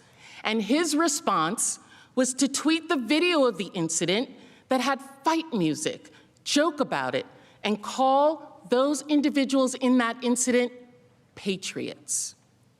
And once again, Donald Trump's praise worked to incite them further. Emboldened by that praise, they remained ready to fight, ready to stand back and stand by. This link is not hypothetical. Just like we saw with the Proud Boys showing up in full force on January 6, Donald Trump's encouragement of this attack made sure his supporters were ready for the next one. The caravan bus attack had been organized by a Trump supporter named Keith Lee. Leading up to the attack on our Capitol of January 6, Mr. Lee teamed up with other supporters to fundraise to help to bring people to Washington, D.C. for that day.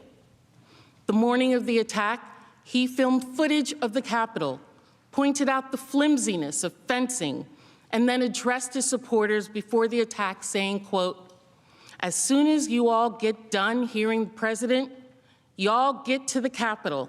We need to surround this place." During the attack, he used a bullhorn to call out for the mob to rush in. He later went to the rotunda himself and then back outside to urge the crowd to come inside. These are the people that President Trump cultivated, who were standing by. I'd like to look at another example. After the election on December 12th, Trump supporters gathered en masse to protest the stolen election in D.C. It was billed by his loyalists as the second Million MAGA March. The rally was organized by Women for America First. The same group that you'll see later secured the permit for the January 6th rally. And who else was there? The Proud Boys, standing by. Donald Trump did not attend that rally, but he made sure to make clear his supporters throughout the day how he felt about the event. At 8:47 a.m., he sent out a tweet. "We have just begun to fight." And then the rally began. And Donald Trump's allies, who spoke at the rally, carried on his message of the stolen election and the importance of fighting to stop the steal. Here's Nicholas Fuentes, a commentator who had organized a Stop the Steal rally in Michigan with Trump supporters. In the first Million MAGA March, we promised that if the GOP would not do everything in their power to keep Trump in office, then we would destroy the GOP. And as we gather here in Washington, D.C. for a second Million MAGA March, we're done making promises. It has to happen now. We are going to destroy the GOP.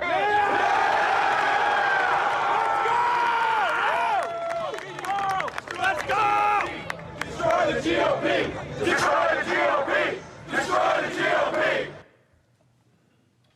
Those words, that was Trump's message. Destroy anyone who won't listen, who won't help them take the election for Trump. And as you will see, this was just the preview for Fuentes, who, like the Proud Boys and the Trump caravan organizers, would later heed the president's call and come to Washington and be there on January 6th. Later in the rally, a former Trump campaign spokeswoman, Katrina Pearson, also spoke. During her speech, she stated, quote, "This isn't over. This is just beginning," referring to the fight to stop the steal. And then she added, "We knew both Republican and Democrats were against we the people. We are the cavalry. No one's coming for us." It's clear that Trump and some of his supporters saw this as war, a fight against anyone who was unwilling to do whatever it took to keep Donald Trump in power. We are the cavalry. And President Trump continued to reinforce his support of these messages throughout the day. At 1:48 p.m., after both speeches, he retweeted his Deputy Chief of Staff's tweet showing his crowd that he had flown over on Marine One, and he tweeted, quote, "Thank you, Patriots." These people were, as you can see, gathered en masse and being told by the president's allies that their election had been stolen. And they were told they were the cavalry. No one else could do it. And after hearing these speeches and seeing the president's support, this is what Donald Trump's cavalry was capable of.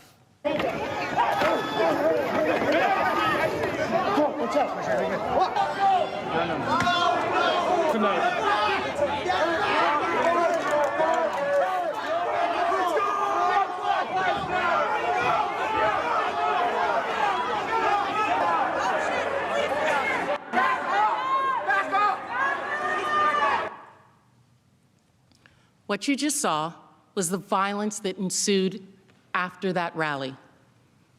The Proud Boys, after that rally, engaged in serious acts of violence in downtown DC. Some Trump supporters and self-identified Proud Boys vandalized churches after that rally. If we look at these events, it's clear how we got here.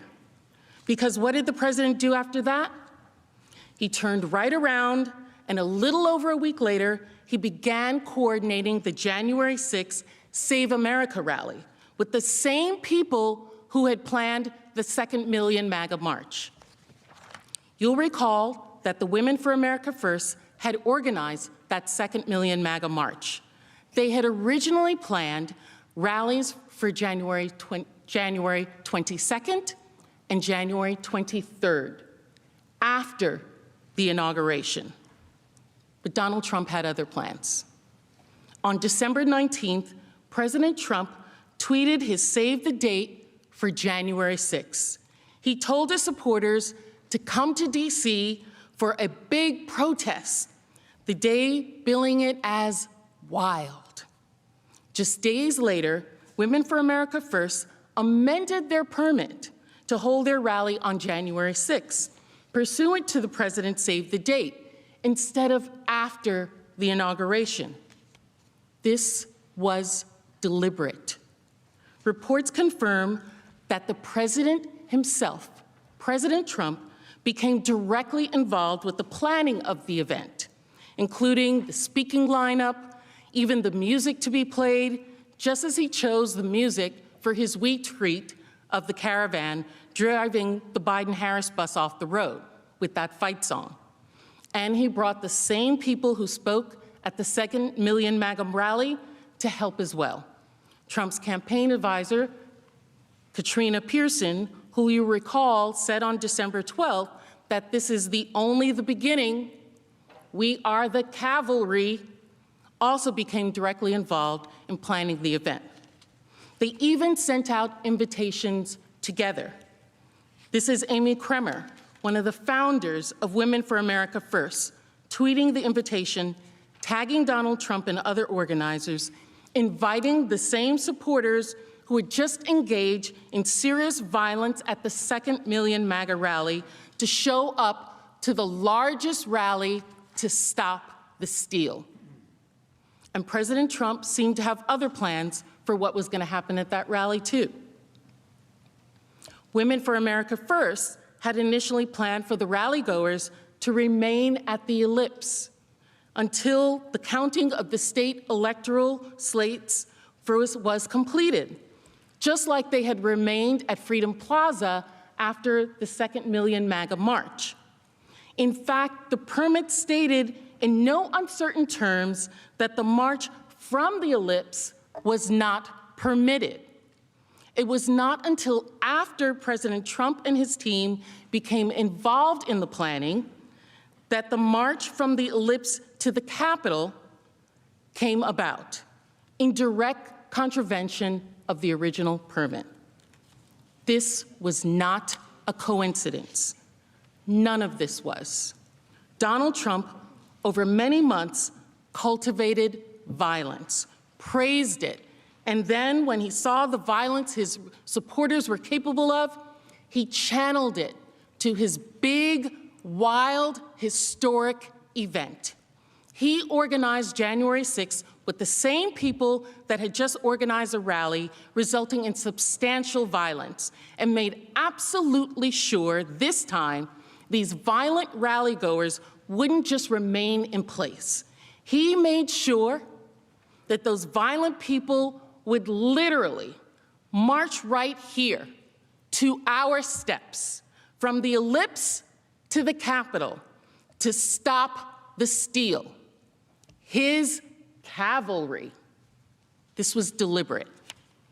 And because the President of the United States incited this, because he was orchestrating this, because he was inviting them, the insurgents were not shy about their planning.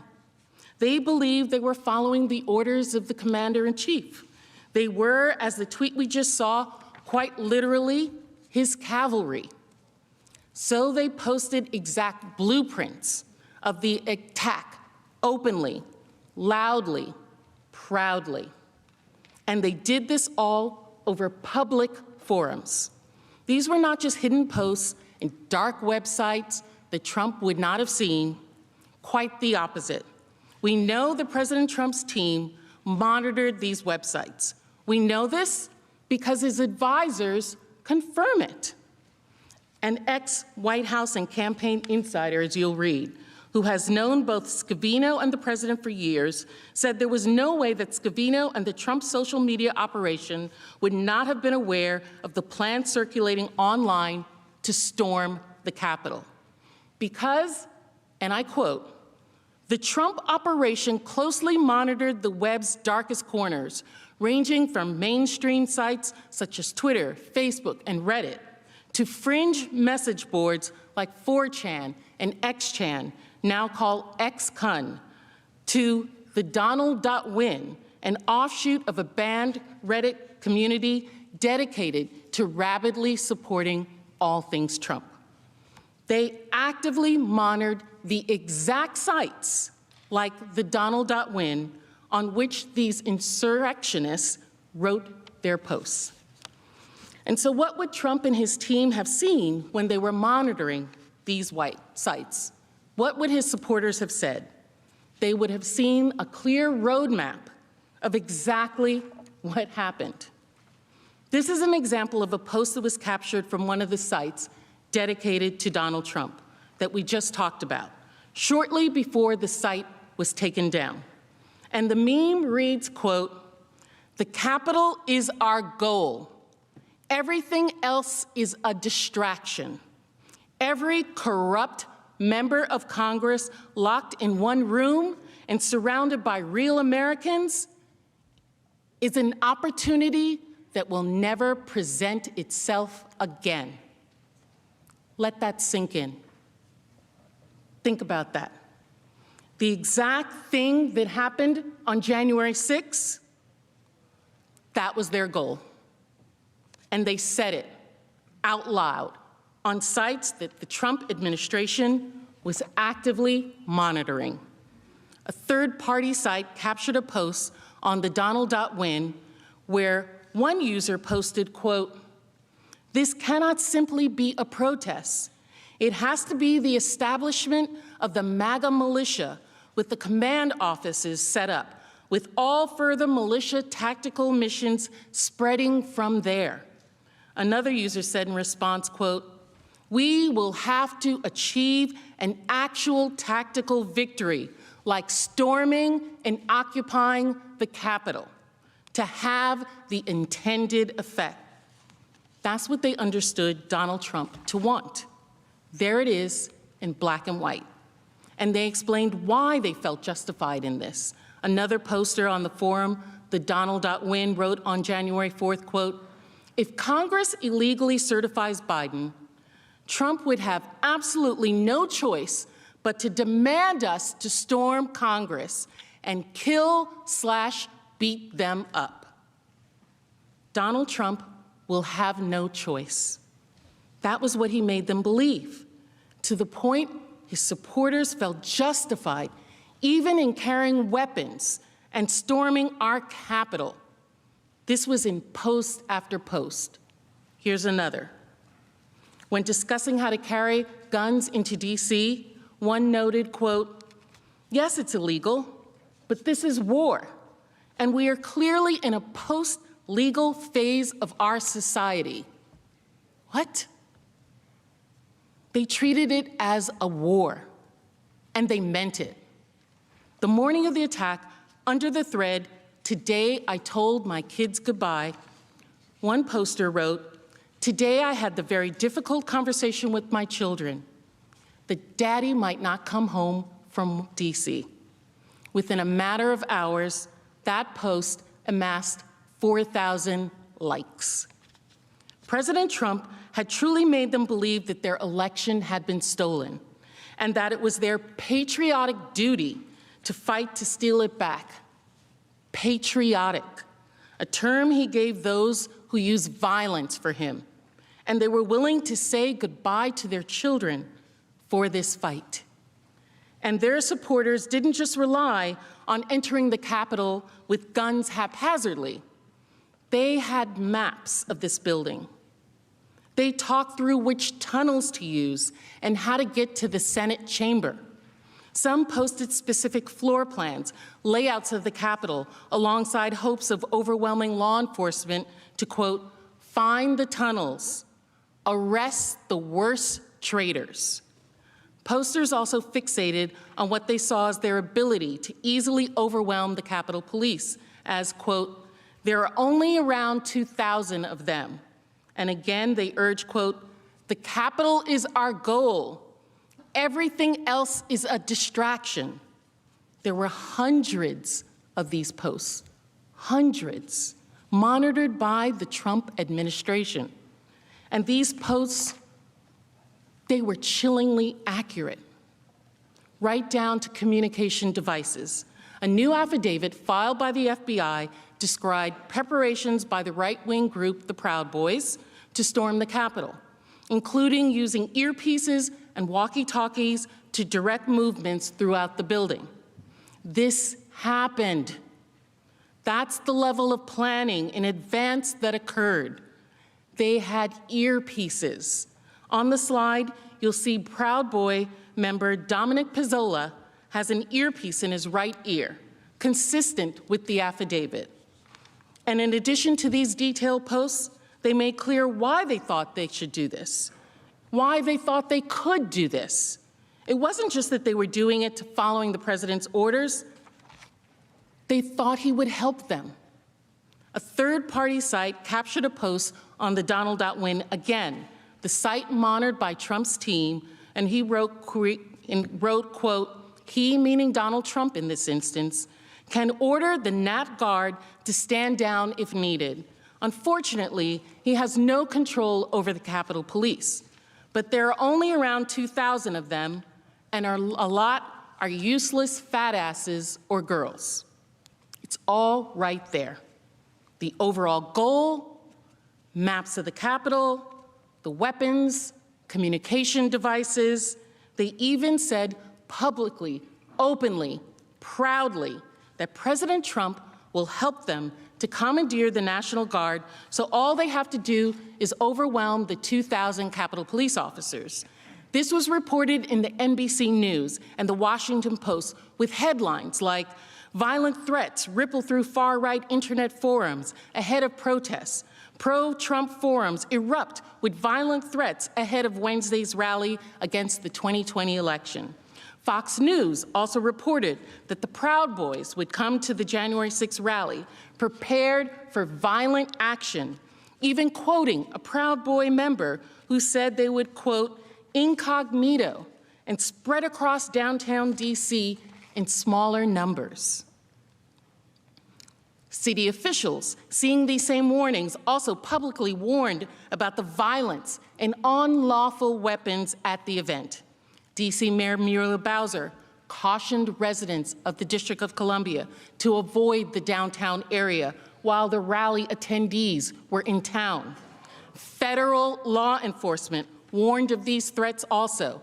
On January 3rd, a Capitol Police intelligence report warned of a violent scenario in which Congress itself could be the target of the angry supporters of President Trump on January 6th.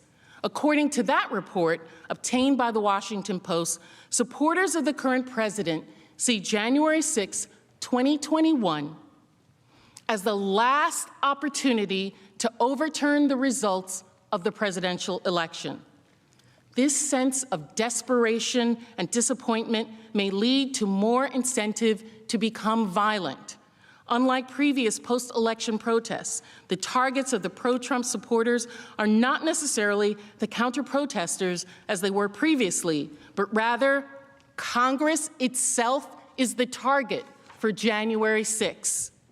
The day before the rioters stormed the Congress, an FBI office in Virginia also issued an explicit warning that extremists were preparing to travel to Washington to commit violence and, quote, war, according to internal reports. The FBI report cited to an online post where the user declared that Trump supporters should go to Washington and get violent. The supporter said, quote, "Stop calling this a march or a rally or a protest. Go there ready for war. We get our president or we die." These threat warnings were not just hypothetical. Actual arrests occurred in the days leading to the attack.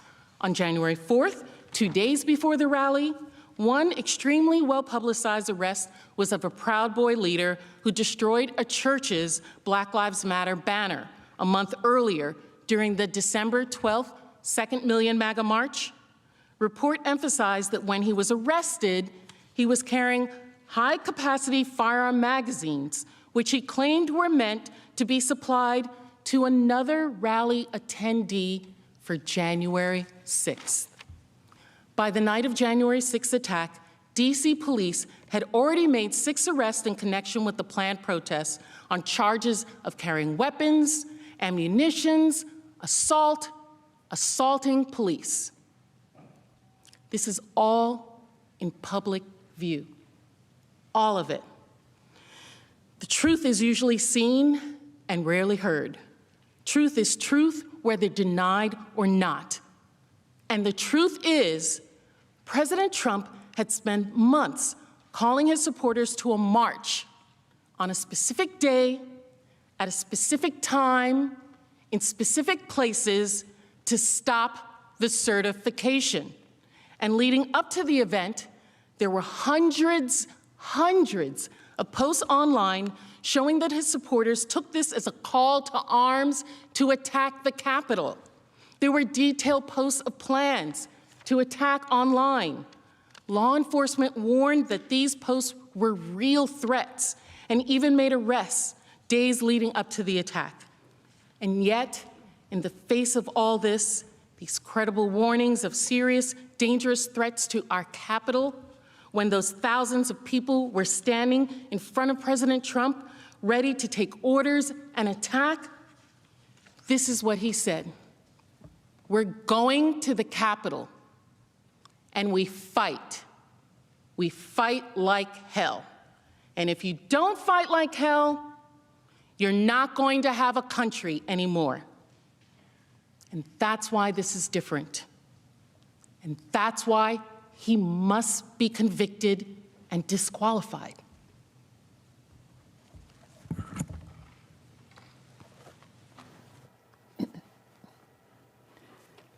That is Delegate Stacey Plaskett from the Virgin Islands. We heard the Maryland Congressman Raskin say earlier, the first time a delegate, will now return to the part events of an January impeachment 6th itself. manager's team. She will demonstrate President Trump's repeated incitement of the crowd that morning as he directed them to the Capitol in his last-ditch effort to retain his hold on power.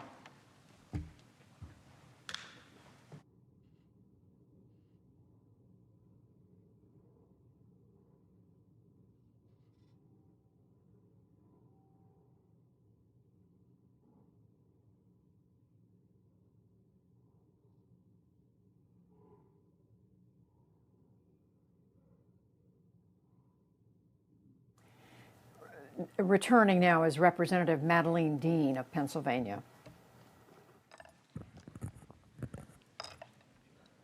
For me and for many Americans, January 6th is forever etched in our memories. I went to work with a sense of excitement. The start of my second term in Congress and the first time I would participate in the certification of a presidential election. And then we all know what happened. I know many of us have similar experiences from that day, but I'll briefly share mine. I stood with colleagues in the gallery above the House floor to observe the Arizona challenge. Moments later, police radios reported a breach of the Capitol grounds. Someone shouted up to us, "Duck, then lie down, then ready your gas masks." Shortly after, there was a terrifying banging on the chamber doors. I will never forget that sound. Shouts and panicked calls to my husband and to my sons, instructions to flee, and then the constant whirring of the gas masks filtering the air. The chamber of the United States House of Representatives turned to chaos. For Donald Trump, it was a very different day. Earlier, I showed you Donald Trump's desperate attempts to maintain power, ignoring adverse court rulings, attacking elected officials, pressuring his Justice Department, even attacking his own vice president. You saw a man who refused to lose, who was desperate to retain power by any means necessary. You saw a man willing to attack anyone and everyone who got in his way. And you saw a man who thought he could play by different rules. He told his supporters, as my colleague Ms. Plaskett just showed you, exactly what he thought those different rules were. Combat, fight, violence. This was not just one speech. This was weeks and weeks of deliberate effort by Donald Trump to overturn the election results so that he didn't have to give up the presidency. The speech on January 6th builds on, refers to, and amplifies that same pattern, the pattern Trump had used and broadcasted for months. He refused to lose, his attacks on others, and his different rules. The only thing different about his speech on January 6th from all these other times that we went through was that he was no longer telling his base just that they had to fight to stop the steal. He was finally telling them, now is the time to do it. Here's the place, and here's how. For weeks, he urged his supporters to show up at a specific time and place, and when they got there, he told them exactly what he wanted. Let's start with his desperation. You saw how much planning went into January the 6th, and when the day arrived, Donald Trump's desperation was in full force. Between the time he woke up on January the 5th and the start of the Save America March, that next day, he had tweeted 34 times. When Donald Trump wants to get his message across, he is not shy, as you all know. These tweets were relentless, and these tweets all centered on his singular focus, his drumbeat to motivate, anger, and incite his supporters, his big lie. The presidential election had been rigged, it had been stolen from him, and they had to fight to stop it. And the timing was no coincidence. He sent 34 tweets because this was his last chance to rile up his supporters before the big, historic, wild event he had planned. Now, I won't go through all of these tweets, but let me just highlight a few. At 1 in the morning, he tweeted, "If Vice President Mike Pence comes through for us, we will win the presidency. Mike can send it back." This will look familiar to you because Mr. Liu just showed you how Trump had privately, he was pressuring and publicly attacking his vice president to stop the certification. And when Vice President Pence refused, when he explained that the Constitution simply does not allow him to stop certification, Donald Trump provoked his base to attack him.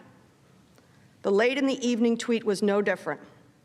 It just got more forceful.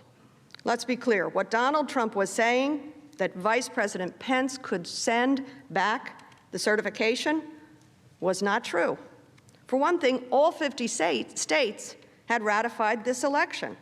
And for another, Vice President Pence explained to him that he does not have the power to unilaterally overturn states' votes and just send the certification back. And Donald Trump knew this, but this was his last chance to get his vice president to stop the certification, and so he was willing to say or do just about anything.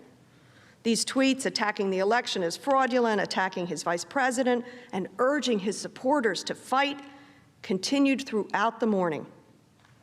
Here's another example. At 8:17 a.m., he tweeted, "All Mike Pence has to do is send it back to them and back to the states, and we win." And we win. That's what he said, even though by then he had clearly lost. As Trump continued tweeting, the Save America March at the White House was now in full swing. The speakers who warmed up the crowd for Trump were members of his inner circle, family members, his personal attorney, people President Trump had deputized to speak on his behalf. Some of the speakers also spoke at the Second Million MAGA March, which resulted in serious violence. The warm-up acts on January 6th focused on promoting Donald Trump's big lie. They stoked the same fears: a stolen election, of fraud, of ripping victory away from them. And the speakers told them what to do about it. As the crowd erupted in "Fight for Trump," chants throughout that morning, Donald Trump Jr. urged, "That's the message. These guys better fight for Trump." The speakers lasted 3 hours, repeating President Trump's message, and finally, at about noon, Donald Trump took the stage with the seal of the presidency on his podium and the White House as his backdrop. President Trump spoke for more than 70 minutes. His narrative was familiar. It was the same message he had spent months spreading to his supporters. The big lie: the election was stolen, that they should never concede, and that his supporters should be patriots and fight much harder to stop the steal, to take back our country. The same phrases he'd spread for weeks, but now the message was immediate. Now it was just no longer just fight, it was fight right now. All of us here today do not want to see our election victory stolen by emboldened radical left Democrats, which is what they're doing, and stolen by the fake news media. That's what they've done and what they're doing. We will never give up. We will never concede. It doesn't happen. You don't concede when there's theft involved. Our country has had enough. We will not take it anymore, and that's what this is all about. And to use a favorite term that all of you people really came up with, we will stop the steal. That set the tone. Our country has had enough, and we will not take it anymore. He told them and us right at the beginning that the only way to take back the country was to fight. Let's look at what he said next. And Rudy, you did a great job. He's got guts. You know what? He's got guts, unlike a lot of people in the Republican Party. He's got guts. He fights. Ms. Plaskett showed you example after example of Donald Trump, when confronted with violence, praising it. We saw him instruct the Proud Boys, a violent extremist group, to stand back and stand by. That group was there on January the 6th. We saw him praise a caravan of his supporters after they tried to drive a bus belonging to the Biden campaign off the road. The organizer of that attack was there on January the 6th. And we saw him team up with the organizers of the violent Second MAGA Million March to plan his rally on January the 6th. And what does he do at that rally? He tells Giuliani he's doing a great job addressing the crowd, saying he has guts to call for fighting. And to be clear, this is what he was praising. So, let's have trial by combat. Trial by combat. Donald Trump praised Rudy, said he did a good job, had guts for telling the crowd that we need trial by combat. Next, more attacks. All Vice President Pence has to do is send it back to the states to recertify, and we become president, and you are the happiest people. This attack, like the tweets he sent that morning, had a purpose: convincing his supporters that the future of our country, of our democracy, hinged on whether Vice President Pence would overturn the election, something he knew Pence could not and would not do. He called out Vice President Pence 9 times that day, and each time he got more forceful. Here's what he said at 12:15. And we're going to have to fight much harder, and Mike Pence is going to have to come through for us, and if he doesn't, that will be a sad day for our country, because you're sworn to uphold our Constitution. Now it is up to Congress to confront this egregious assault on our democracy. And after this, we're going to walk down, and I'll be there with you. We're going to walk down. We're going to walk down anyone you want, but I think right here we're going to walk down to the Capitol, and we're going to cheer on our brave senators and congressmen and women, and we're probably not going to be cheering so much for some of them, because you'll never take back our country with weakness. You have to show strength, and you have to be strong. We're going to have to fight much harder, and Mike Pence will have to come through for us. That's what he said. And he told the crowd what he meant and exactly what to do, literally commanding them to confront us at the Capitol. He even told them he'd walk there with them, which of course was not true. And then he told them exactly what to do when they got to the Capitol. You'll never take your country back with weakness. You have to show strength. And don't forget who is standing there. The same people Ms. Plaskett described to you. Many people violent. Violent people law enforcement had warned would be armed and would be targeting us. One of President Trump's key defenses focus on what he said for a few seconds, 15 minutes into the speech. I know that everyone here will soon be marching over to the Capitol building to peacefully and patriotically make your voices heard. In a speech spanning almost 11,000 words, yes, we did check, that was the one time, the only time President Trump used the word peaceful or any suggestion of nonviolence. The implication of the president's tweets, the rally, and the speeches were clear. President Trump used the word fight or fighting 20 times, including telling the crowd they needed to fight like hell to save our democracy. We know how the crowd responded to Donald Trump's words, and he knew how they responded to his speech. Here is the evidence of how the crowd reacted. We're going to walk down to the Capitol. Yeah!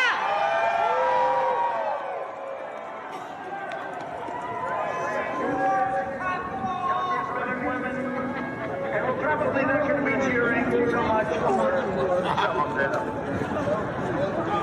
Because you'll never take back our country with weakness. You have to show strength. Yes. Right. Invade the Capitol building. Let's take the Capitol. Take the Capitol. Take the Capitol. Take the Capitol. Take the Capitol right now. We'll be marching over the Capitol building. Yes. Peacefully and patriotically make your voices heard. Storm the Capitol. Invade the Capitol. Fight, fight, fight, fight. Take the Capitol right now. These were the words of the crowd. Trump was telling them to fight, and he would keep telling them to fight throughout the rest of his speech. These are not only words of aggression, they are words of insurrection. And if you have any doubt, listen to what he says next. Today we see a very important event, though, because right over there, right there, we see the event going to take place. And I'm going to be watching because history is going to be made.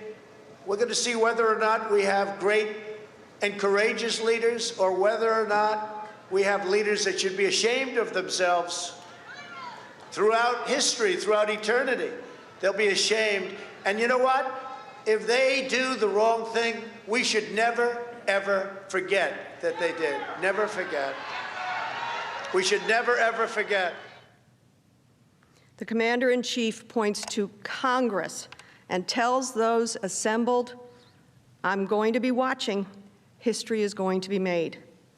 This was clearly not just some rally or march or protest. This was about Donald Trump trying to steal the election for himself, claiming that the election was fraudulent, illegitimate, so that his supporters would fight to take it back. In fact, after stoking the crowd's anger for nearly 40 minutes, after repeating false election conspiracy after false election conspiracy, he said this in no uncertain terms. You will have an illegitimate president. That's what you'll have. Any outcome besides him keeping the presidency would be illegitimate.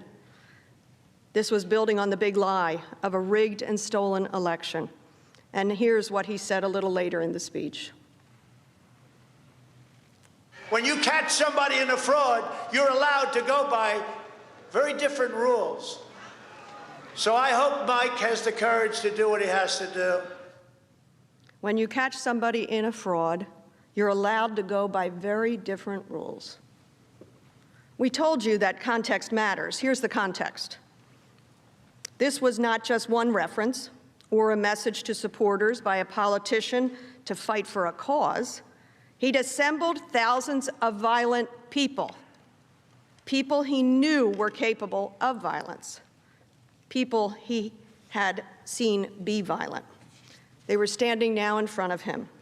And then he pointed to us, lit the fuse, and sent an angry mob to fight the perceived enemy, his own vice president and the members of Congress, as we certified an election. But I said, something's wrong here. Something's really wrong. Can't have happened. And we fight. We fight like hell. And if you don't fight like hell, you're not going to have a country anymore. Our exciting adventures and boldest endeavors have not yet begun. My fellow Americans, for our movement, for our children, and for our beloved country. And I say this, despite all that's happened, the best is yet to come. So we're going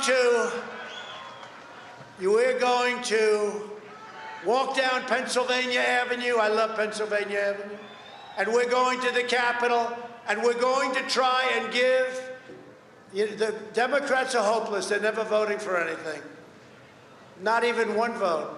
But we're going to try and give our Republicans, the weak ones, because the strong ones don't need any of our help. We're going to try and give them the kind of pride and boldness that they need to take back our country. So let's walk down Pennsylvania Avenue. I want to thank you all. God bless you, and God bless America. Thank you all for being here. This is incredible. Thank you very much. Fight for Trump! Fight for Trump! Fight for Trump! Fight for Trump! Fight for Trump! What are we here for? Trump! What are we here for? Trump! Fight for Trump! Fight for Trump! Fight for Trump! Fight for Trump! Fight for Trump! Fight for Trump! Fight for Trump! If you don't fight like hell, you're not going to have a country anymore. And there was only one fight left, and it was a mile up the road. Donald Trump, the President of the United States, ordered the crowd to march on Congress, and so the crowd marched. This is incredible, you heard him say. That's how President Trump ended his speech. I'd like to close with a very brief timeline of what was happening in parallel alongside the president as he spoke on the 6th of January. A little after noon, President Trump began his speech with a fiery refusal to concede.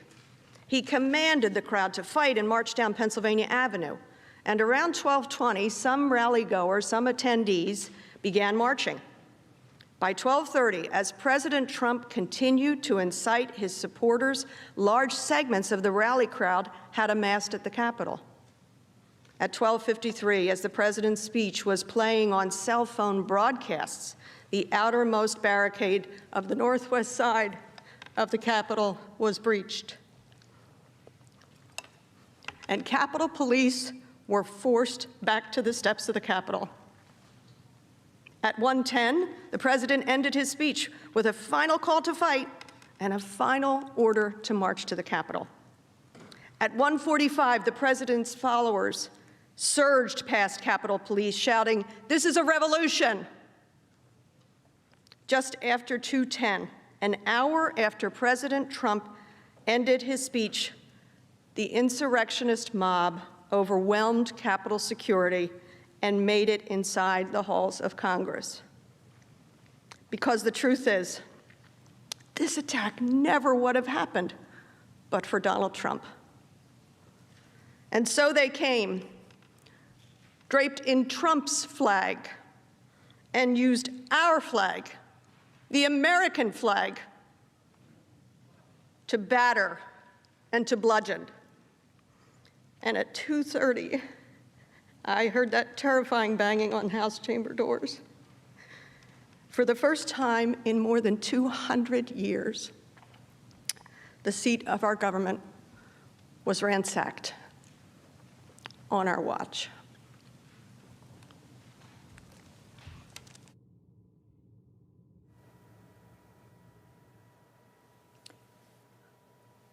Representative Madeleine Dean of Pennsylvania. Mr. President, I think this would be a good time for a break, if that's okay.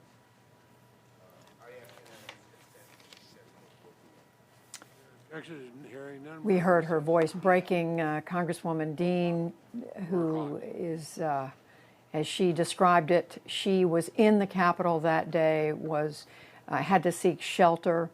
I've actually spoken with her since, and it was a frightening time for her and for so many other members of Congress who were in hiding, who, as she said, she heard them trying to break in the door, and they truly thought that their lives were at risk. And we've heard that again. We heard it from her. We've heard it from other members, and the story doesn't lose anything by being told again and again and again by these members. We are now, today's session of the trial began at 12 o'clock Eastern Time. It's now almost 3:45 Eastern Time, so with just one break, it's gone about 3.5 hours. We're joined again by Elizabeth Chris. She's a 26-year veteran of the Senate. She served as the Republican Senate Secretary during the impeachment trial of President Bill Clinton. We're also joined by Frank Bowman. He's a law professor at the University of Missouri and the author of High Crimes and Misdemeanors, A History of Impeachment for the Age of Trump. Frank Bowman, I'm going to start with you this time. I just said that as many times as we hear these members describe what happened, it doesn't lose its punch. This was a difficult day for them. We saw Congresswoman Dean, we heard her voice trembling, we saw her shaking a little as she described it there at the end, and she had described it earlier. So it's certainly an argument that the House managers are making, and it's an argument with some emotion to it. Well, it certainly is. And the best kinds of presentations, whether they're in an impeachment trial or a courtroom, are arguments that combine irrefutable fact with emotional punch. And I think this is what the managers are putting together. Now, it's certainly true that if this were a courtroom, one would take a lot longer to produce the narrative that they're producing here through live witnesses and documents and the like. But given frankly, the political constraints on the timing here, I think they're doing a wonderful job of putting together a really very compelling narrative. Now, the two things that I think that are most notable here, to me at least, are the weaving together of a variety of lines of narrative and variety of events across the country and across time from November the 4th to January the 6th.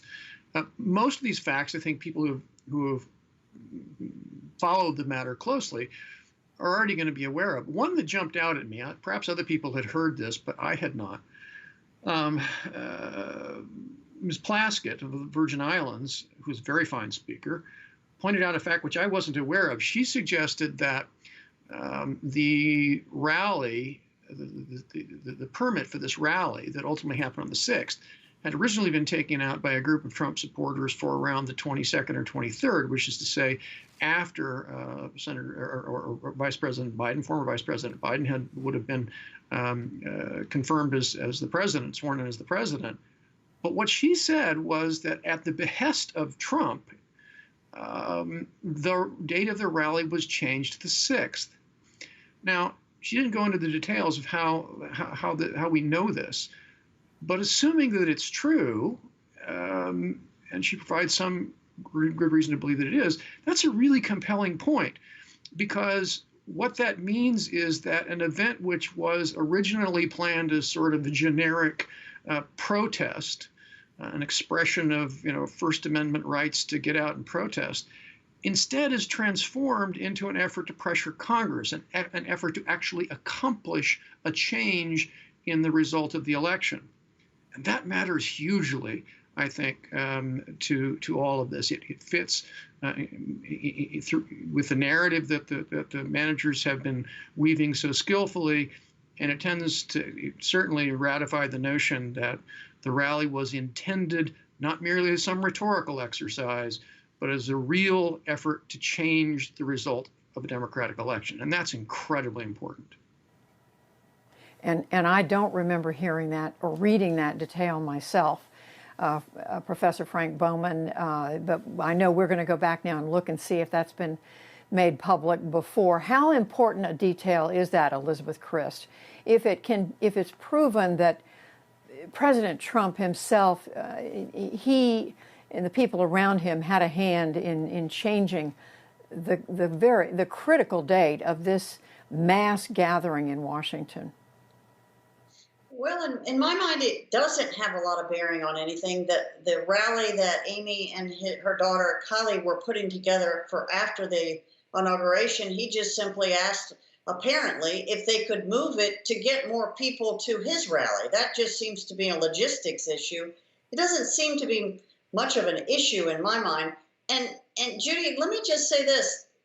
The line of presentation that the House managers are using, I'm not sure are really changing very many, especially Republican senators' minds, because they seem to be making the theme, if a radical group supports you, then you support them.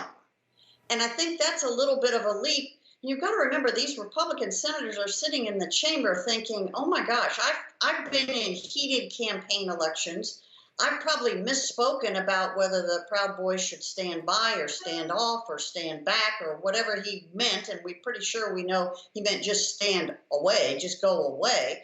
That to take every misspeak in a heated campaign, I would think some of them are sitting there going, they could make a video out of me, out of my heated campaign. So I'm not sure this is playing really, really well to many of the Republican senators. That's sort of my feel on as I listen to all of this. You don't believe what the president said in that debate, in that presidential debate with moderator Chris Wallace, when he asked him specifically about the Proud Boys and he said to stand by. You're saying you don't believe the president knew what he was saying? I think it was a misspeak. And if I remember correctly, days and days and days after that, the president and his press folks and whatnot tried to clarify that it literally was a misspeak, that he wasn't even sure who the Proud Boys were. So again, to make this leap that if a radical group supports you, then you must support them is a little bizarre for especially for folks that run for political office all the time. And we know we have political action committees that can misrepresent what you feel and how you stand on many, many things under the guise that they are supporting you. So I think it's a dangerous place for the House managers to go with a room full of senators that run for re-election all the time. And Frank Bowman, to me, it wasn't just the statement in that debate. It was the retweeting of the video when the people who support President Trump tried to run off the road a bus full of volunteers, Democratic volunteers, and the president retweeted that video with music and essentially cheered them on. I mean, come on. The notion that somehow or other Donald Trump just didn't know? Oh, golly, I didn't know who these Proud Boys were. I had no idea that the people who were supporting me out there might be violent. I hadn't a clue. Oh, come on. The man is a voracious consumer of American media. He knows exactly the implications of everything he says. And it wasn't just one mistweet or one misspeaking in one campaign debate. As the managers have developed here, and frankly, they could do more had they more time after time after time after time, he not only reiterated the lie that the election was stolen, which is the key thing, but he also gave moral support to a variety of kinds of people that a voracious consumer of the media like himself knew perfectly well were violent people and were indeed encouraging violence, prepared to engage in violence. And the suggestion, Ms. Chris, that the Proud Boys are somehow equivalent to a slightly, I don't know, outrageous political action committee? Oh, come on. I mean, it's just not an equivalence at all. And Elizabeth Christ, I mean, you can respond to that, but also, again, I just want to repeat the president retweeting and praising the incident where his people attempted to drive a bus full of volunteers off the road in Texas. Well, I guess my point with the Proud Boys was to say that at the time he was asked by Chris Wallace during the debate, I'm not 100% sure that he did know who they were. And then when he found out who they were, yes, he distanced himself over and over and over again. So again, this idea is if a radical group supports you, that you must support them, doesn't fly with members of Congress because they have so many groups pulling at them one way or the other. And Judy, let me just say, I did look this up. It's a little geeky, but the president throughout his presidency, except for when he was banned from Twitter, he tweeted 34.8 times every day. That's a lot of tweets. So these tweets that are coming out that are a dozen, 2 dozen that we've heard, if he's tweeting 34 on basically average of 35 times a day, that, in my opinion, they're not pulling out very many if that's all that they can come up with. I'm assuming these are the most explosive ones to try to make their point. But again, I'm not sure it's doing a lot of changing of minds when you're talking about the Republican senators sitting in the chamber right now. Elizabeth Christ and Professor Frank Bowman joining us as we look at and talk about, analyze the trial, the impeachment trial today. Also with me, our White House correspondent, Yamiche Alcindor, our Capitol Hill correspondent, Lisa Desjardins. Yamiche, let me ask you to pick up on that. Elizabeth Christ makes the point that this is a selective reminder of some of President Trump's tweets, that he tweeted much more than that. How would you put in context what we're seeing today from the president? Yeah, I think anybody who watched the president over the last year came away with the idea that the president was building up to this idea that the election could only be lost by him if it was stolen from him. He said this over and over and over again. He said this in July, 107 days before the election, as Democrats pointed out today, that he didn't think that he was going to be clear on whether or not he wanted to accept the results of the election. And then as the election neared, the president over and over again made false claims about mail-in voting being a problem when we know that that wasn't an issue. He made false claims about Democrats trying to stop Republicans from voting when we knew that wasn't true. And then on the day of the election, I remember sitting there talking to you, Judy, on the White House lawn, when the president, it was clear, had not won the election on election night. He came out and said, we did win this election. It was striking. It was the first time in U.S. history that a president had ever claimed victory for a U.S. election when, in fact, he had not won. And then after the election, we saw the president continue to gear up and say that people needed to fight and people needed to come up to D.C. So I don't think that this is a selective really taking in of the president's remarks. I don't think that this is the Democrats picking and choosing, because I do point out that the president said once in that July 6th rally that people should go to the Capitol peacefully. And there were times where the president said, I don't want to see violence, but there are a lot of supporters who said, I heard more from the president about running up to the Capitol and making sure that we fought in person to try to stop the counting and the certification of the election. And that's what we're seeing, of course, from Trump supporters saying in court that I was listening to the president. So while, of course, Elizabeth, it's an opinion that maybe some in President Trump's inner circle share, that maybe his remarks being cherry-picked, what we know is that people who were at the rally also heard the same thing that Democrats are saying now, which is that the president wanted his supporters to disrupt the democratic process as it was going on in the U.S. Capitol.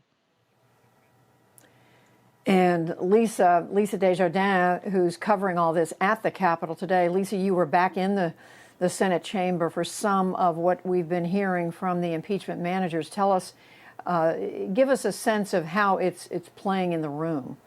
I think the presentation by Delegate Stacey Plaskett of the Virgin Islands was important because she was presenting what I had thought was information that senators hadn't seen before about the dark web, trying to connect statements on the dark web, plans for the attack on the Capitol, very violent plans that were public to President Trump and his team's watching of the dark web. So that is the allegation, and that was the argument. She ran through all of those different items. And again, I saw members of the Senate really paying close attention to a lot of the sort of stunning statements that she raised from the dark web about wanting to attack the Senate itself.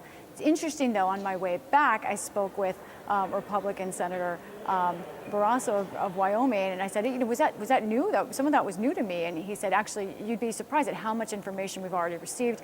He said, I didn't hear anything new. So this goes to Elizabeth Crisp's point that minds seem to be made up, and these senators, I have not spoken to any who feel that they've heard anything new yet. I will say I watched the Democratic side this time. I've moved my seat so I could watch the Democratic senators this time. And they did have more visible reactions to what they were hearing about the dark web, the threats to the Senate itself. I saw Senator Gillibrand of New York kind of sitting like this with her hand on her head, just trying to take in what she was hearing. They were paying very close attention, and after Delegate Plaskett ended, there were murmurs on the Democratic side that I was hearing from them, this idea of, wow, that was gripping testimony for us. It would be interesting, Lisa, to know exactly what is new today, because I had the same reaction you did to some of what Delegate Plaskett was saying in discussing the coordination among some of the people who participated in the riot, the earphones. I think we've seen that, but the fact that they calculated how many they would need, how many people they needed to overwhelm the number of Capitol Police, and then assuming that the National Guard might come in at the president's call on their side. I think some of that combined with what you were saying is information at least I hadn't seen. I've tried to read a lot about what happened on January the 6th. I may have missed it, but it will be interesting to see how much, if any, of this is new. Right, and I also asked in a conversation with a Republican senator who I promised not to name because this was personal, how emotional is this right now? Because I felt like that testimony was getting to be very personal about the threat to the Senate itself and senators here. And this senator said, actually, I was in the chamber and I did not feel the same kind of threat or trauma that my other senators have talked about. I felt like I was safe. Obviously, I knew something was going on. But for me, this was not emotional to hear this kind of testimony, which was surprising. But this was a senator speaking candidly to me, a Republican senator who thinks this trial should end, who thinks that the president should be acquitted, but saying personally that this kind of testimony about threats to the Senate itself was not really affecting them. I wonder if that's a person in a minority, because I do see, looking on the faces of members of the U.S. Senate, kind of in their eyes, some real personal reactions to some of this testimony, but not all of them, as the one Republican senator I spoke to indicated. Well, it may be that in some of the House members, in describing, as Congresswoman Dean has, hearing the pounding on the door, she said, "I'll never get that sound out of my head, that memory."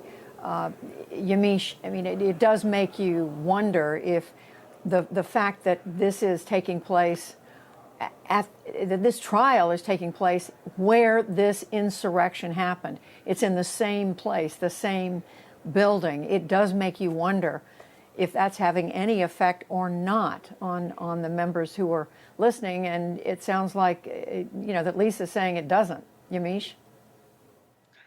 It sounds like the fact that this trial is happening at the alleged scene of the crime is not having any effect on Republicans. And most of them have really already made up their minds. At least Trump, people close to the President Trump, think that they will acquit him. His lawyers, while they're definitely getting criticized for being meandering and not focused and not as precise as the House Democratic impeachment managers, they are confident that the president will be acquitted basically no matter what they say, because this really has come down to this being about partisan politics in their minds. This is about teams, red and blue, and red really does feel like, for the majority of Republican senators, this is not going to move them, and that they see Democrats as really just going after the president again, and they think that this is the Democrats going after President Trump in a way that could also hurt their own chances of being reelected. Let's remember, and I think it's something to really keep in mind, as Democrats are playing the words of President Trump, they could be playing the words of Senator Hawley or of Senator Cruz or of some of the other Republicans who are taking this in as jurists, because they too were backing the president, some of them, in his false claims that he had won the election. So I think part of this could also be personal, in that they're watching the president's words and they're also thinking of their own words and what they said before January 6th. They also don't want to be seen as people who incited an insurrection. So I think that is part of what's going on here. I will say one thing, also on kind of how Trump world and those close to the president are taking this in. Even for someone, a Trump advisor who is familiar with his thinking, he says that, yes, they feel like Republicans are in a really solid place, but they also think that they need to tighten up, which is that they need to come forward with stronger arguments, with more precise arguments. So as all of this is playing out, and even if as it feels like the results are kind of known in some ways, there is this feeling that Republicans and the president's lawyers are also going to have to do a better job, because some of this testimony, some of these arguments are so emotional. Are Frank Bowman and Elizabeth Chris still with us? Because I want to come back to you, Frank, on the argument that the Democrats are making. We were discussing a minute ago. There's certainly an emotional element, quotient to all this, but when you back away from that, do you have a sense that they're building a strong case, at least on paper, when you add it all up, that will at least look as if they made the argument that they needed to in an attempt to convict the president? Sure. Now, one has to recognize the reality here. I mean, this is blue teams and red teams, right? At least it's become so. I think there was a moment, perhaps for a few days after January the 6th, when one could have hoped that the ice would have broken, that the spell would have broken, and that people would feel free to judge the matter on the facts, that they would feel free to break away from their teams. But to a large extent, that hasn't happened, at least not entirely. So the question really now is not who's going to be moved in the chamber, because not enough people are going to be moved on the Republican side to convict. We have to concede that if we're realistic. The question really is the question of whether or not an appropriate record is being made for the American public so that it can understand what happened here over a period of months, perhaps in a way that news obsessives like us already do, but they maybe did not. And also if a record is being made here establishing the constitutional case that a high crime and misdemeanor occurred. I think they are building such a case. It's a case that not only focuses on January the 6th, but focuses on the larger point, that it's simply inconsistent with the president's oath. It is a high crime and misdemeanor for a president to seek actively to overturn the results of a valid election. And to a certain extent, what happened on January the 6th is really just the cherry on top. What we've seen here is that over a period of time, Mr. Trump, time and time and time again, did something that is critically at odds with his basic responsibility as president of the United States, which is to honor the democratic process. And he plainly set out to subvert it. Violence or no, that's enough. Apology for interrupting you there at the end. Elizabeth Chris, do you want to respond to that?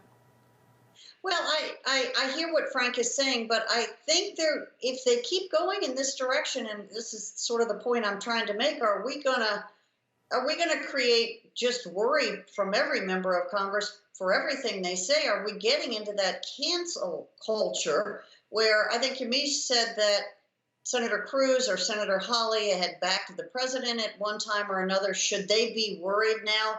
Again, are we getting to the point where everybody's words are going to be parsed and parsed and parsed to the point where it's going to be just one big mess? I think that this is just a dangerous place for the House managers to keep going down, and I hope they don't continue to go down this road. So, Elizabeth Chris, are you essentially arguing that the language the president used in saying fight, in saying that the election was stolen, repeating, not just in the immediate aftermath in November, but into December and January, that it was completely fraudulent and that he had won by a landslide? You're saying all that is really accepted for future presidential candidates, presidents seeking re-election who lose? Well, I'm saying that he believed that. I don't know if he still believes that. And honestly, there's a Time magazine article that creates sort of a scenario where the labor unions and the business community and Hollywood got together and they did not break laws. That is not what the Time magazine article states. But it talks about how they, I don't even want to use the word collude, how they got together in an not a normal marriage, if you want to say it that way, to try to make sure Donald Trump didn't win. If that's what he's calling stole or rigged, he has the right to have that opinion. And I think that's where we're getting into dangerous territory when we tell people they can't have certain opinions. That's I guess where I'm coming from as far as worrying about the direction we're going. Elizabeth Chris, who worked in the Senate for a number of years, Professor Frank Bowman, joining us to analyze what's been taking place in today's trial, the second day of this trial, impeachment trial of former President Trump. It looks as if the Senate is coming back into session. Senator Leahy's in the presiding seat, but we don't see the managers moving toward the lectern. They have a total of 16 hours to make their arguments. We don't know if they're going to use all 16, but we know that they were given up to 8 hours today. They started a little after 12 with a couple of breaks. The first break about 15 minutes. This one in the late afternoon has run, I think, more than 20 minutes, and then they're expected to take a short dinner break around 6 o'clock Eastern. So we'll see how late they go. But this is the day when we are hearing them begin to lay out the beginnings of their argument. They will conclude their arguments tomorrow, and then we will hear from the president's team, the president's defense lawyers. They will make their arguments over 16 hours. Let's hear. It looks like Manager Jamie Raskin, Congressman Raskin. Thank you, Mr. Raskin. Thank you, Mr. President. Members of the Senate. At this point, Representatives Plaskett and Swalwell will take you through the actual day of the attack. They will recreate the attack as it unfolded, focusing on the threats to Vice President Pelosi, Vice President Pence, Speaker Pelosi, the joint session, and law enforcement. I do want to alert everyone that there is some very graphic, violent footage coming, just so people are aware. And I'm going to call again on Ms. Plaskett, who I should also tell you went to work at the Department of Justice and was the senior counsel for Deputy Attorney General Larry Thompson under Attorney General Ashcroft. So she's a very well-trained and experienced prosecutor, as you can tell.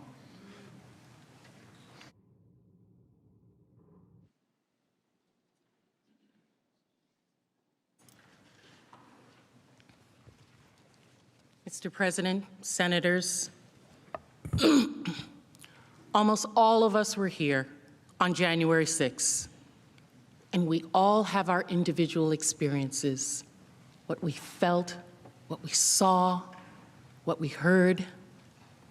We've seen clips and reports in the media, but I have to tell you, it was not until preparing for this trial that I understood the full scope and learned the information that you're going to see, that I understood the effort to attack our seat of government in order to carry out President Trump's mission to prevent the certification of a presidential election.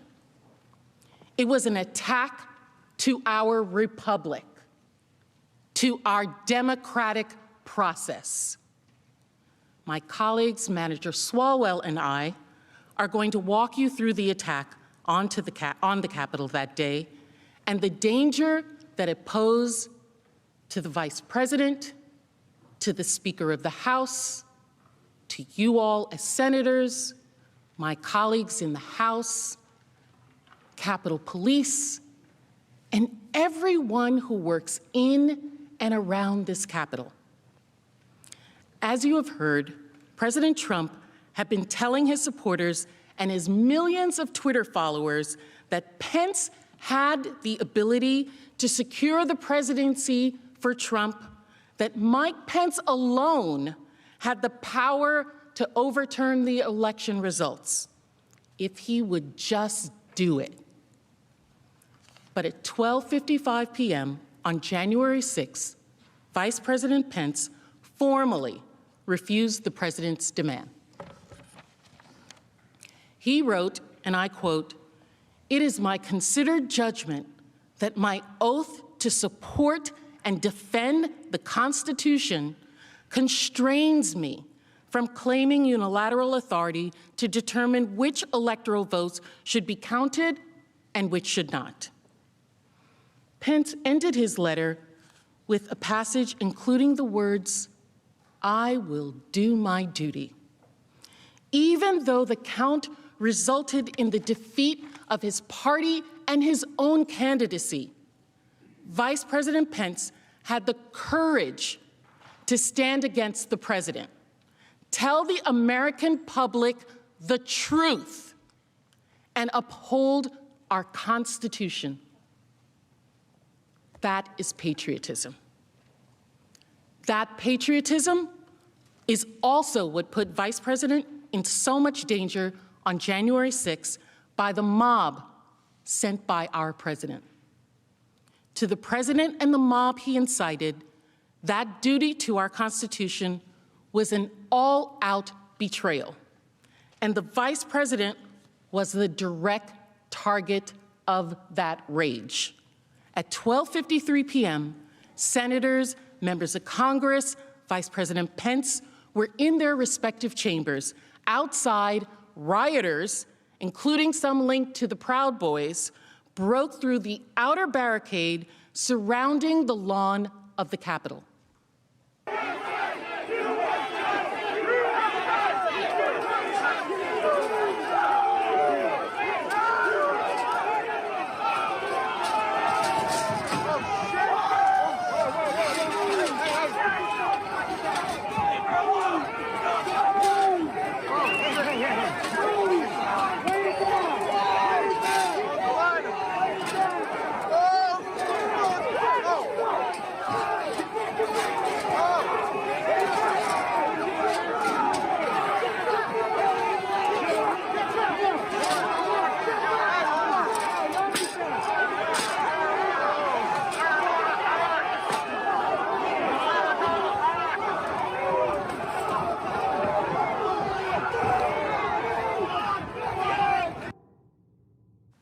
12 minutes later, Vice President Pence began presiding over the joint session of Congress to certify the results of the presidential election. You can see Vice President Pence gaveling in the joint session here. Madam Speaker and members of Congress, pursuant to the Constitution and the laws of the United States, the Senate and House of Representatives are meeting in joint session to verify the certificates and count the votes of the electors of the several states for President and Vice President of the United States.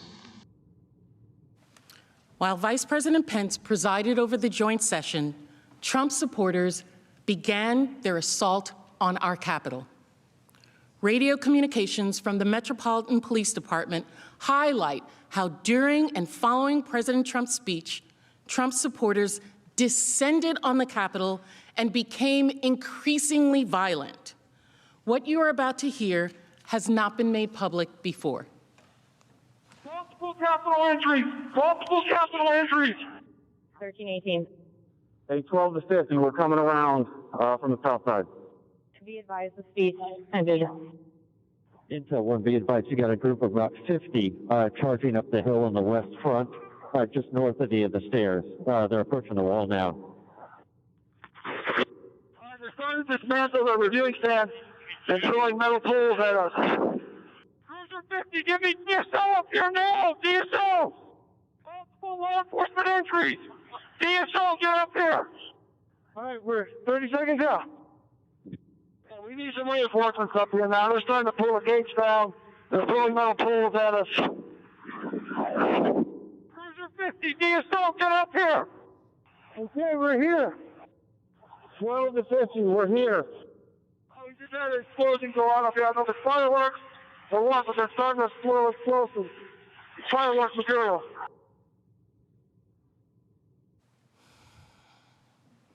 After attempting to dismantle the outermost perimeter, the rioters did everything in their power to storm past the police and into the Capitol. They coordinated moving metal barricades the police were using to maintain distance. Listen to the yelling of "pull them this way" as they grabbed the barriers and attacked officers trying to hold the line. Hold them this way! Hold them!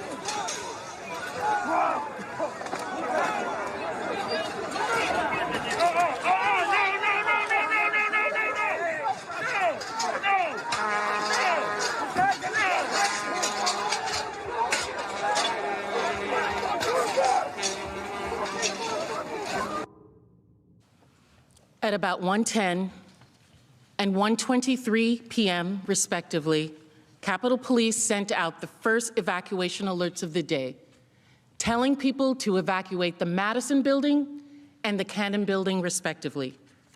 Shortly after, at 1:45 p.m., Trump supporters surged past Capitol Police, protecting the Capitol's west steps, the side that is facing the White House. In another radio communication between Metropolitan Police officers, you can hear an officer declare that there is a riot at the Capitol at 1:49 p.m. Cruiser 50, we're going to give riot warnings as soon as the apparatus is here. We're going to give riot warnings. We're going to try and get compliance, but this is now effectively a riot. 1349 hours declaring it a riot. The next video, as well as several videos that follow, have a model of the Capitol complex. The video is from the west front of the Capitol on the Senate side, the side facing the White House. Watch the red dot, which moves up the lower steps of the Capitol, indicating the approximate location of the rioters as they surge past the police.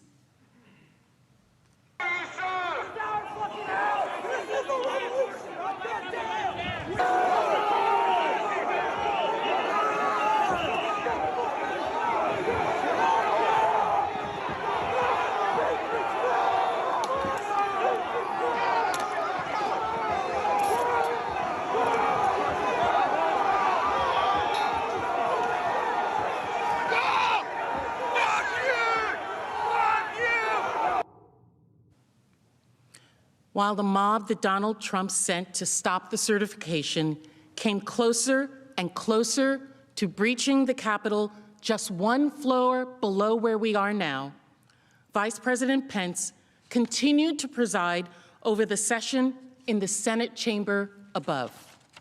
At about 2:12 p.m., Secret Service quickly and suddenly evacuated Vice President Pence from the Senate floor. Here's the immediate reaction to that evacuation. No audio. They just cut out. It looks like they and sometimes the Senate like they just ushered Mike Pence out really quickly. Yes, they did. That's exactly what just happened there.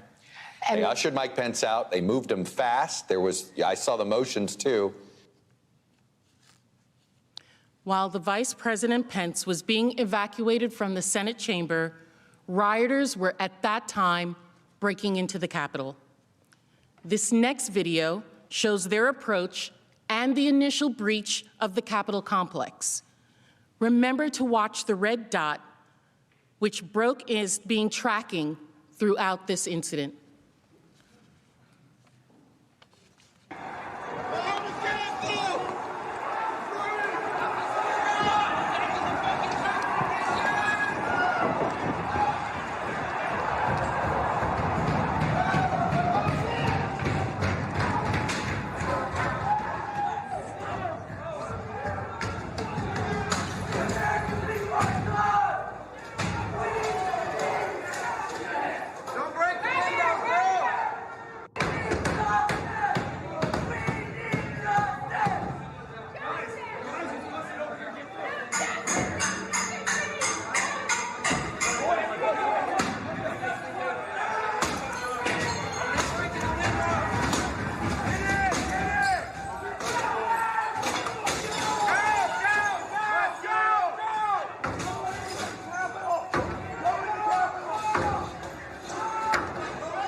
Now we're going to show you, through security footage that has not been made public before, what that same breach looked like from the inside. Now, because this is security footage, there's no sound.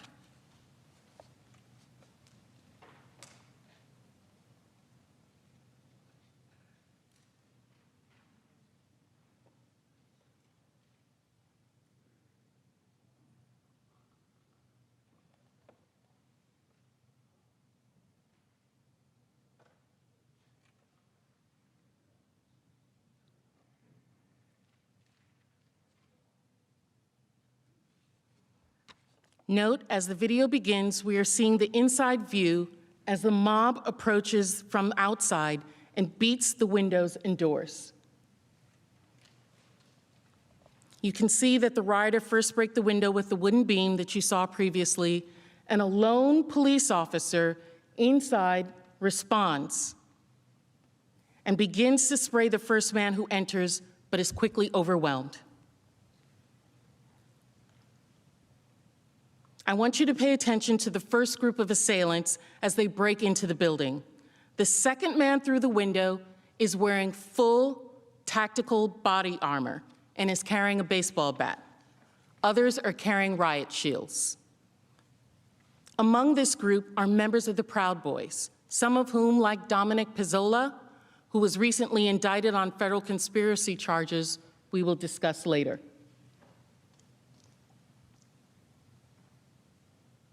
Can watch where they're coming on our model as well.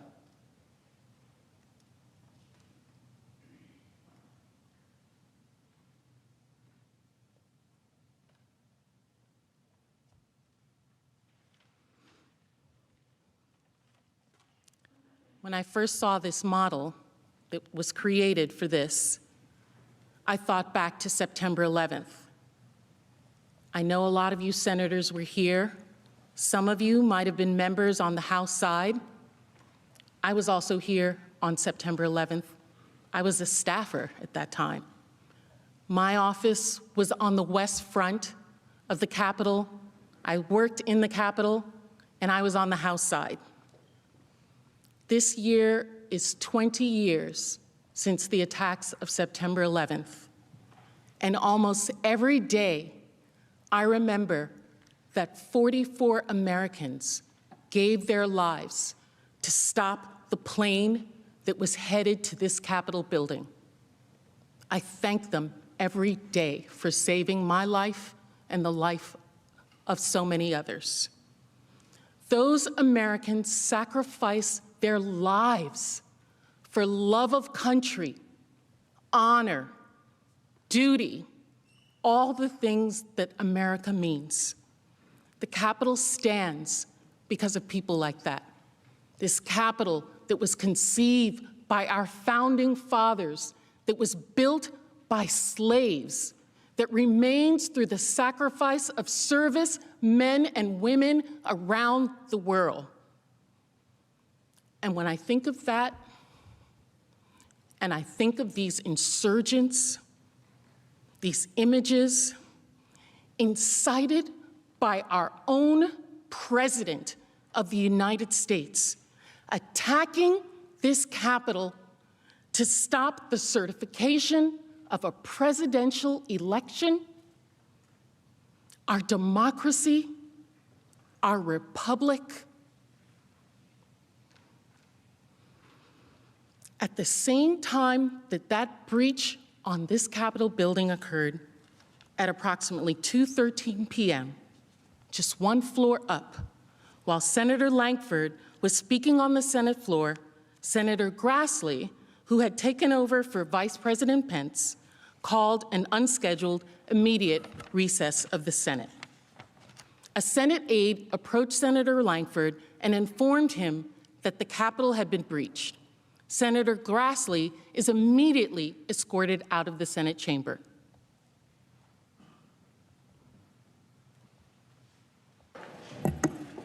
We'll pause. Protesters are in the building. Thank you.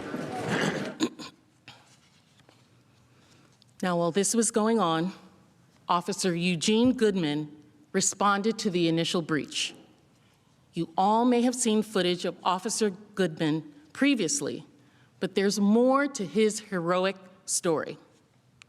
In this security footage, you can see Officer Goodman running to respond to the initial breach.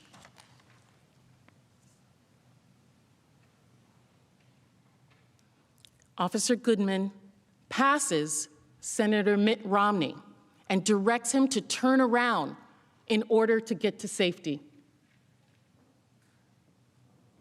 On the first floor, just beneath them, the mob had already started to search for the Senate chamber. Officer Goodman made his way down to the first floor, where he encountered the same insurrectionists we just saw watch breach the Capitol. In this video, we can see the rioters surge toward Officer Goodman. Recall that the rioters are in red, and Officer Goodman in this model is in blue. Watch Officer Goodman, who backs up the stairs.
Although they were shouting that they did not have any weapons, we know from the earlier video that that's not true. The second assailant through that breach was the one carrying a metal baseball bat. We know there were other weapons there that day. Did you hear the other shouts? We're here for you. He's one person, we're thousands. And where do they count the votes? They were coming at the urging of Donald Trump to keep Congress, a separate branch of government, from certifying the results of a presidential election. As the rioters reached the top of the stairs, they were within 100 feet of where the vice president was sheltering with his family. And they were just a feet away from one of the doors to this chamber, where many of you remained at that time. I also want to show you a different angle from the security footage of Officer Goodman's acts. This video is on the second floor of the Senate wing of the Capitol. The red dot, as you recall, represents the insurrectionists. The blue dot is Officer Goodman, who led the mob away from the chamber just minutes earlier.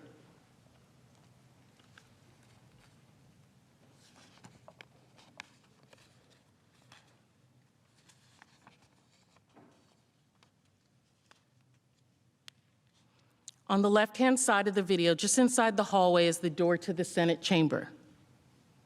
And watch how Officer Goodman provokes the rioters and purposefully draws them away from the door to the Senate chamber and towards the other officers waiting down the hall. The rioter seen carrying a baseball bat in this video is the same one we saw moments ago breaching the window on the first floor. While all of this was going on, Vice President Pence was still in the room near the Senate chamber. It was not until 2:26 that he was evacuated to a secure location. This next security video shows that evacuation. His movements are depicted by the orange dot in our model. The red and blue dots represents the location where the mob and Officer Goodman were, and where Officer Goodman led the mob away from the chamber just moments ago. You can see Vice President Pence and his family quickly move down the stairs. The Vice President turns around briefly as he's headed down.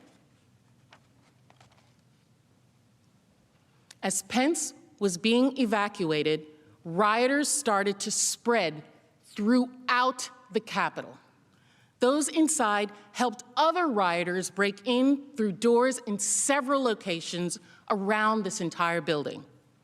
And the mob was looking for Vice President Pence because of his patriotism, because the Vice President had refused to do what the President demanded and overturn the election results. During the assault on the Capitol, extremists reportedly coordinated online and discussed how they could hunt down the vice president. Journalists in the Capitol reported they heard rioters say they were looking for Pence in order to execute him. Trump's supporters had erected a gallows on the lawn in front of the Capitol building. Another group of rioters chanted, "Hang Mike Pence," as they stood in the open door of the Capitol building. You can hear the security alarm from the door in the background, and you can hear the mob calling for the death of the Vice President of the United States.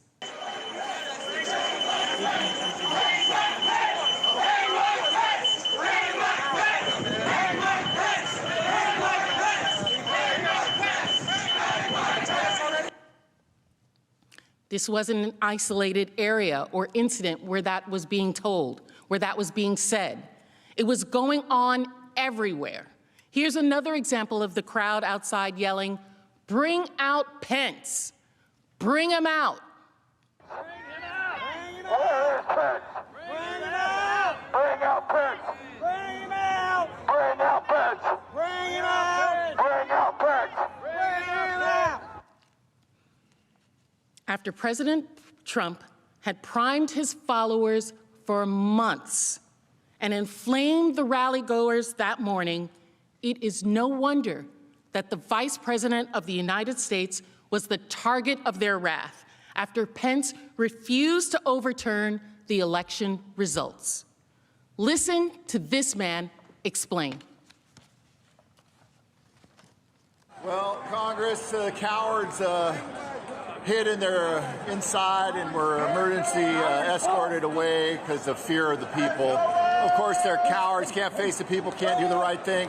Pence lied to us. He's a total treasonous pig, and his name will be mud forever. Now the real battle begins, and it looks like the American people are very pissed. So, good luck with that. Peace out. Peace out. Several insurrectionists described what they had planned to do if they encountered the vice president or other lawmakers. One of them, Dominic Pizzola, also known as Spaz, is a member of the Proud Boys, as we discussed. Pizzola came to the Capitol on January 6 with deadly intentions. He commandeered a Capitol Police shield, used it to smash a glass window, entered the Capitol, and paved the way for dozens of insurrectionists. As you recall from an earlier video, Pizzola was one of the first wave of rioters to breach the building. On the left, you can see a screenshot from the video of the break-in we showed earlier. And on the right, you can see Pizzola in the mob chase Capitol Police Officer Eugene Goodman through the building. Pizzola is the man in the center of the photo with the gray beard. Pizzola has since been charged with 8 federal crimes for his conduct related to January 6. According to an FBI agent's affidavit submitted to the court, the group that was with him during the sack of the Capitol confirmed that they were out to murder, quote, anyone they got their hands on. Here's what the FBI said, and I quote, other members of the group talked about things they had done that day, and they said that anyone they got their hands on, they would have killed, including Nancy Pelosi, and that, quote, they would have killed Vice President Mike Pence if given the chance. They were talking about assassinating the Vice President of the United States. During the course of the attack, the Vice President never left the Capitol, remained locked down with his family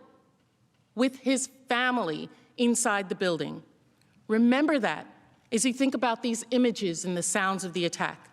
The Vice President, our second in command, was always at the center of it. Vice President Pence was threatened with death by the president's supporters because he rejected President Trump's demand that he overturn the election. The mob also went after Speaker of the House, who alongside the Vice President was presiding over the joint session of the certification in the House chamber. The chilling evidence shows that on January 6th, armed and organized insurrectionists trained their sights on Speaker Pelosi. They sought out the Speaker on the floor and in her office, publicly declared their intent to harm or kill her, ransacked her office, and terrorized her staff. And they did it because Donald Trump sent them on this mission. As the insurrectionists got closer, Capitol Police rushed the Speaker from the House floor at 2:15 p.m., mere minutes after the Capitol was first breached. They recognized immediately that she was in danger. The Speaker was not just rushed from the floor, the Capitol Police deemed the threat so dangerous that they evacuated her entirely from the Capitol complex, rushing her to a secure off-site location. The insurrectionist intent to murder the Speaker of the House is well documented in charging documents that are now available. We know from the rioters themselves that if they had found Speaker Pelosi, they would have killed her. I have already discussed Proud Boys member Dominic Pezzola, who has since been charged with 8 federal crimes for his conduct on January 6. As you will recall, according to the FBI agent's affidavit submitted to the court, the group he attacked the Capitol with confirmed that, quote, anyone they got their hands on, they would have killed, including Nancy Pelosi. William Calhoun, a lawyer from Georgia, also participated in the insurrection that day, and he too has been charged for his actions. This insurrectionist detailed his criminal activity at the Capitol online. Calhoun wrote about his involvement on his own Facebook page. Here's the post. Calhoun stated, quote, and get this, the first of us who got upstairs kicked in Nancy Pelosi's office door and pushed down the halls towards her inner sanctum. The mob howling with rage. Crazy Nancy probably would have been torn into little pieces, but she was nowhere to be seen. Crazy Nancy. That's Trump's nickname for the Speaker of the House. Then he explains that he and his group only abandoned their claim to the Speaker's office when, quote, a SWAT team showed up. He writes, quote, then a SWAT team showed and we retreated back to the rotunda and continued our hostile takeover of the Capitol building. Retreated, hostile takeover. He's using military terms for this attack. The mob continued to look for Speaker Pelosi throughout the time they occupied the Capitol, including invading her offices. Watch now how the mob searches for Speaker Pelosi's office, which is marked in red, and the House chamber itself. Where are you, Nancy? We're looking for you. She's in jail. Nancy. Oh, Nancy. Nancy. Where are you, Nancy?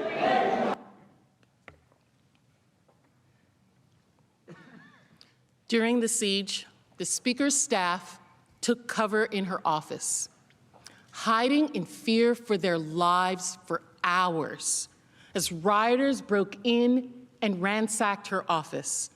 As the rioters were breaking into the Capitol, her staff retreated into an interior room. 8 of them gathered in a conference room. About the same time, Capitol Police announced that Capitol had been breached. Speaker Pelosi's staff heeded the call to shelter in place.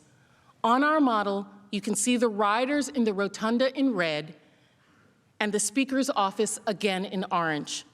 So this is a security video, so there is no sound.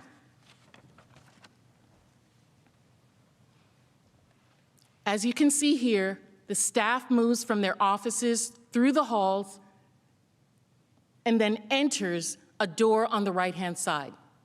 That's the outer door of a conference room, which also has an inner door that they barricaded with furniture. The staff then hid under a conference room table in that inner room.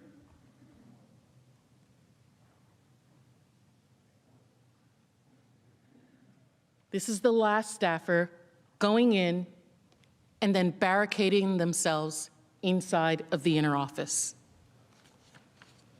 After just 7 minutes of them barricading themselves and the last staffer entering the door on the right, a group of rioters enter the hallway outside. And once inside, the rioters have free reign in the Speaker of the House's offices. In this security video, pay attention to the door that we saw those staffers leading into and going into.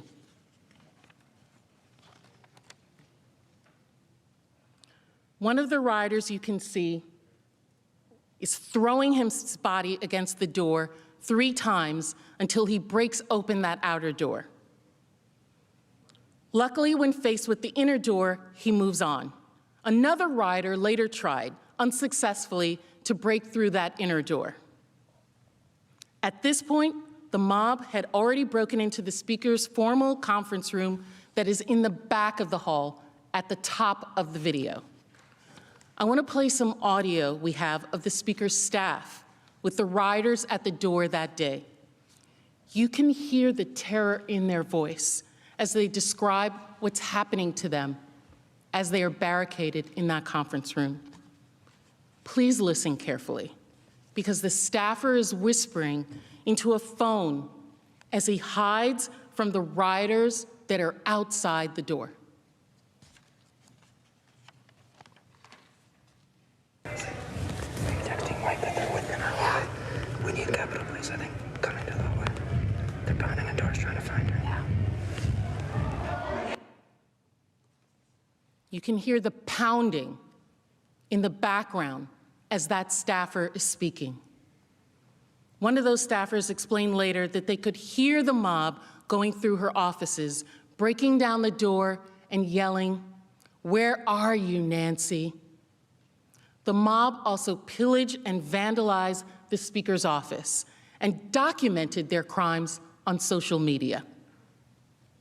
They stole objects, desecrated the office of the Speaker of the House of Representatives of the United States. As you can see in these photos, rioters broke down a door. They also shattered a mirror. At 2:50 p.m., several rioters, including Richard Big O Barnett, entered Speaker Pelosi's office. The world is all now too familiar with the images from these slides. If you look closely, however, at the now infamous pictures of Barnett with his feet on the desk, you might see something that you didn't notice previously. Here's a better look. As this photo highlights, he's carrying a stun gun tucked into his waistband. The FBI identified the device as a 950,000-volt stun gun walking stick. The weapon could have caused serious pain and incapacitated anyone Barnett had used it against. Richard Barnett bragged about his actions. He was proud of the way he desecrated the Speaker of the House's office. He left a note: "We will not back down." Here's Barnett in his own words. Office? How'd you get it? I didn't steal it. I bled on it because they were fucking macing me and I couldn't fucking see. And so I figured, well, I'm in her office. I got blood in her office. I'll put a quarter on her desk, even though she ain't fucking worth it. And I left her a note on her desk that says, "Nancy Big O is here, you bitch."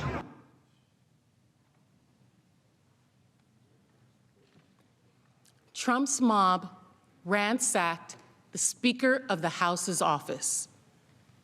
They terrorized her staff. Again, that is a mob that was sent by the President of the United States to stop the certification of an election. The Vice President, the Speaker of the House, the first and second in line to the presidency, were performing their constitutional duties, presiding over the election certification, and they were put in danger because President Trump put his own desires, his own need for power over his duty to the Constitution and our democratic process. President Trump put a target on their backs, and his mob broke into the Capitol to hunt them down.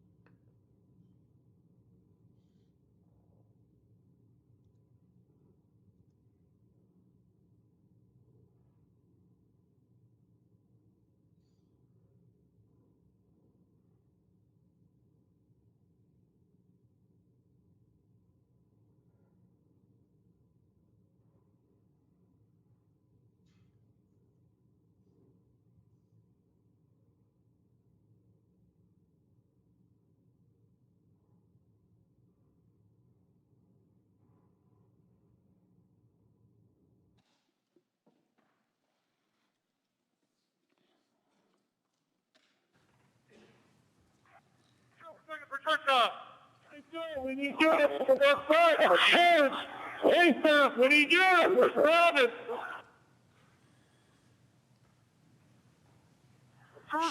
They breached the scaffold. Like nothing, no, they have breached the scaffold. They're behind our lines. Shortly after 2 p.m., the Capitol Police and Metropolitan Police were overwhelmed by President Trump's mob. Perimeters were broken. The Capitol had been breached.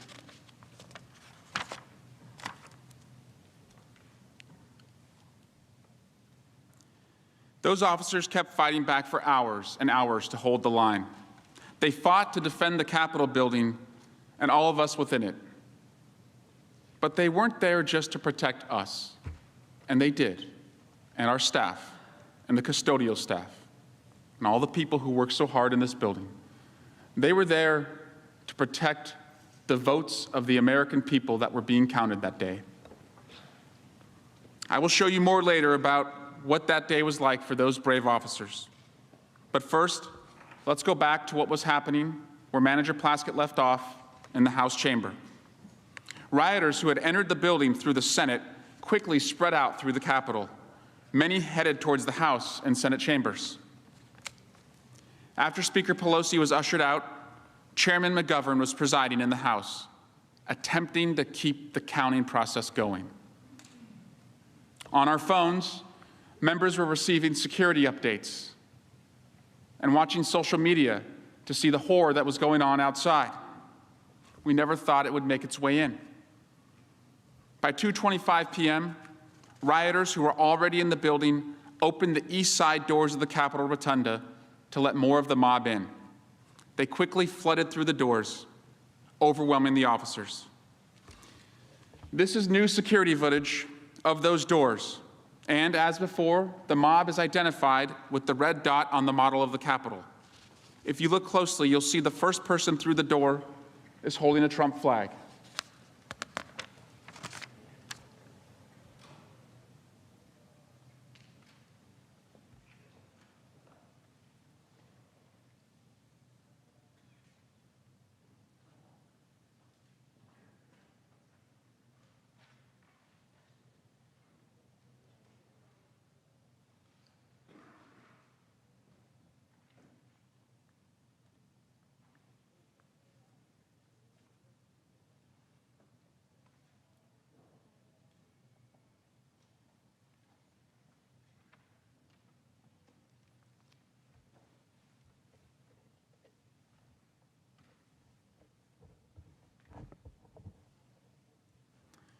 At the same time, just one floor below, the mob violently pushed through a line of Capitol police officers and overtook the area.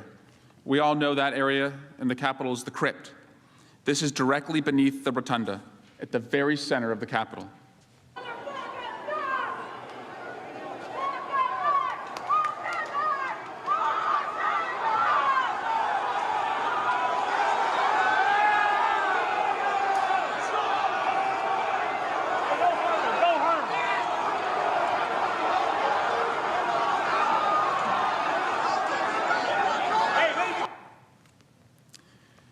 Inside the House chamber, a security officer suspended the floor debate to update members. We had a disbursement of tear gas in the rotunda. Please be advised there are masks under your seats. Please grab a mask, place it in your lap, and be prepared to don your mask in the event that we get a breach. We were told there were tear gas masks underneath our seats and be prepared to grab them. Determined to keep the count going, Chairman McGovern called the House back into session. But only 4 minutes later, at 2:30 p.m., the House abruptly recessed. A new security announcement was made. Get down under your chairs if necessary, so we have folks entering the rotunda and coming down this way. So we'll update you as soon as we can, but just be prepared. Stay calm. As I heard that announcement on the floor, I saw the new House chaplain on just her 4th day on the job, walked to the front podium. Unannounced and amidst the chaos, she started to recite a prayer for peace. Uncertain what would happen next, I sent a text message to my wife. I love you and the babies. Please hug them for me. I imagine many of you sent a similar message. What we could not see from inside the chamber was that outside the mob was growing larger and larger and approaching our doors. But we could hear them. This security footage, which does not have sound, shows a close-up of Trump's mob as they move toward the 2nd floor of the House chamber to stop the counting of votes.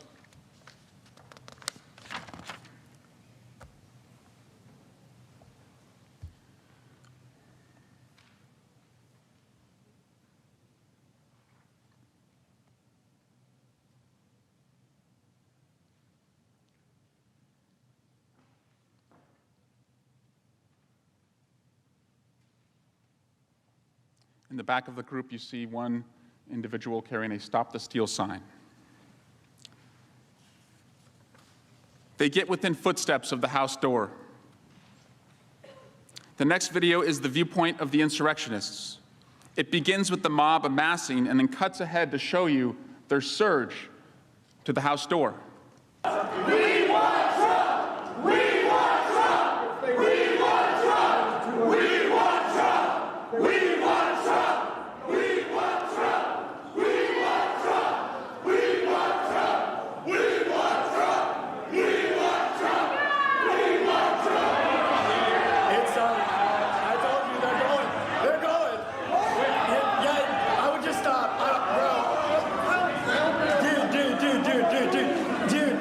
Dude, you're not helping. You're not helping. All right, you're gonna get me hurt and other people. Epstein! Hey, it's Epstein! It's the faggot Epstein! Like no violence! It's too late for that. They don't listen without that shit.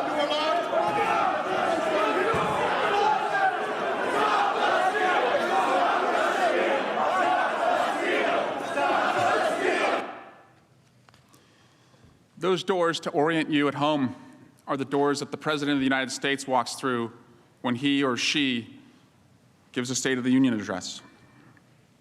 You may have heard one man yelled, "No violence," and another responded, "It's too late for that." They don't listen without that. They were there to stop the certification of the election. At this point inside the House chamber, we can now hear the pounding on the doors. At 2:35 p.m., members on the House floor were told an evacuation route was secured and it was time to leave. This video shows members of Congress exiting to the side of the podium where we would go through the House lobby and downstairs.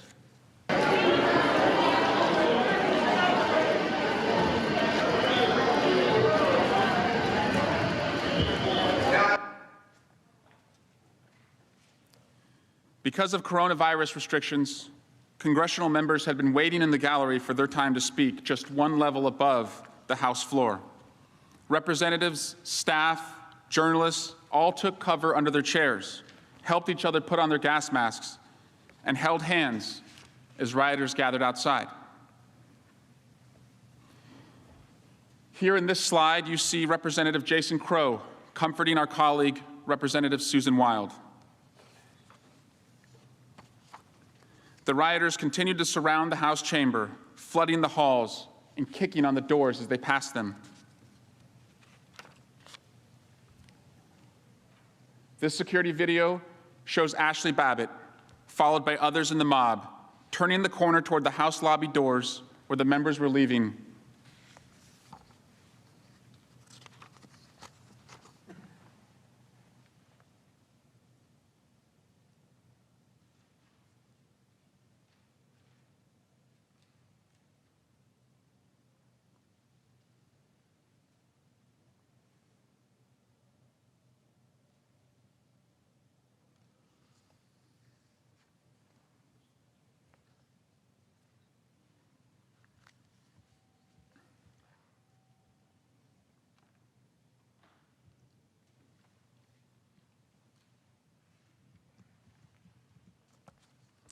Chairman McGovern was one of the last members to leave the floor.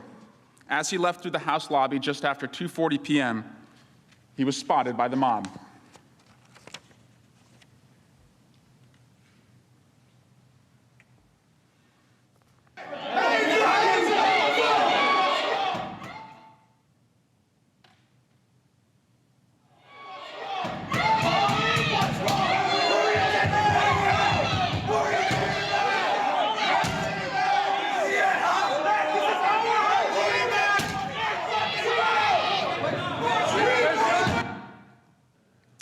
Minutes later, at 2:44 p.m., Ashley Babbitt attempted to climb through a shattered window into the House lobby.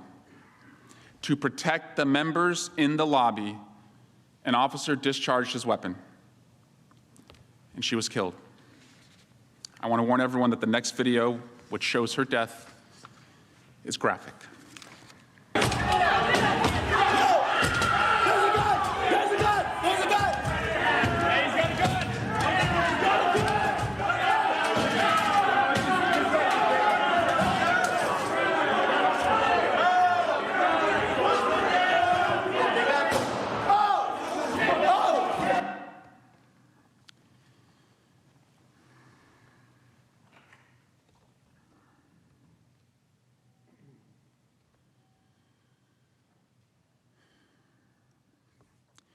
Inside the chamber, representatives, staff, and journalists remained trapped in the gallery, one floor above the House floor, and heard the gunshot. My colleague, Representative Dan Kildee, produced this recording. Take your pins off! Yeah. The fuck? Take your pins off! Pins off! Out of fear that they'd be seen or taken by the mob, my colleagues were telling each other to take off their congressional pins. That buzzing sound that you hear in the background of these videos was the sound of the gas masks. It was not until approximately 2:50 p.m., about 6 minutes after the shooting, downstairs, remaining members, staff, and journalists in the gallery were finally able to flee. In this security footage video, you can see them exiting. Many members are still wearing their gas masks. They walk just feet away from where Capitol Police are holding an insurrectionist at gunpoint. Just minutes earlier, that insurrectionist had tried to open the gallery door and thankfully was stopped by a tactical team.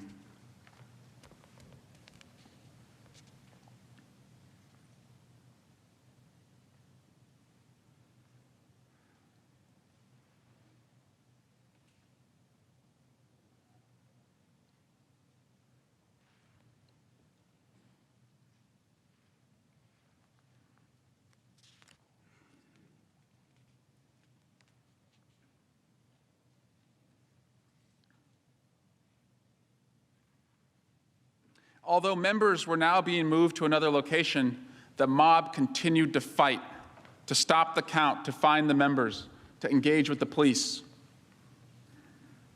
The building was not yet secure. This security video from 2:56 p.m. shows the mob in the House of Representatives wing on the second floor of the Capitol. Insurrectionists who are still inside the building are fighting with the police, who are overwhelmed and trying to get them out.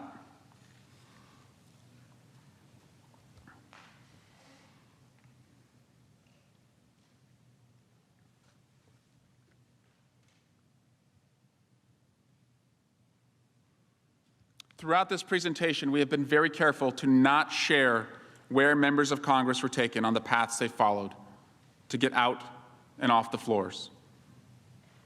But that very issue was under discussion by the insurrectionists themselves. One example comes from an FBI affidavit, which stated that a leader of a militia group known as the Oath Keepers received messages while he was at the Capitol.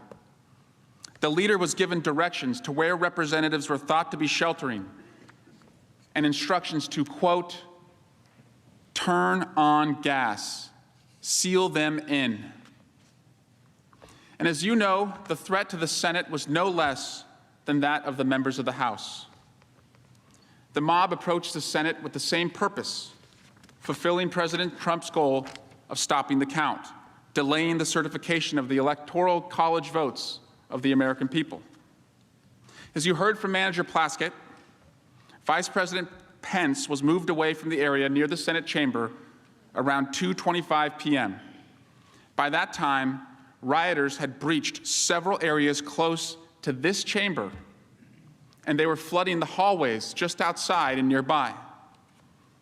The Senate chamber was not evacuated until 2:30 p.m. The mob had been in the building for more than 15 minutes. This new security footage of the senators and staff leaving the chamber will be displayed on the screens. It is silent.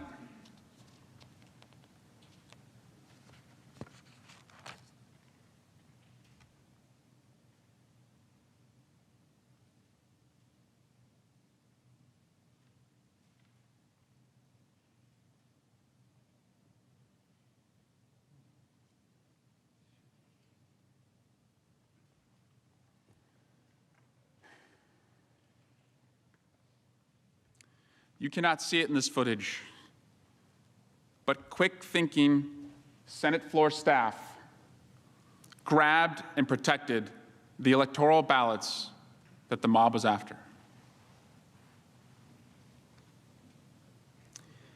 Those of you who were here that day will recall that once you left the Senate floor, you moved through a hallway to get to safety.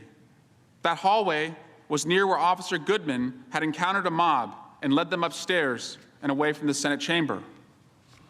You know how close you came to the mob. Some of you, I understand, could hear them, but most of the public does not know how close these rioters came to you.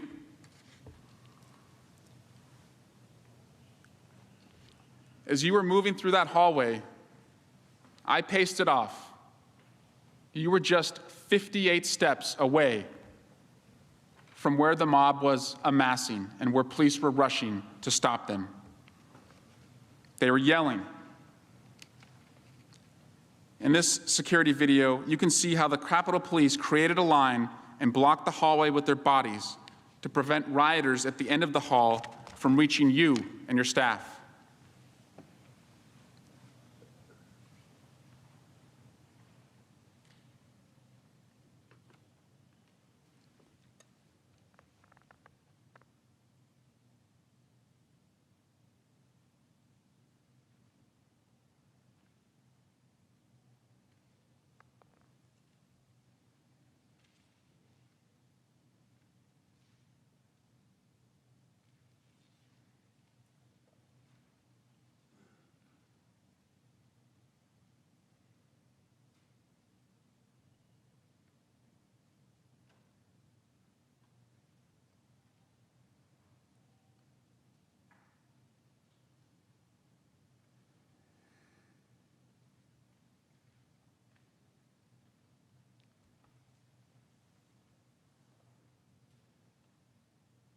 Because this is security footage that you have not seen before, I want to play it again.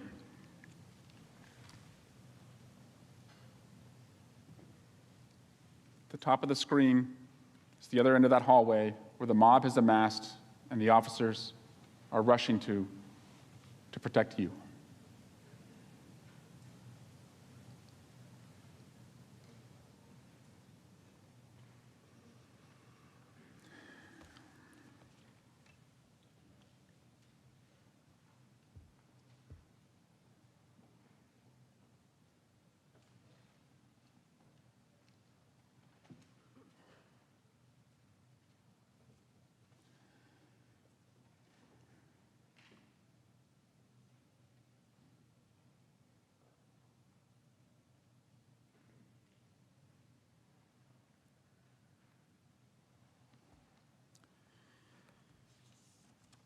Additional security footage shows how Leader Schumer and the members of his protective detail had a near miss with the mob.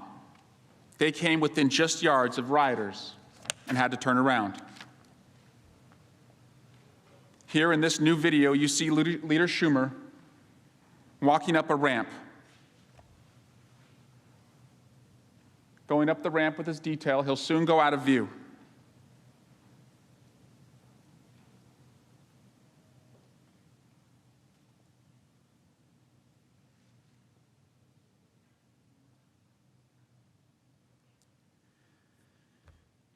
Seconds later, they return and run back down the hallway, and officers immediately shut the door and use their bodies to keep them safe.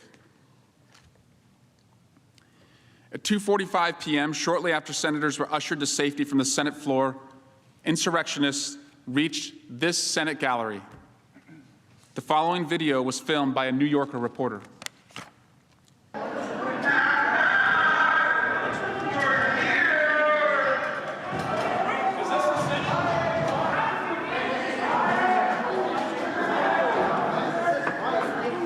Where the fuck are they? Minutes later, the insurrectionists invaded and desecrated the Senate floor. These vandals shouted and rifled through the desks in this room. They took pictures of documents and of themselves, celebrating that they had taken over the floor and stopped the counting of Electoral College votes.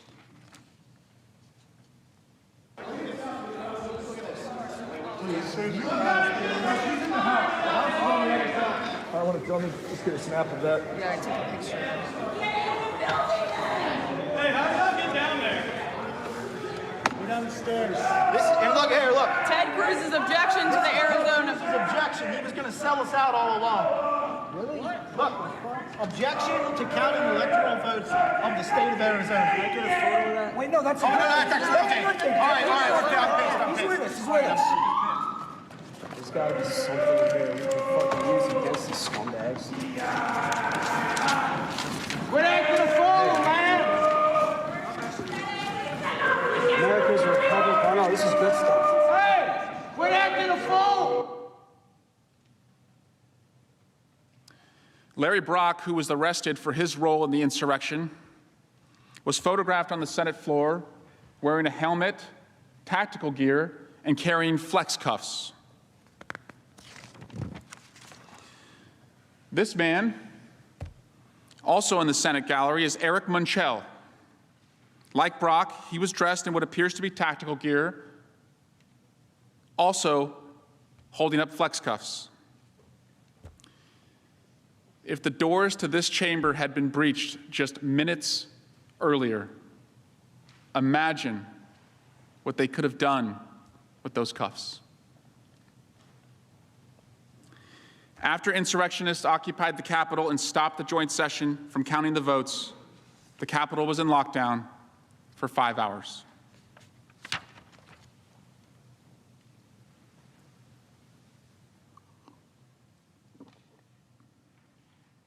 As long as it took to get back to the Capitol, to get back to the certification of the election, it could have been so much longer. Or we might not have been able to have resumed at all. As horrific as it was, 140 officers injured, 3 officers who ultimately lost their lives. We all know that awful day could have been so much worse. The only reason it was not was because of the extraordinary bravery of the men and women of the Capitol Police and the Metropolitan Police Departments.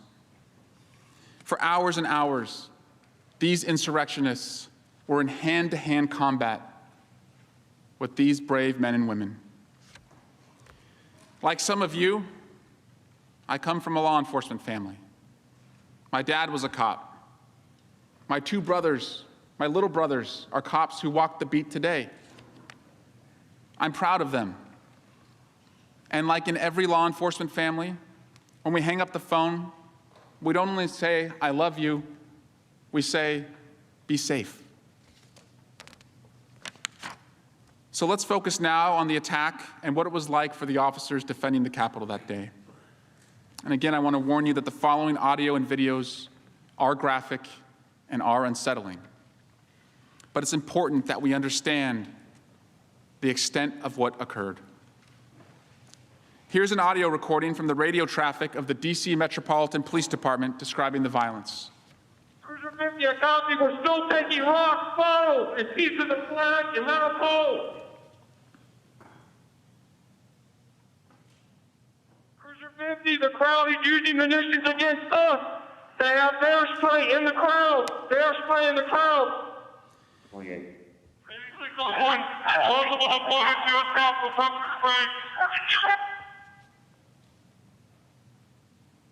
DSO, I need a re-up up here. You hear the officer describe they're using munitions. The rioters, are using munitions against us. This video shows how the sprays that were described were used against the officers.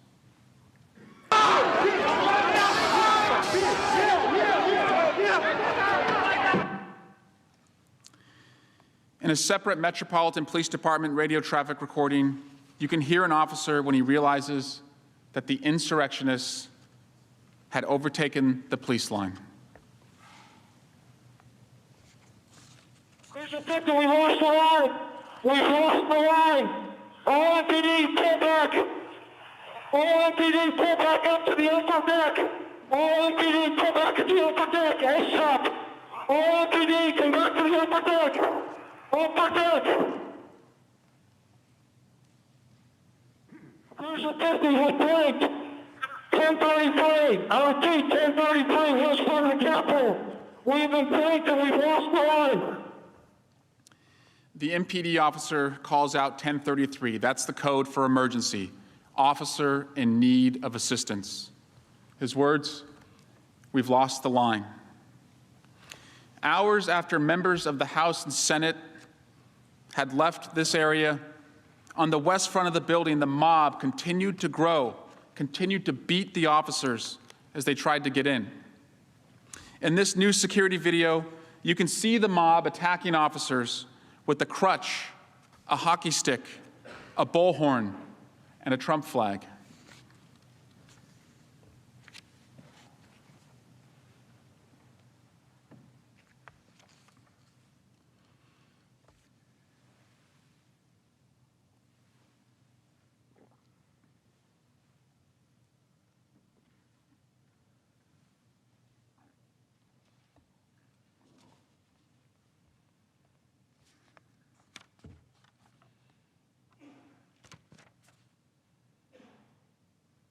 I want to show you that same attack from the officer's perspective from his body camera footage.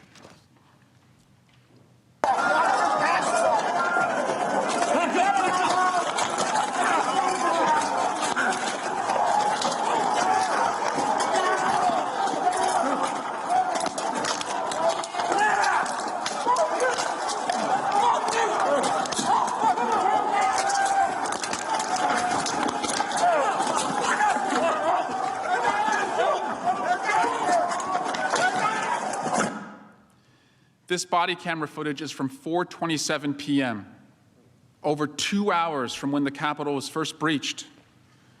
The attack on police that afternoon was constant. Metropolitan Police Officer Michael Fanone, a 20-year police veteran with 4 daughters, was part of a line of officers protecting the Capitol. He was one of 3 officers that the mob dragged down the stairs. When they dragged him, they stole his badge, his radio, his ammunition magazine, and they tased him, triggering a heart attack. Here he describes his experience. Looked like a medieval battle scene. You know, some of the most brutal combat I've ever encountered. At one point I got tased. People were yelling out, we got one, we got one.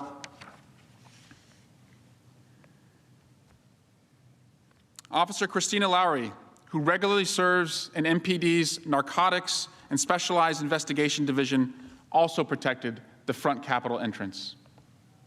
Here's her experience.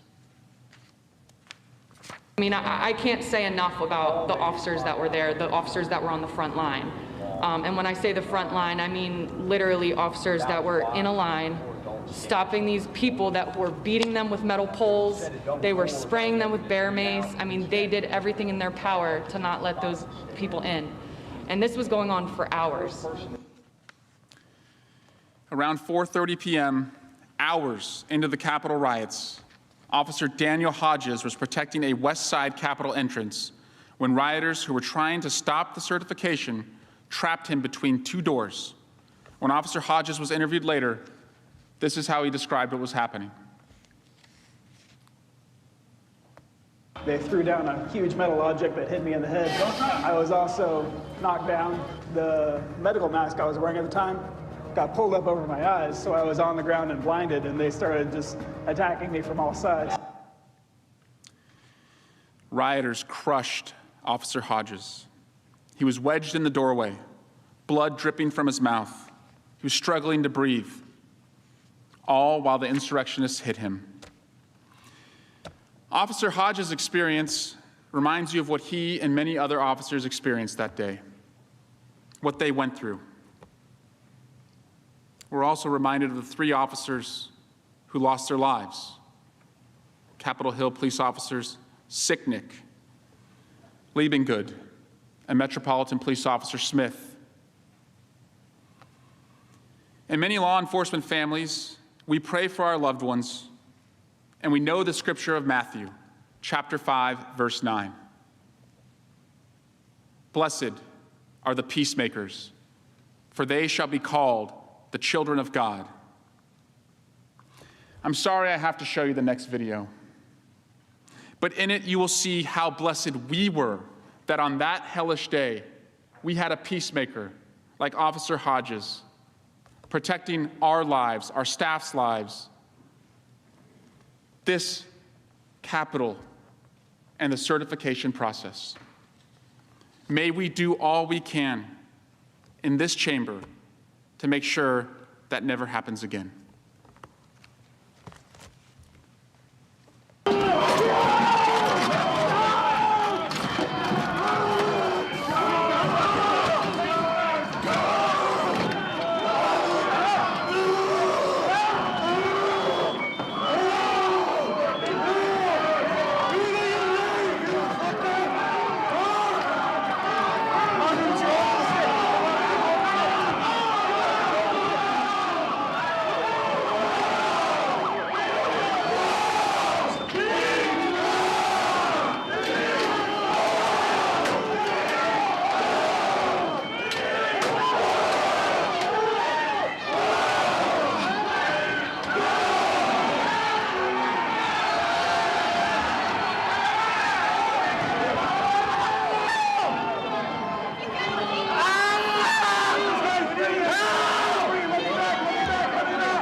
Very dramatic video just then. We've seen some of that before of the officer who at 6:15.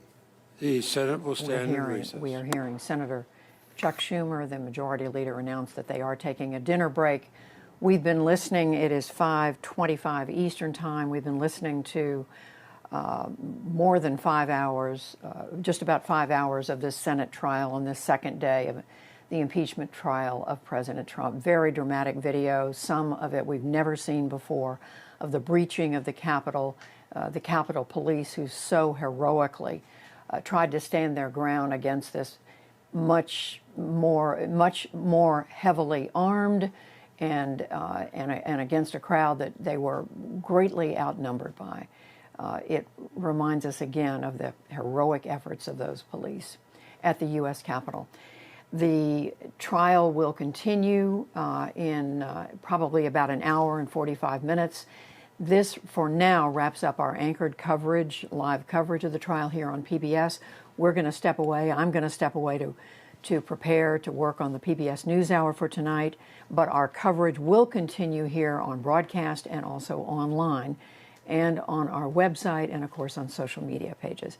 So be sure to join us tonight as that continues within the hour, but also tomorrow at 12 noon. That will be day 3 of the Senate trial. And then, of course, our coverage of today on the NewsHour tonight. I'm Judy Woodruff. Thank you for joining us, and we'll see you soon. The managers for the House of Representatives have 16 hours to make the presentation of their case. The Senate will now hear you, and I recognize Mr. Manager Raskin to begin the presentation of the case for the House of Representatives. Mr. Raskin. Thank you very much, Mr. President, members of the Senate. Good morning. Good day. Some people think this trial is a contest of lawyers, or even worse, a competition between political parties. It's neither. It's a moment of truth for America. My late father, Marcus Raskin, once wrote, "Democracy needs a ground to stand upon, and that ground is the truth." America needs the truth about ex-President Trump's role in inciting the insurrection on January 6th because it threatened our government and it disrupted, it easily could have destroyed the peaceful transfer of power in the United States for the first time in 233 years. It was suggested yesterday by President Trump's counsel that this is really like a very bad accident or a natural disaster, where lots of people get injured or killed, and society is just out looking for someone to blame. And that's a natural and normal human reaction, according to President's counsel, but he says it's totally unfair in this case. President Trump, according to Mr. Castor, is essentially an innocent bystander who got swept up in this catastrophe but did nothing wrong. In this assertion, Mr. Castor unerringly echoes his client, ex-President Trump, who declared after the insurrection that his conduct in the affair was totally appropriate. And therefore, we can only assume he could do and would do the exact same thing again, because he said his conduct was totally appropriate. So now the factual inquiry of the trial is squarely posed for us. The jurisdictional constitutional issue is gone. Whether you were persuaded by the President's constitutional analysis yesterday or not, the Senate voted to reject it. And so the Senate is now properly exercising its jurisdiction and sitting as a court of impeachment, conducting a trial on the facts. We are having a trial on the facts. The House says ex-President Donald Trump incited a violent insurrection against Congress and the Constitution and the people. The President's lawyers and the President say his conduct was totally appropriate, and he's essentially an innocent victim of circumstances, like the other innocent victims that we'll see getting caught up in all of the violence and chaos over the next several days. The evidence will be for you to see and hear and digest. The evidence will show you that ex-President Trump was no innocent bystander. The evidence will show that he clearly incited the January 6th insurrection.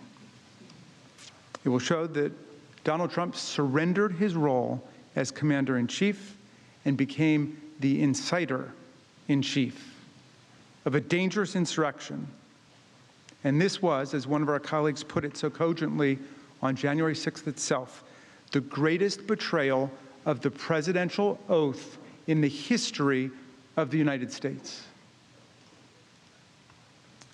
The evidence will show you that he saw it coming and was not remotely surprised by the violence.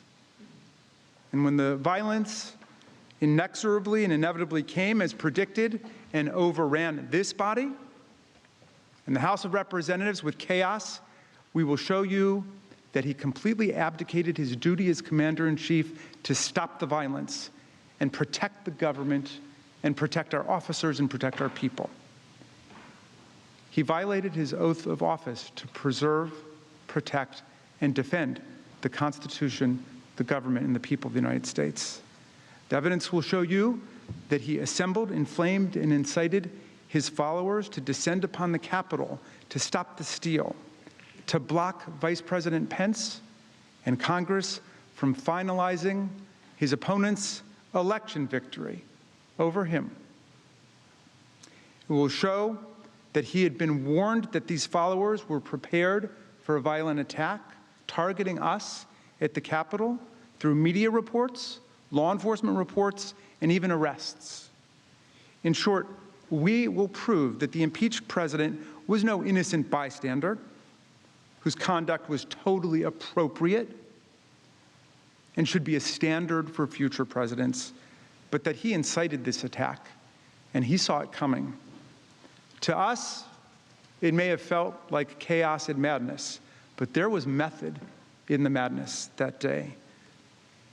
This was an organized attack on the counting of the Electoral College votes in joint session of the United States Congress under the 12th Amendment and under the Electoral Count Act to prevent Vice President Mike Pence and to prevent us from counting sufficient Electoral College votes to certify Joe Biden's victory of 306 to 232 in the Electoral College, a margin that President Trump had declared a landslide in 2016. When my colleague, Mr. Neguse, speaks after me, he will set forth in detail the exact roadmap of all the evidence in the case. My fellow House managers and I will then take you through that evidence step by step so everyone can see exactly how these events unfolded. But I want to tell you a few key reasons right now that we know this case is not about blaming an innocent bystander for the horrific violence and harm that took place on January 6th. This is about holding accountable the person singularly responsible for inciting the attack. Let's start with December 12th. You will see during this trial a man who praised and encouraged and cultivated violence. We have just begun to fight, he says, more than a month after the election has taken place. And that's before the 2nd Million MAGA March, a rally that ended in serious violence and even the burning of a church. And as the president forecast, it was only the beginning. On December 19th, 18 days before January 6th, he told his base about where the battle would be that they would fight next. January 6th would be wild, he promised. Be there, will be wild, said the President of the United States of America. And that, too, turned out to be true. You'll see in the days that followed, Donald Trump continued to aggressively promote January 6th to his followers.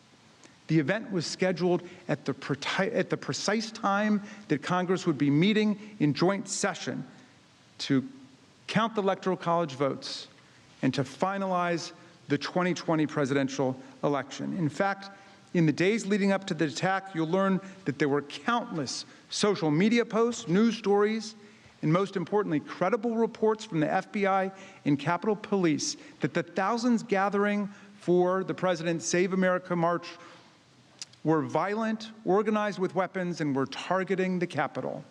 This mob got organized so openly because, as they would later scream in these halls, and as they posted on forums before the attack, they were sent here by the President. They were invited here by the President of the United States of America. And when they showed up, knowing of these reports that the crowd was angry and it was armed, here's what Donald Trump told them. President Trump whipped the crowd into a frenzy, exhorting followers, if you don't fight like hell, you're not going to have a country anymore. And then he aimed straight at the Capitol, declaring, you'll never take back our country with weakness. You have to show strength, and you have to be strong. He told them to fight like hell, and they brought us hell on that day. Incited by President Trump, his mob attacked the Capitol. This assault unfolded live on television before a horrified nation. According to those around him at the time, this is how President Trump reportedly responded to the attack that we saw him incite in public. Delight, enthusiasm, confusion as to why others around him weren't as happy as he was.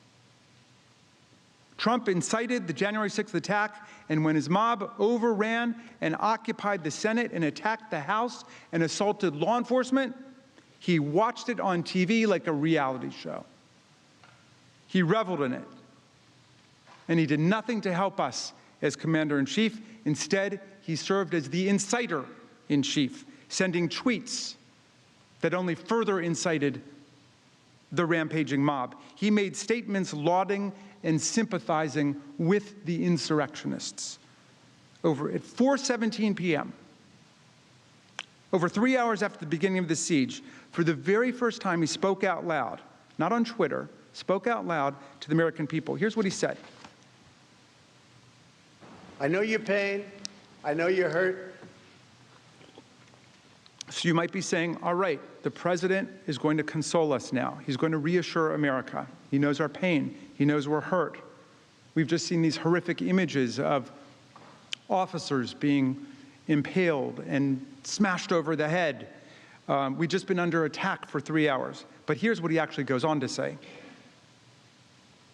I know your pain. I know you're hurt. We had an election that was stolen from us. It was a landslide election, and everyone knows it, especially the other side. So you think he's about to decry the mayhem and violence, the unprecedented spectacle of this mob attack on the U.S. Capitol, but he's still promoting the big lie that was responsible for inflaming and inciting the mob in the first place. If anyone ever had a doubt as to his focus that day, it was not to defend us, it was not to console us, it was to praise and sympathize and commiserate with the rampaging mob. It was to continue to act as inciter-in-chief, not commander-in-chief, by telling the mob that their election had been stolen from them. Even then, after that vicious attack, he continued to spread the big lie. And as everyone here knows, Joe Biden won by more than 7 million votes and 306 to 232 in the Electoral College. But Donald Trump refused to accept his loss even after this attack. And he celebrated the people who violently interfered with the peaceful transfer of power for the first time in American history, and did that at his urging. And when he did, in this video, finally tell them to go home in peace, he added this message. We love you. You're very special. Distinguished members of the Senate, this is a day that will live in disgrace in American history. That is, unless you ask Donald Trump, because this is what he tweeted before he went to bed that night at 6:01 p.m.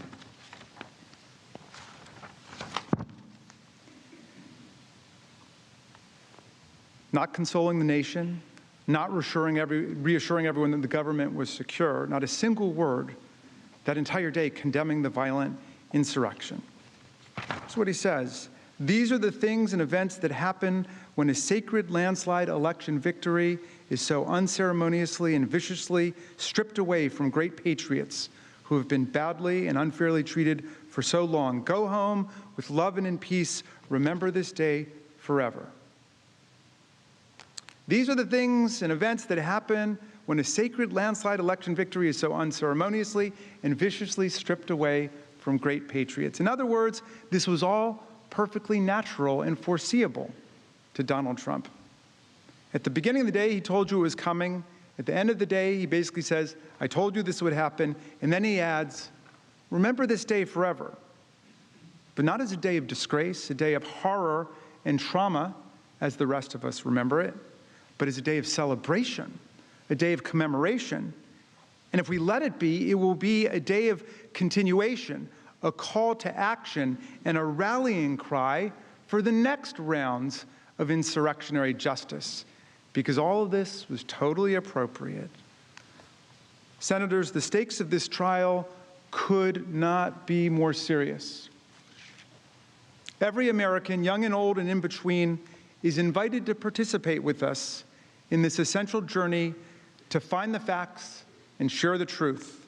Trials are public events in a democracy, and no trial is more public or significant than an impeachment trial. Because the insurrection brought shocking violence, bloodshed, and pain in the nation's capital, and we will be showing relevant clips of the mob's attack on police officers and other innocent people, we do urge parents and teachers to exercise close review of what young people are watching here, and please watch along with them if you're allowing them to watch. The impeachment managers will try to give warnings before the most graphic and disturbing violence that took place is shown. We believe that the manager's comprehensive and meticulous presentation will lead to one powerful and irresistible conclusion: Donald Trump committed a massive crime against our Constitution and our people, and the worst violation of the presidential oath of office in the history of the United States of America. For this, he was impeached by the House of Representatives, and he must be convicted by the United States Senate. Before I close, I want to address a constitutional issue still lingering from yesterday's argument.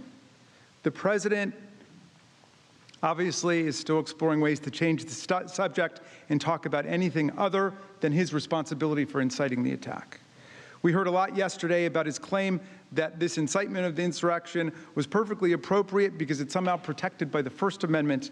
And this little diversion caught my eye because I've been a professor of constitutional law and the First Amendment for decades. And as we'll demonstrate over the course of the trial, the factual premise and the legal underpinnings of that claim are all wrong. They present President Trump as merely like a guy at a rally expressing a political opinion that we disagree with, and now we're trying to put him in jail for it. That has nothing to do with the reality of these charges or his constitutional offense. The particular political opinions being expressed are not why we impeached the president and have nothing to do with it. It makes no difference what the ideological content of the mob was. And if we license and forgive incitement to violent insurrection by militant Trump followers this week, you can be sure there will be a whole bunch of new ideological flavors coming soon. As we'll demonstrate with overwhelming evidence, portraying Trump as a guy on the street being punished for his ideas is a false description of his actions, his intent, and the role that he played on January 6th when he willfully incited an insurrectionary mob to riot at the Capitol. Last week, 144 constitutional scholars, including Floyd Abrams, a ferocious defender of free speech, Charles Freed, President Reagan's Solicitor General, Stephen Calabrese, the co-founder of the Federalist Society, released a statement calling the president's First Amendment arguments legally frivolous, adding, "We all agree that the First Amendment does not prevent the Senate from convicting President Trump and disqualifying him from holding future office."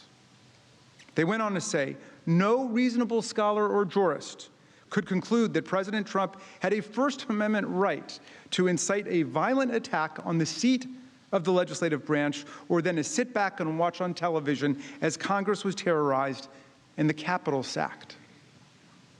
Incitement to violence is, of course, not protected by the First Amendment. That's why most Americans have dismissed Donald Trump's First Amendment rhetoric simply by referring to Justice Oliver Wendell Holmes's handy phrase, "You can't shout fire in a crowded theater." But even that time-honored principle doesn't begin to capture how off-base the argument is. This case is much worse than someone who falsely shouts fire in a crowded theater. It's more like a case where the town fire chief, who's paid to put out fires, sends a mob not to yell fire in a crowded theater, but to actually set the theater on fire.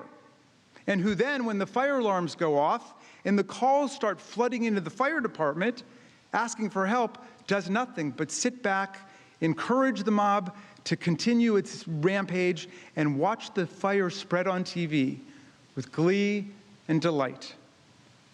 So then we say this fire chief should never be allowed to hold this public job again, and you're fired and you're permanently disqualified, and he objects. And he says, we're violating his free speech rights just because he's pro-mob or pro-fire or whatever it might be. Come on. I mean, you really don't need to go to law school to figure out what's wrong with that argument. Here's the key.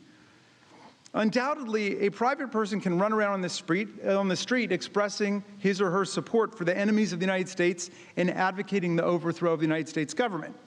You've got a right to do that under the First Amendment. But if the president spent all of his days doing that, uttering the exact same words, expressing support for the enemies of the United States and for overthrowing the government, is there anyone here who doubts that this would be a violation of his oath of office to preserve, protect, and defend the Constitution of the United States, and that he or she could be impeached for doing that? Look, if you're president of the United States, you've chosen a side with your oath of office, and if you break it, we can impeach, convict, remove and disqualify you permanently from holding any office of honor, trust, or profit under the United States. As Justice Scalia once said, memorably, you can't ride with the cops and root for the robbers. And if you become inciter-in-chief to the insurrection, you can't expect to be on the payroll as commander-in-chief for the Union. Trump was the President of the United States, and he'd sworn to preserve, protect, and defend the Constitution. He had an affirmative, binding duty, one that set him apart from everyone else in the country, to take care that the laws be faithfully executed, including all the laws against assaulting federal officers, destroying federal property, violently threatening members of Congress and the Vice President, interfering with federal elections, and dozens of other federal laws that are well known to all of you. When he incited insurrection on January 6th, he broke that oath. He violated that duty. And that's why we're here today. And that's why he has no credible constitutional defense. I'll tell you a final sad story in this kaleidoscope of sadness and terror and violence.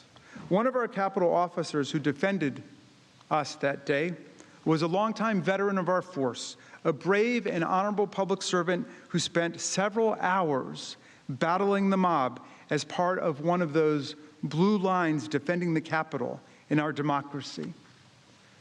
For several hours straight, as the marauders punched and kicked and mauled and spit upon and hit officers with baseball bats and fire extinguishers, cursed the cops, and stormed our Capitol, he defended us, and he lived every minute of his oath of office. And afterwards, overwhelmed by emotion, he broke down in the rotunda. And he cried for 15 minutes. And he shouted out, "I got called an N-word 15 times today." And then he recorded, "I sat down with one of my buddies, another black guy, and tears just started streaming down my face. And I said, 'What the F, man? Is this America?'" That's the question before all of you in this trial. Is this America? Can our country and our democracy ever be the same if we don't hold accountable the person responsible for inciting the violent attack against our country, our Capitol, and our democracy, and all of those who serve us so faithfully and honorably? Is this America?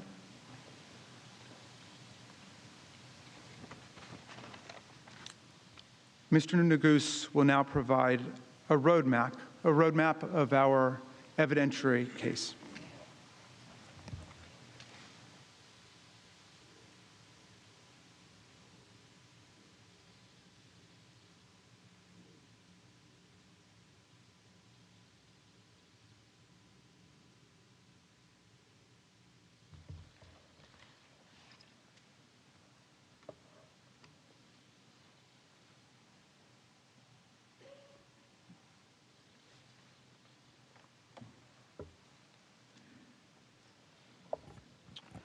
Mr. President, distinguished senators, counsel, like several of you, I am a child of immigrants.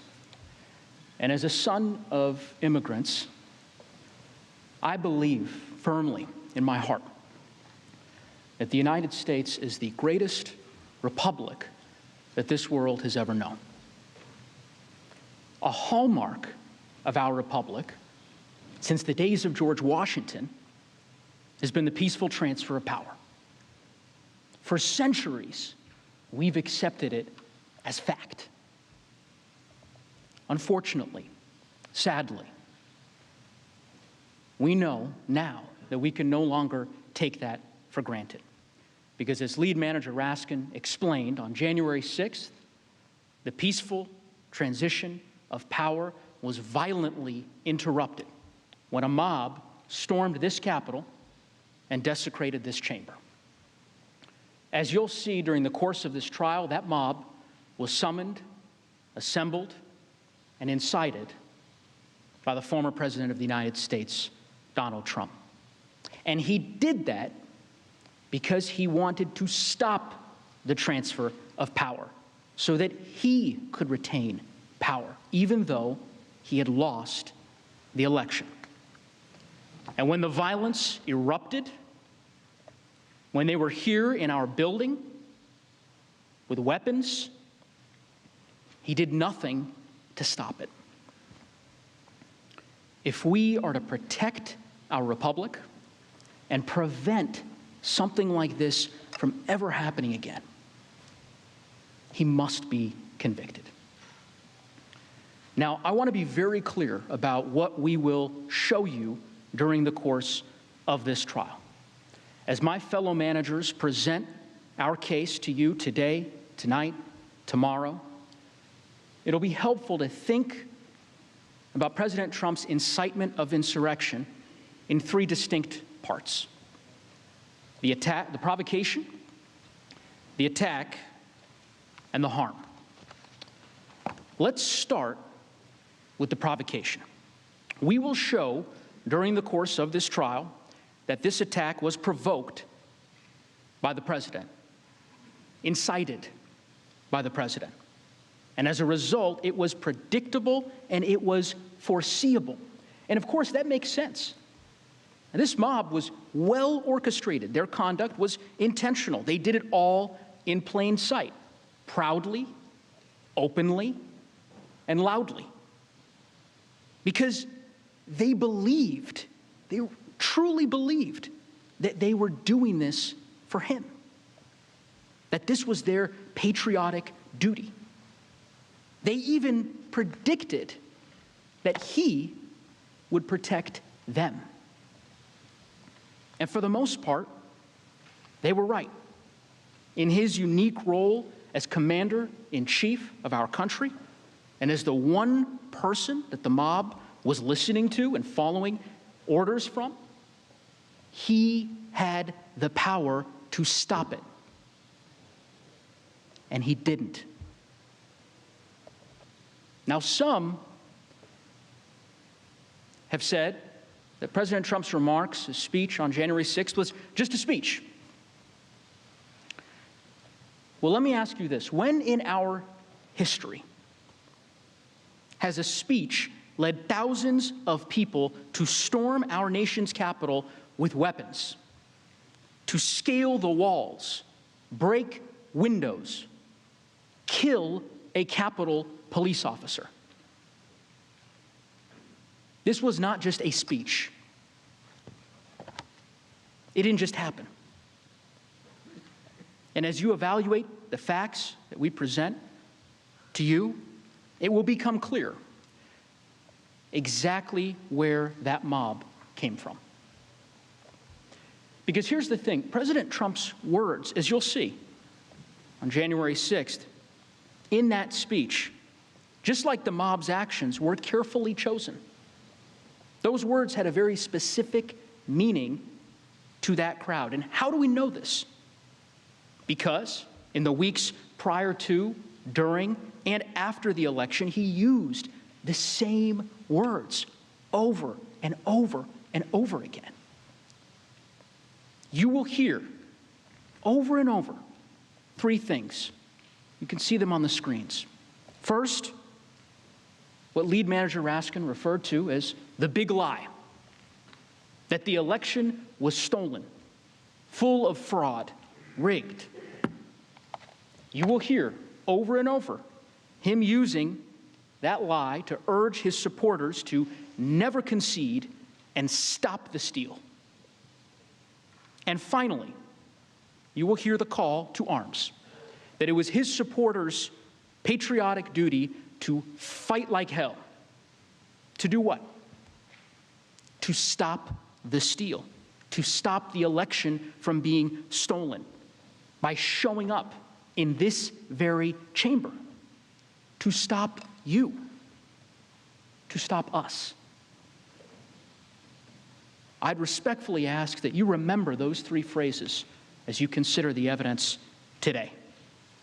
Election was stolen, stop the steal, and fight like hell, because they did not just appear on January 6th. Let me show you what I mean. Let's start with the big lie. You will see during this trial that the president realized really by last spring that he could lose. He might lose the election. So what did he do? He started planting the seeds to get some of his supporters ready by saying that he could only lose the election if it was stolen. I mean, in other words, really what he did is create a no-lose scenario. Either he won the election, or he would have some angry supporters, not all, but some, who believed that if he lost, the election had to be rigged. And they would be angry because he was telling Americans that their vote had been stolen. And in America, our vote is our voice. So his false claims about election fraud, that was the drumbeat being used to inspire, instigate, and ignite them, to anger them. Watch this clip. Because we're not going to let this election be taken away from us. That's the only way they're going to win it. We're not going to let it happen. It's the only way we can it's the only way we can lose, in my opinion, is massive fraud. We all know what happened after that. He lost. He lost the election. But remember, he had that no-lose scenario that I referenced earlier. He told his base that the election was stolen, as he had forecasted. And then he told them, your election has been stolen, but you cannot concede. You must stop the steal. You can't let another person steal that election from you. All over the country, people are together in holding up signs, stop the steal. The Democrats are trying to steal the White House. You cannot let them. You just can't let them. Now, while he's inciting his supporters, he's also simultaneously doing everything he possibly can to overturn the election. First, he begins with the courts, a legitimate avenue to challenge the election. But he ignores all of their adverse rulings when all of his claims are thrown out. Then he moves on to trying to pressure state election officials to block the election results for his opponent, even though he'd lost in their states. You'll hear my fellow managers discuss that in detail. Then he tries to threaten state election officials to actually change the votes, to make him the winner, even threatening criminal penalties if they refused.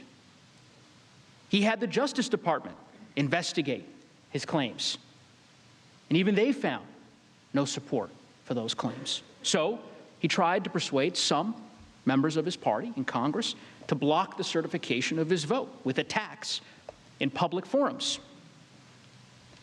When that failed, he tried to intimidate the Vice President of the United States of America to refuse to certify the vote and send it back to the states. None of it worked. So, what does he do? With his back against the wall, when all else has failed, he turns back to his supporters who he'd already spent months telling them that the election was stolen. And he amplified it further. He turned it up a notch.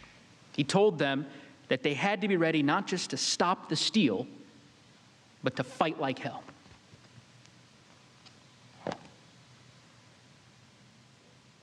We're in a fight for the survival of our nation, and we are going to keep on fighting.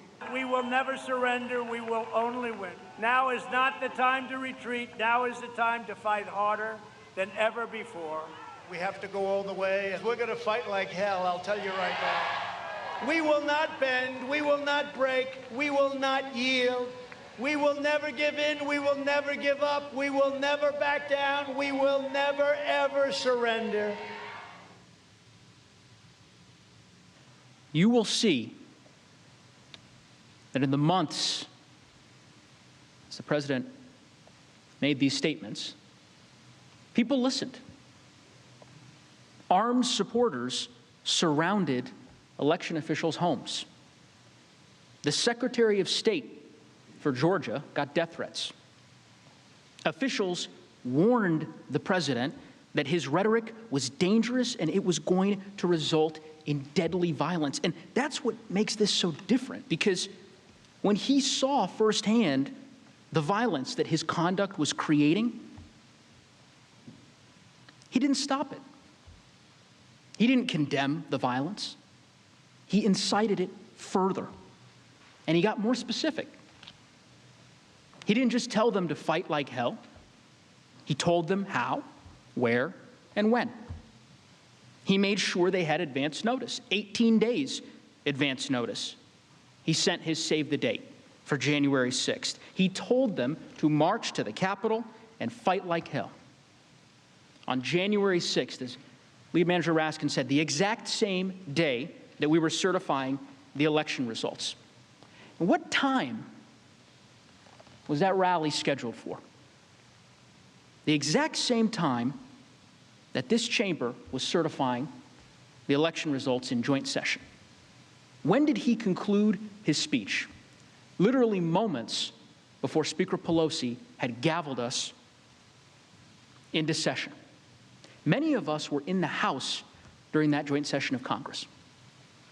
I was sitting 2 rows behind Leader Schumer and Leader McConnell. I remember it vividly. And as we were standing there, fulfilling our solemn oath to the Constitution, the president was finishing his speech just a couple of miles away. How did he conclude that infamous speech? With a final call to action. He told them to march down Pennsylvania Avenue, to come here,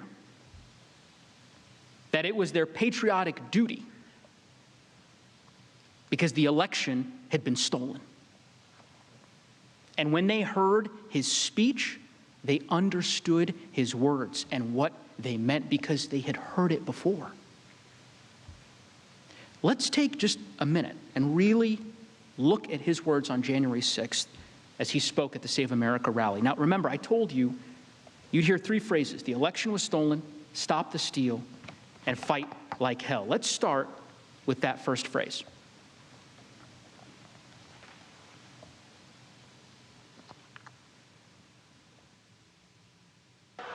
All of us here today do not want to see our election victory stolen. There's never been anything like this. It's a pure theft in American history. Everybody knows it.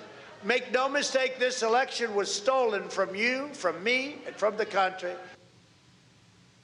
Now, of course, each of you heard those words before. So had the crowd. The president had spent months telling his supporters that the election had been stolen, and he used this speech to incite them further, to inflame them, to stop the steal, to stop the certification of the election results.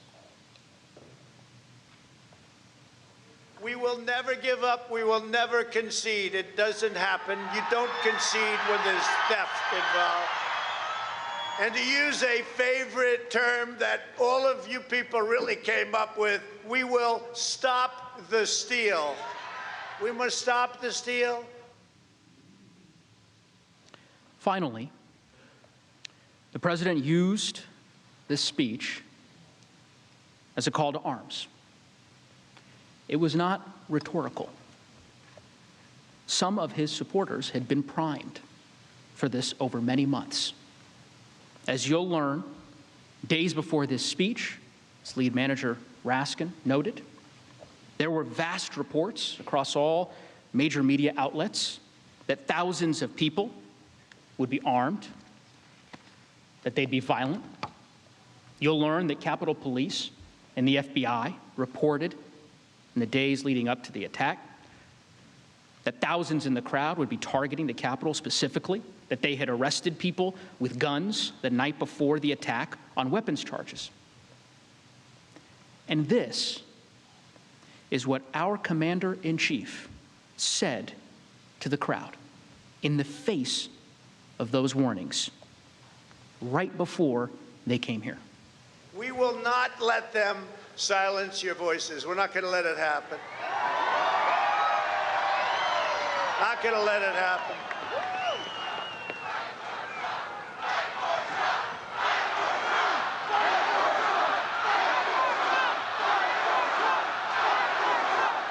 Thank you.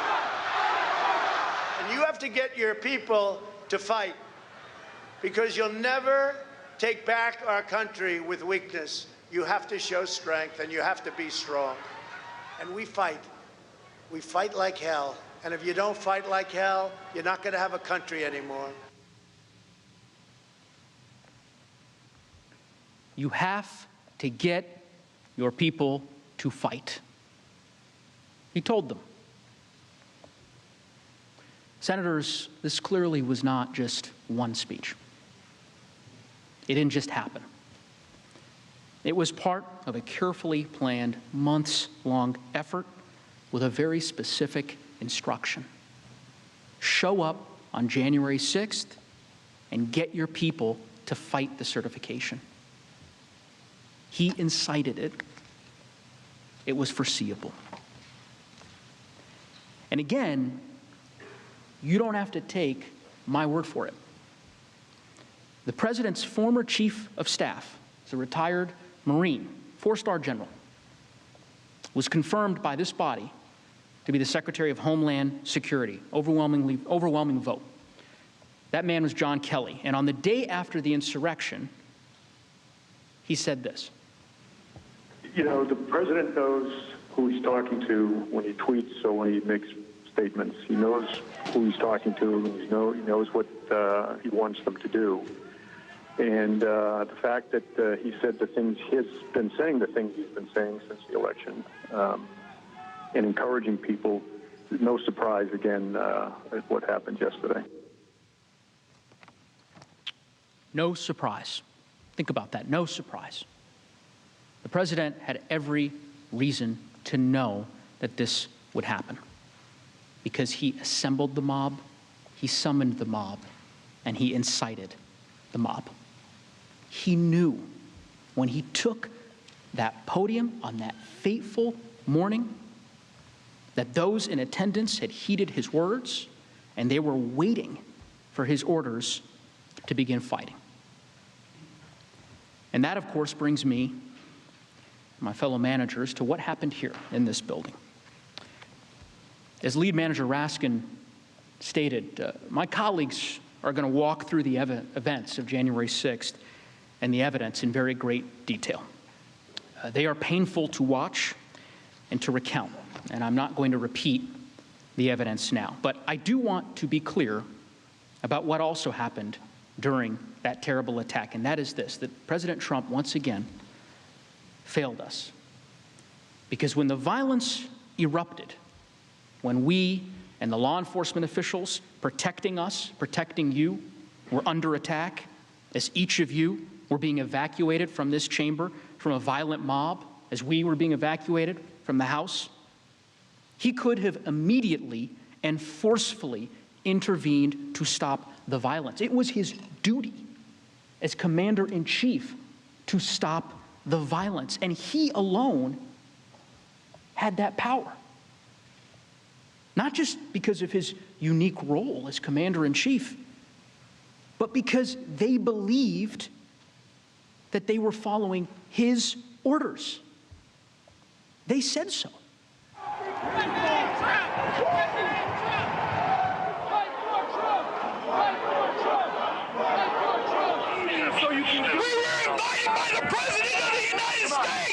I thought I was following my president.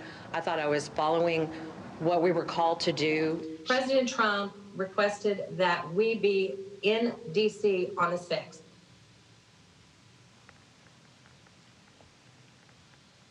You heard it from them.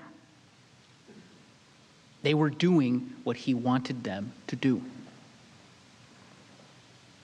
They wouldn't have listened to you, to me, to the Vice President of the United States, who they were attacking.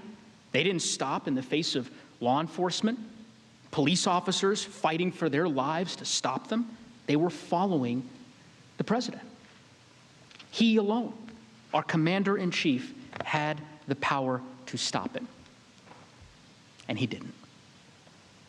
You will hear evidence tonight, tomorrow, throughout the trial, about his refusal as commander-in-chief to respond to numerous desperate pleas on the phone, across social media, begging him to stop the attack. And you will see his relentless attack on Vice President Pence, who was at that very moment hiding with his family as armed extremists were chanting, "Hang Mike Pence," calling him a traitor. You will see that even when he did, finally, 3.5 hours into the attack, tell these people to go home in peace, he added, as lead manager Raskin said, I'll quote, "You're very special. We love you."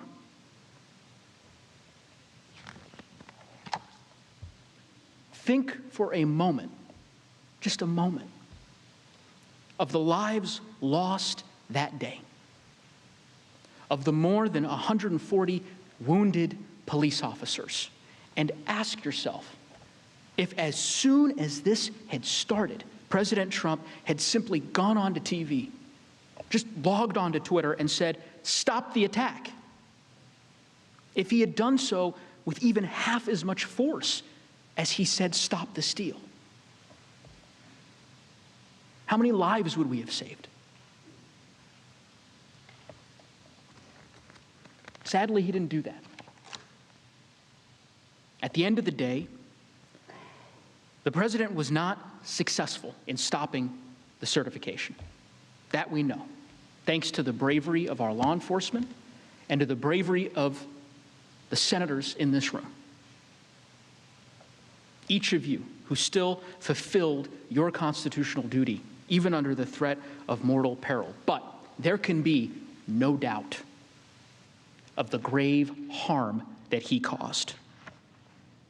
To our elected leaders, to us, our families, to all who work in the Capitol, our staff, your staff, to our brave Capitol Police who defend us tirelessly with little thanks, who believed that they had a commander-in-chief who would defend and protect them and instead put them in harm's way, to those killed for heeding his command, to our democracy and the system which ensures that we have a president elected by the people, to our national security and our standing in the world.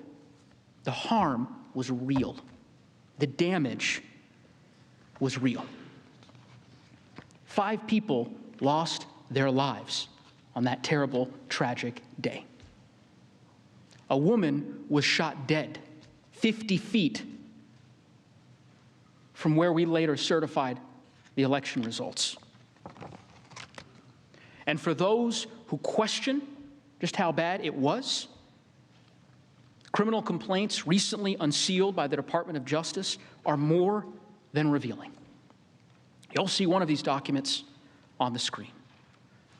In the charging affidavit of one of the leaders of the Proud Boys, we learned that members of this group said, I'm going to quote, they would have killed Mike Pence if given the chance. In another, we learned of a tweet in real time while they were in the building stating, we broke into the Capitol. We got inside. We did our part. We were looking for Nancy Pelosi to shoot her in the frickin' brain, but we didn't find her.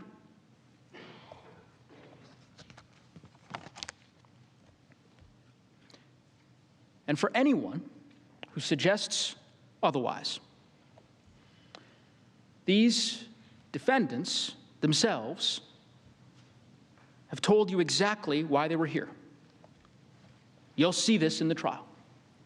that in the halls of the Capitol, on social media, in news interviews, and in charging documents, they confirm they were following the president's orders. You can see some of the statements on that screen. One who said, Trump wants all able-bodied patriots. Another, that President Trump is calling us to fight. This isn't a joke. Another one, I thought I was following my president. I thought I was following what we were called to do. Our president wants us here. We wait and take orders from the president. He made them believe over many weeks that the election was stolen and they were following his command to take back their country. As I prepared for yesterday, this trial, there's one memory that I couldn't shake, which was on the night of January 6th, and the feeling of walking back onto the House floor and seeing many of you there. I remember us finishing our task at 4 in the morning. And as I walked off the floor, I was so grateful for the opportunity to thank the Vice President of the United States, Mike Pence, for his actions, for standing before us and asking us to follow our oath and our faith and our duty. We only got a couple of hours of sleep that morning. Early the next day, I called my dad, who came to this country, as I mentioned, as an immigrant 40 years ago. And I told him that the proudest moment by far of serving in Congress for me was going back onto the floor with each of you to finish the work that we had started. I'm humbled to be back with you today.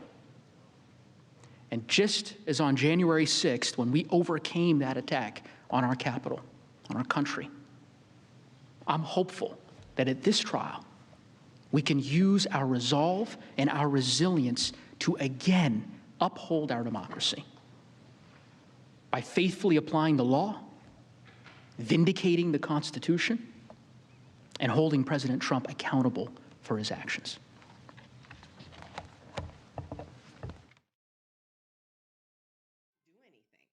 In fact, he had encouraged this mob.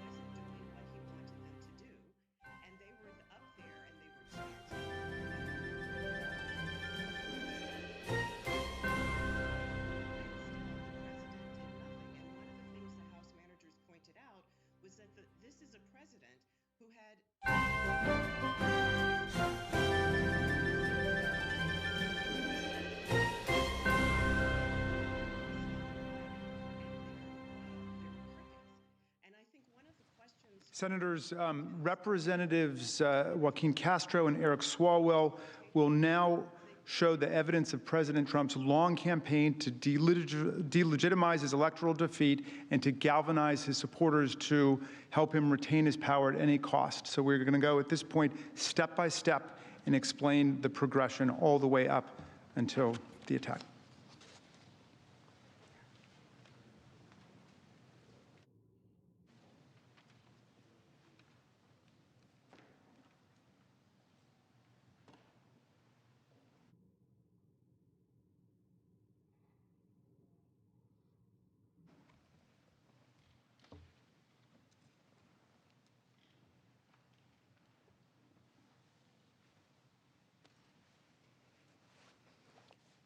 Good afternoon, y'all. My name is Joaquin Castro, and I represent San Antonio in the United States Congress. There's a saying that a lie can travel halfway around the world before the truth has a chance to put on its shoes. And that was before the internet. The point of that saying is that a lie can do incredible damage and destruction. And that's especially true when that lie is told by the most powerful person on earth, our Commander-in-Chief, the President of the United States. This attack did not come from one speech, and it didn't happen by accident. The evidence shows clearly that this mob was provoked over many months by Donald J. Trump. And if you look at the evidence, his purposeful conduct, you'll see that the attack was foreseeable and preventable. I'll start by discussing President Trump's actions leading up to the election, when he set up his big lie. Beginning in the spring of 2020, President Trump began to fall behind in the polls. And by July, President Trump had reached a new low. He was running 15 points behind his opponent. And he was scared. He began to believe that he could legitimately lose the election. And so he did something entirely unprecedented in the history of our nation. He refused to commit to a peaceful transition of power. Here's what he said. Can you give a direct answer? You will accept the election? I have to see. Look, I have to see. No, I'm not going to just say yes. I'm not going to say no. Do you commit to making sure that there's a peaceful transfer of power? We want to get rid of the ballots, and we'll have a very peaceful. There won't be a transfer, frankly. There'll be a continuation. Senators, the President of the United States said, quote, "There won't be a transition of power. There'll be a continuation." President Trump was given every opportunity to tell his supporters, yes, if I lose, I will peacefully transfer power to the next president. Instead, he told his supporters the only way he could lose the election is if it was stolen. In tweet after tweet, he made sweeping allegations about election fraud that couldn't possibly be true. But that was the point. He didn't care if the claims were true. He wanted to make sure that his supporters were angry, like the election was being ripped away from them. On May 24th, 6 months before the election, he tweeted, "It will be the greatest rigged election in history." How could he possibly know it would be the greatest rigged election in history 6 months before the election happened? And on June 22nd, more of the same. Rigged 2020 election. It will be the scandal of our times. Again, about an election that had not even happened. On July 30th, 2020 will be the most inaccurate and fraudulent election in history. Again, just big words with nothing to prove them. But he wanted to make his supporters believe that an election victory would be stolen from him and from them. And this was to rile up his base, to make them angry. Now, these were just a few of the many times President Trump tweeted about this. And he did it in speeches, in rallies, and in television, too. This is going to be the greatest election disaster in history. Because the only way we're going to lose this election is if the election is rigged. Remember that. The only way they can take this election away from us is if this is a rigged election. We're going to win this election. That's right. It's a rigged election. It's the only way we're going to lose. But this will be one of the greatest most fraudulent elections ever.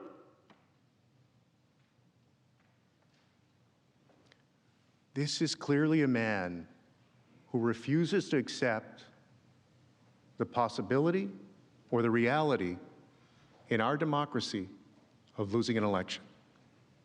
And there are dozens more tweets and speeches of Donald Trump spreading his lie, but you get the point. His supporters got the point as well.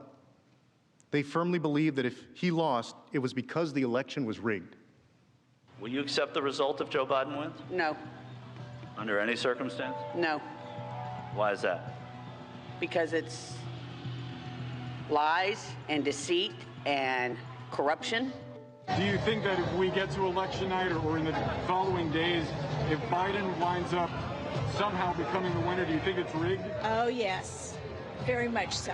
Election night. Yes. Days after. If it shows up that Joe Biden won. Yes. In your opinion, would that be the only way that Trump could lose, that it'd be a rigged election? Is that the only way Joe Biden can win? Absolutely. I agree with that, because there's no way in heck our president's going to lose. But yes, it would be a rigged election. There's some type of cheating went on, what have you. And I firmly believe that. Now, all of us in this room have run for election, and it's no fun to lose. I'm a Texas Democrat. We've lost a few elections over the years. But can you imagine telling your supporters that the only way you could possibly lose is if an American election was rigged and stolen from you?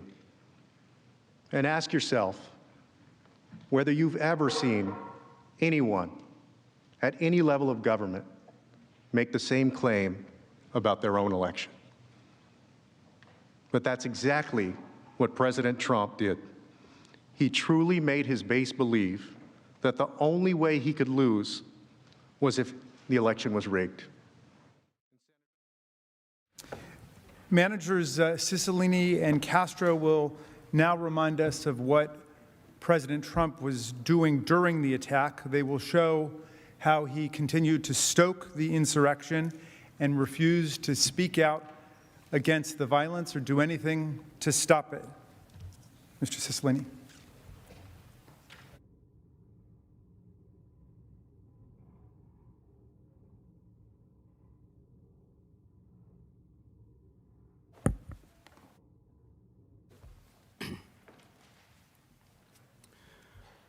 Mr. President, distinguished senators, you just heard from my colleagues about the harrowing events that happened here at the Capitol on January 6th and saw that very disturbing video. I'd now like to turn your attention to what was happening on the other end of Pennsylvania Avenue at the White House. And the truth is, the facts are that on January 6th, Donald Trump did not once condemn this attack. He did not once condemn the attackers. In fact, on January 6th, the only person he condemned was his own vice president, Mike Pence, who was hiding in this building with his family in fear for his life. In the first crucial hours of this violent attack, he did nothing to stop it, nothing to help us. By all accounts, from the people that were around him, he was delighted. And here's the last thing Donald Trump said that day. And you might remember this from my motions presentation earlier in the week. At 6 p.m. on January 6th, after all the destruction that you just saw, the Capitol Police and the National Guard fighting to secure this building, here's what Donald Trump tweeted. These are the things and events that happen when a sacred landslide election victory is so unceremoniously and viciously stripped away from great patriots who have been badly and unfairly treated for so long. Go home with love and in peace. Remember this day forever. He got what he incited, and according to Donald Trump, we got what we deserved. Donald Trump's incitement of this insurrection, including his dereliction of his duty as commander-in-chief to defend the Capitol and the people in it, his complete refusal to condemn the attack while it was going on, and his continued incitement of the violence during the attack require impeachment. Now let's turn to then President Trump's conduct that day. I want to start at the beginning when he addressed his thousands of great patriots, as he called them that morning. Around noon, Donald Trump began speaking at his rally just down Pennsylvania Avenue. Even before Donald Trump finished speaking, his supporters began to walk down toward the Capitol, and they were already starting to chant, "Stop the steal, storm the Capitol, invade the Capitol, fight for Trump." And by 12:53 p.m., They had violently forced their way through the barricades here at the Capitol.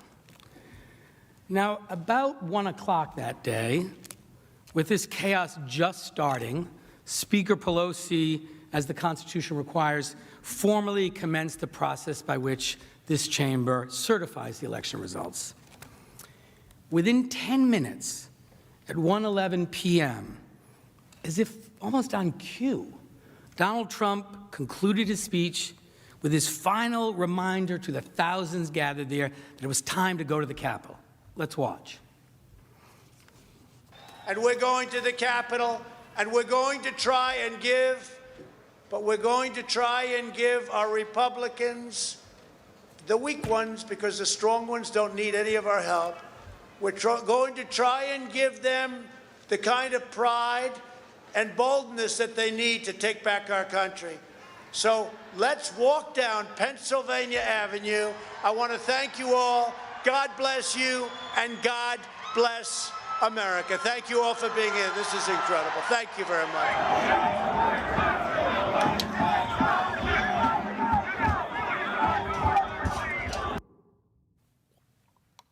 Now, you've seen what happened when these supporters, following his orders, arrived here at the Capitol. But I want to look at what happened next. Now, you'll recall during the speech, President Trump said, we're going to the Capitol, sort of suggesting that he was going to go with this crowd. Of course, that was not true. But let's hear what he said. Now it is up to Congress to confront this egregious assault on our democracy. And after this, we're going to walk down, and I'll be there with you. We're going to walk down. We're going to walk down anyone you want, but I think right here we're going to walk down to the Capitol. This, of course, was not true. He did not go with him to the Capitol. He left and went back to the White House. And while he was en route to the White House, violence really began to grow here at the Capitol. And within minutes of Donald Trump's speech ending, there were significant reports of escalating violence that began to surface. Buildings around the Capitol were starting to be evacuated. And by 1:15, an explosive device had been found at the DNC. A pipe bomb had been found at the RNC about 15 minutes earlier.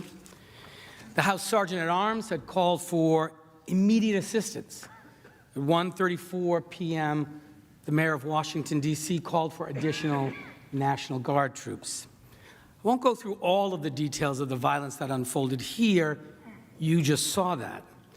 But as we walk through what our commander-in-chief did that day, I want to be very clear about exactly what was happening here at the same time. For 40 minutes, while buildings were being cleared, pipe bombs were being found, his supporters were literally breaching the perimeter of the Capitol and overwhelming law enforcement, and you saw the violence that was occurring. We heard nothing from the President of the United States. We didn't hear anything from Donald Trump until 1:49 p.m., when while all of this is unfolding, President Trump sent out a tweet. This was the first thing he did when he learned the United States Capitol, with all the members of Congress, his own vice president, was under violent attack. And what was that tweet? Nearly an hour after the rioters breached the Capitol perimeter, at 1:49, Donald Trump released a propaganda reel of his Save America speech that he'd given an hour before.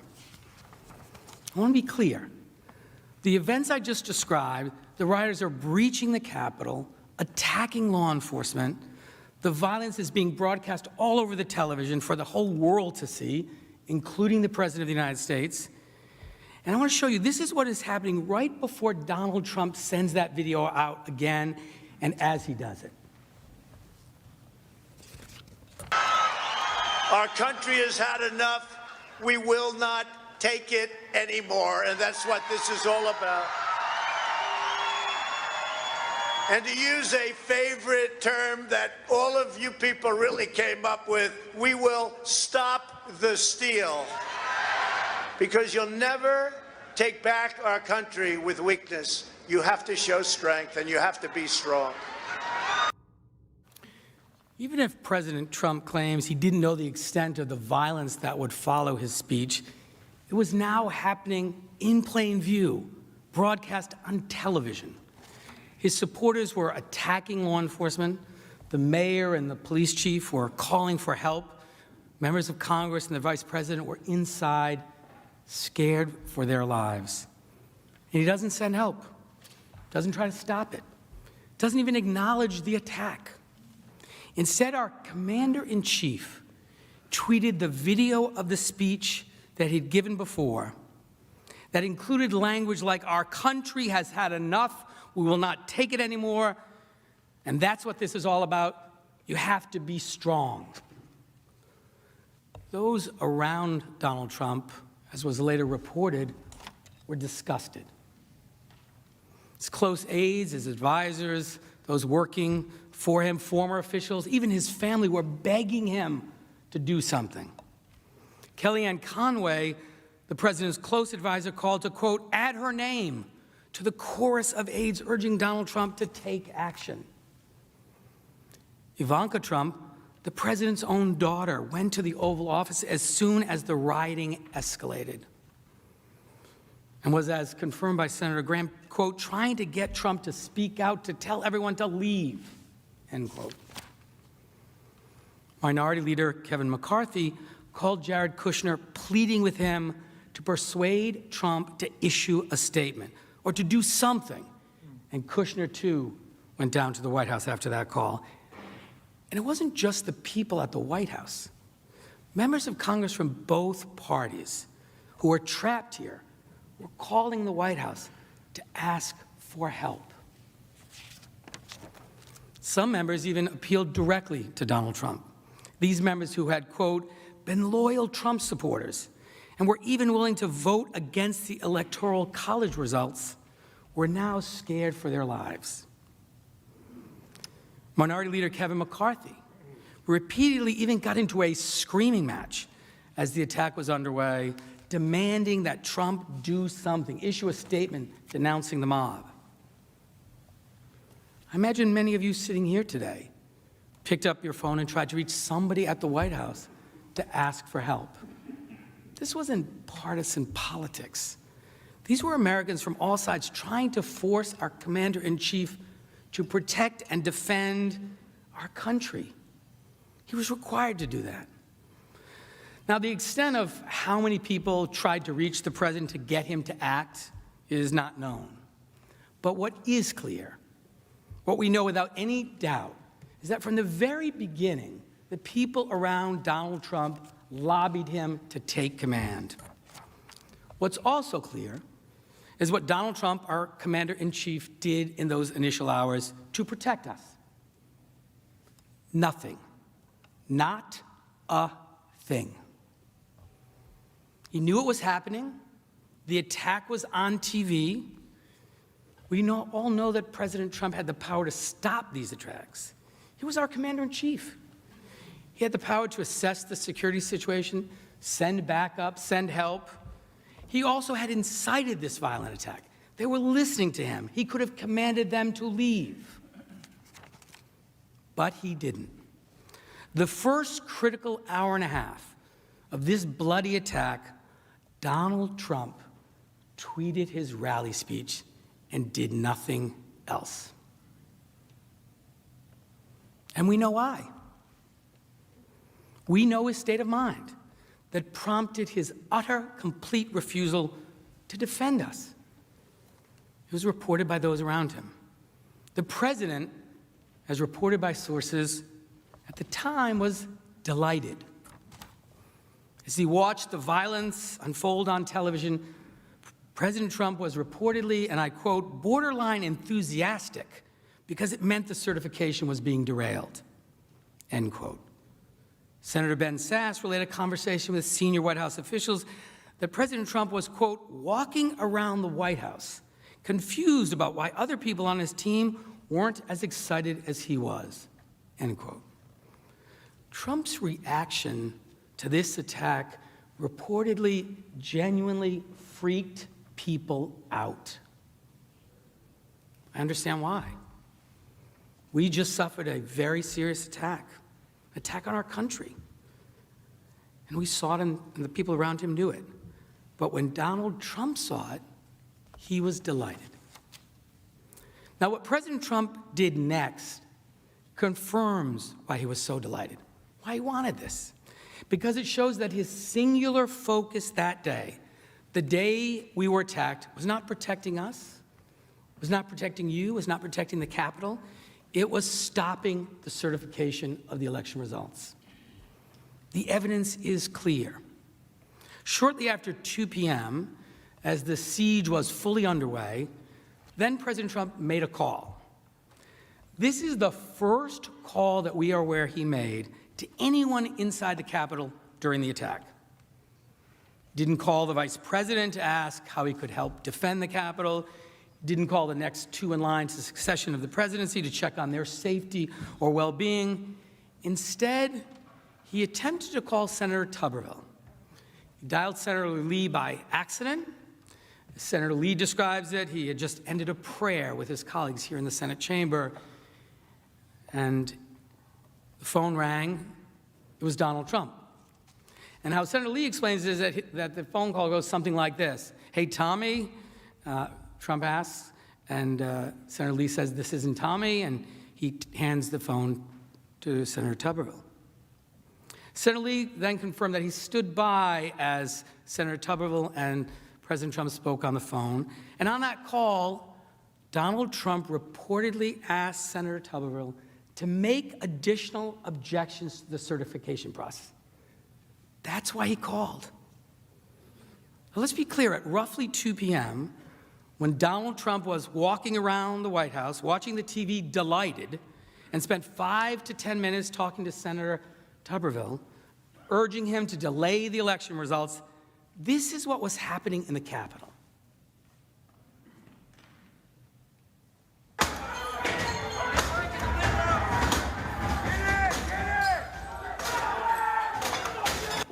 We'll pause. Protesters are in the building. Thank you.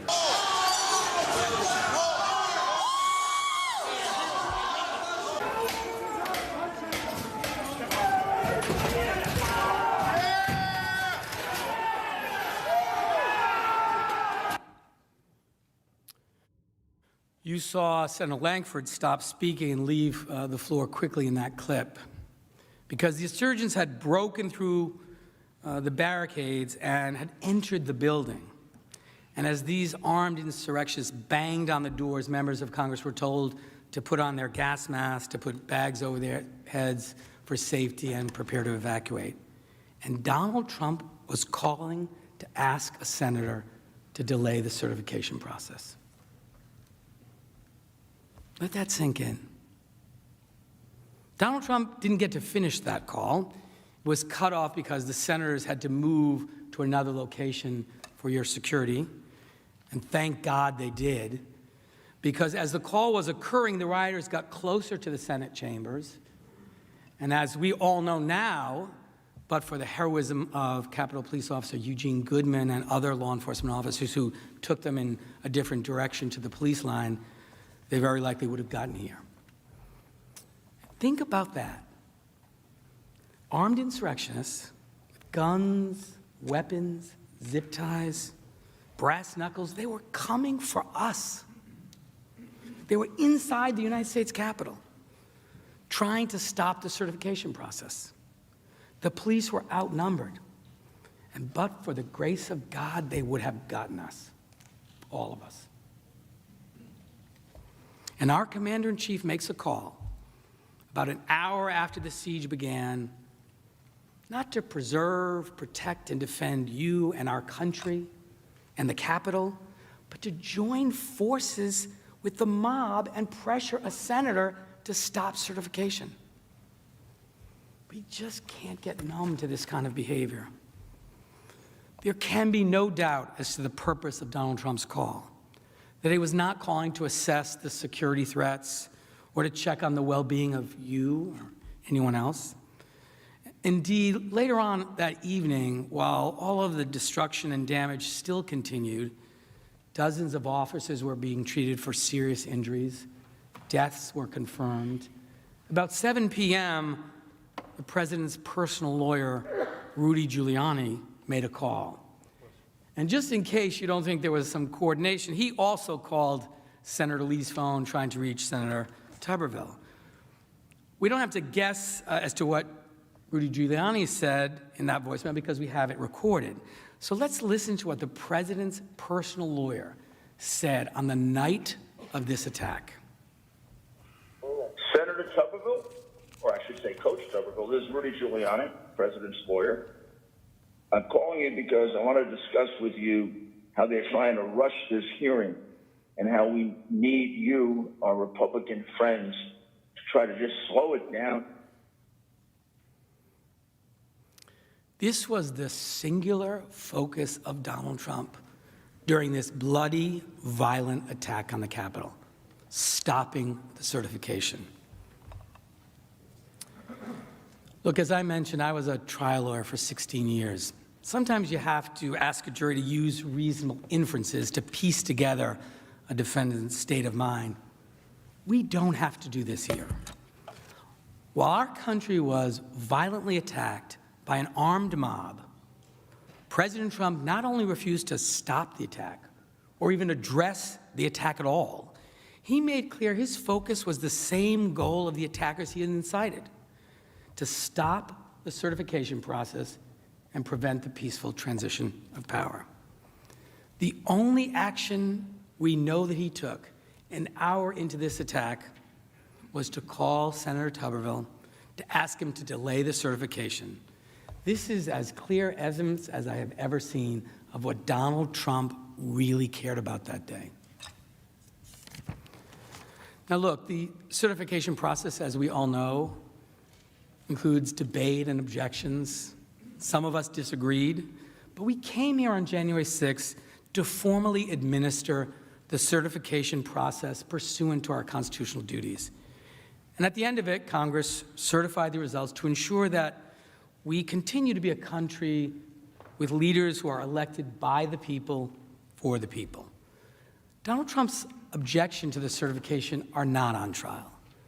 But what is on trial is while we were under armed attack and being evacuated, while our law enforcement officers were fighting for their lives, our commander-in-chief was calling not to determine how to best secure the building and the people in it, but to continue to pressure senators to stop the certification process and the peaceful transfer of power. Just as he incited the mob to do earlier in the day. This was a breathtaking dereliction of his duty and of his violation of his oath as our commander-in-chief.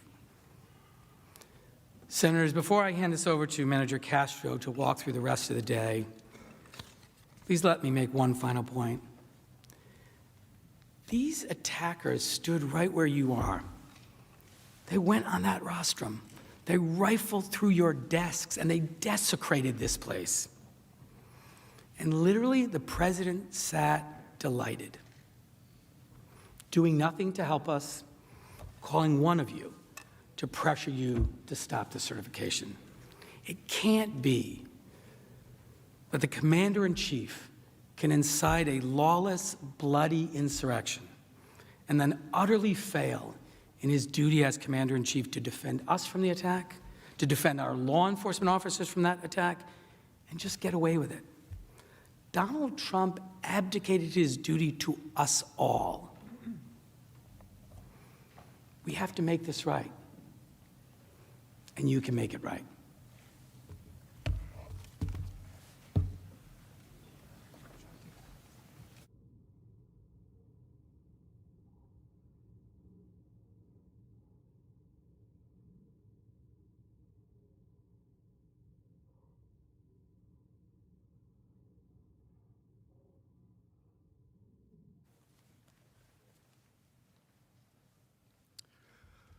My fellow manager, David Cicilline, showed you what President Trump did and did not do in those first critical hours of the attack. He sent a tweet at 1:49 p.m. where he reposted a video of the speech that incited the attack. And he called a senator to ask him to delay the certification as the senator was being evacuated for his own safety. We left off around 2:15 p.m. At this point, insurgents were inside the Senate and the House, and the Senate had been evacuated for everyone's safety. And as you saw, Vice President Mike Pence and his family even had to be evacuated for their safety. Now, you'll recall, Donald Trump had made Vice President Pence a target. He attacked the vice president at the rallies, in speeches, and on Twitter. And during President Trump's speech that morning of the attack, he ramped it up again after privately pressuring Mike Pence in front of thousands in the crowd. He called Mike Pence out 11 times, including saying, quote, "Mike Pence, I hope you're going to stand up for the good of our Constitution and for the good of your country. And if you're not, I'm going to be disappointed in you. I will tell you right now." And this was the crowd's response to Donald Trump's days of relentless attacks on his own vice president.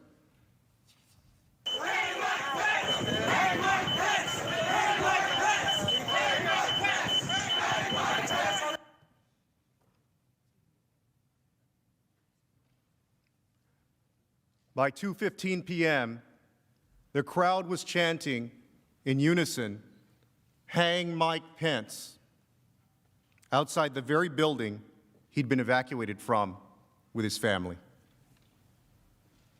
Now, even if President Trump didn't know that his inflammatory remarks about his vice president would result in chants of "Hang Mike Pence," by 2:15 p.m., he surely knew. The attack was all over television. They were doing this out in the open. This was a vice president whose life, whose family's life, was being threatened by people whom the president had summoned to the Capitol. And what did President Trump do in response? Did he stop? Did he tell his base, "No, don't attack my vice president"? Even when President Trump knew what his words were causing, he didn't do any of those things to stop the crowd. In fact, he did the opposite. He fueled the fire. At 2:24 p.m., he tweeted, quote, "Mike Pence didn't have the courage to do what should have been done to protect our country and our Constitution. USA demands the truth." Over an hour and a half into the attack, and this is what he tweeted. And he still, even at this point, did not acknowledge the attack on the Capitol, let alone condemn it. Instead, he further incites the mob against his own vice president, whose life was being threatened. Well, some of you may say, well, who was paying attention anyway? Well, that mob was paying attention.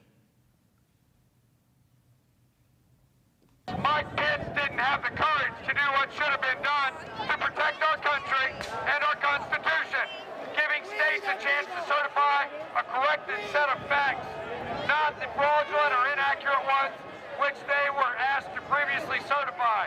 U.S. demands the truth. Mike Pence is great. Mike Pence is a bitch! Mike Pence is a bitch! Can I speak to Pelosi? Yeah, we're coming, bitch. Oh, Mike Pence, we're coming for you too.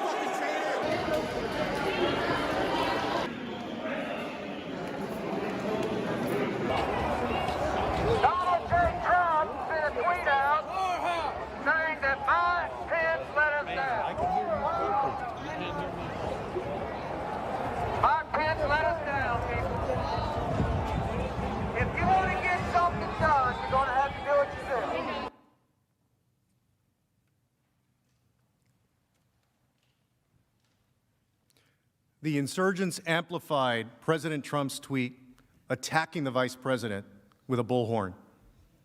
They were paying attention, and they also followed instructions. In fact, the insurgents were at one point, as you saw, 60 feet away from the vice president and the vice president's family. Some of these insurgents were heard saying, quote, that they hope to find Vice President Mike Pence and execute him by hanging him from a Capitol Hill tree as a traitor. And then they erected a gallows with a noose.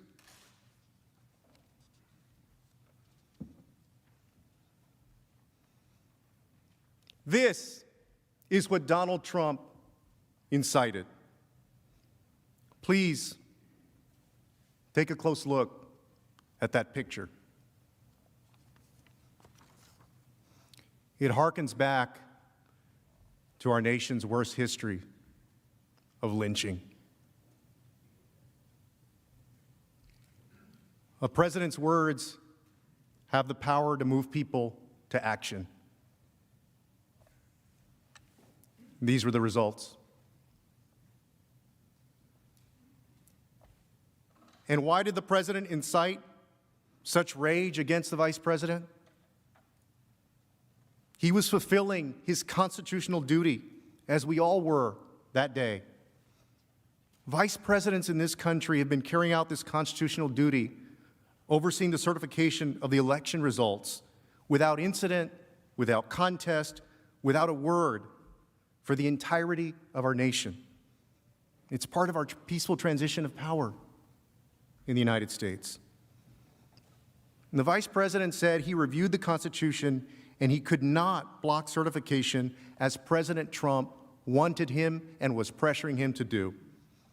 He told the president in a letter that morning, a few hours before President Trump's tweet, quote, I will approach this moment with a sense of duty and an open mind, setting politics and personal interests aside, and do my part to faithfully discharge my duties, our duties, under the Constitution.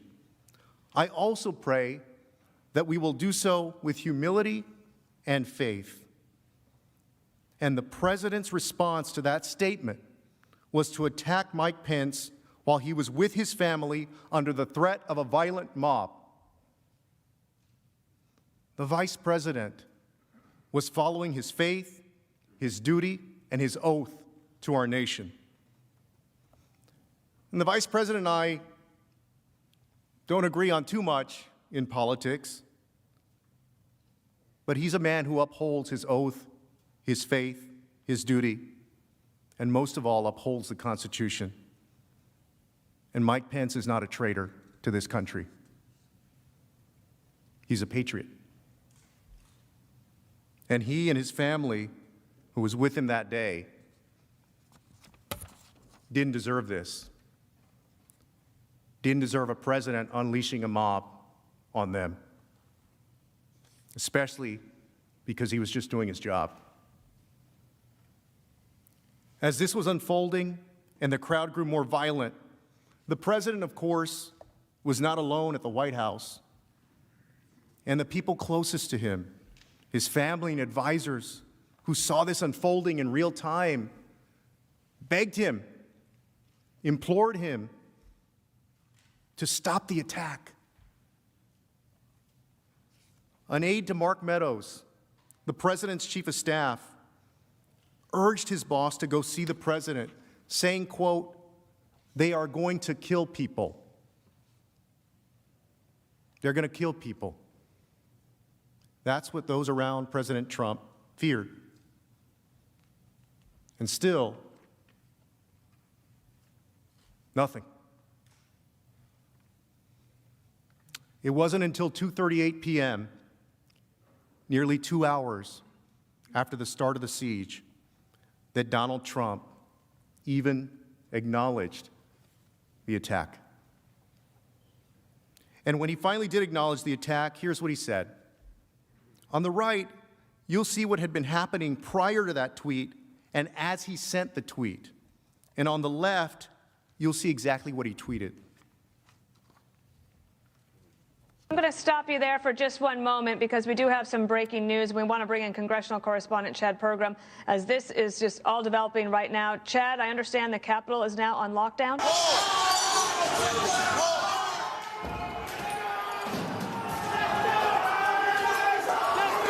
They're definitely fired up. The chant, by the way, I heard the most today was "Fight for Trump," and that's clearly what many of them feel they're doing here.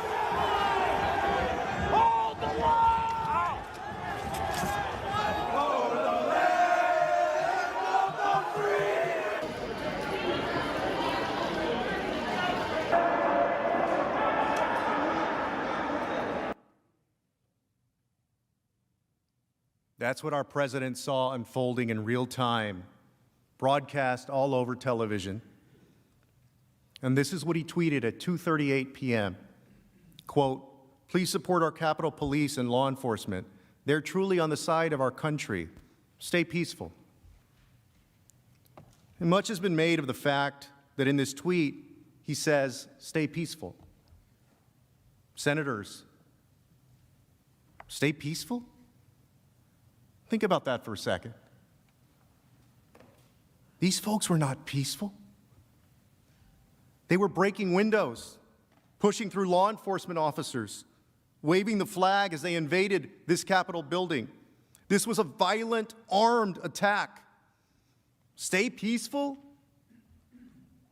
How about stop the attack? Stop the violence. Stay peaceful? How about you say, immediately leave? Stop. And he said, please support our law enforcement. How about he actually support our law enforcement by telling these insurgents to leave the Capitol immediately, which he never did. He didn't. Because the truth is, he didn't want it to stop. He wanted them to stay and to stop the certification. And his failure had grave and deadly consequences. By 2:45 p.m., the warnings were tragically proven correct. Ashley Babbitt was shot by an officer as she tried to break through a glass door to reach the Speaker's lobby. At this point, the pleas to Donald Trump, publicly and privately, grew even more desperate. At 2:54 p.m., Alyssa Farah, a former strategic communications director, begged the president, quote, condemn this now. You're the only one they will listen to for our country. Mick Mulvaney, the president's former chief of staff, his right-hand man at one point, tweeted at 3:01, the president's tweet is not enough. He can stop this now and needs to do exactly that. Tell these folks to go home. He can stop this now. Tell these folks to go home. At 3:06 p.m., Rep. McCarthy appeared on Fox News. Here's what he said. I could not be sadder or more disappointed with the way our country looks at this very moment. People are getting hurt. Anyone involved in this, if you're hearing me, hear me very loud and clear. This is not the American way. He's saying on Fox News, which the president watches, this is not the American way. Stop the attack. Representative Gallagher at 3:11 p.m., while secured in his own office, posted a video to Twitter. Mr. President, you have got to stop this. You are the only person who can call this off. Call it off. And then, when the president didn't answer his pleas on Twitter, Representative Gallagher went on live television. I mean, this is insane. I mean, I've not seen anything like this since I deployed to Iraq in 2007 and 2008. I mean, this is America, and this is what's happening right now. The president needs to call it off. Like, call it off. Call it off. Representative Gallagher, you see there, said he'd not seen anything like this since he was deployed in Iraq. The message around the president was clear from everyone. You need to call this off. Stop it. But does he? No. His next tweet was not until about 3:13 p.m. Once again, it's important to consider what was happening between Donald Trump's 2:38 p.m. tweet and his next tweet at 3:13 p.m. You'll see footage from the attack during that time on the right and Donald Trump's tweet on the left. We've been informed that protesters have penetrated the Capitol. This is my fucking building. Hey, we got a fucking attitude problem over here. I tell you, the sentiment in the streets is really getting to a different level. This is spinning out of control. This is turning violent. This is getting dangerous. America got not one idea. Don't touch me, bro. Get the fuck out of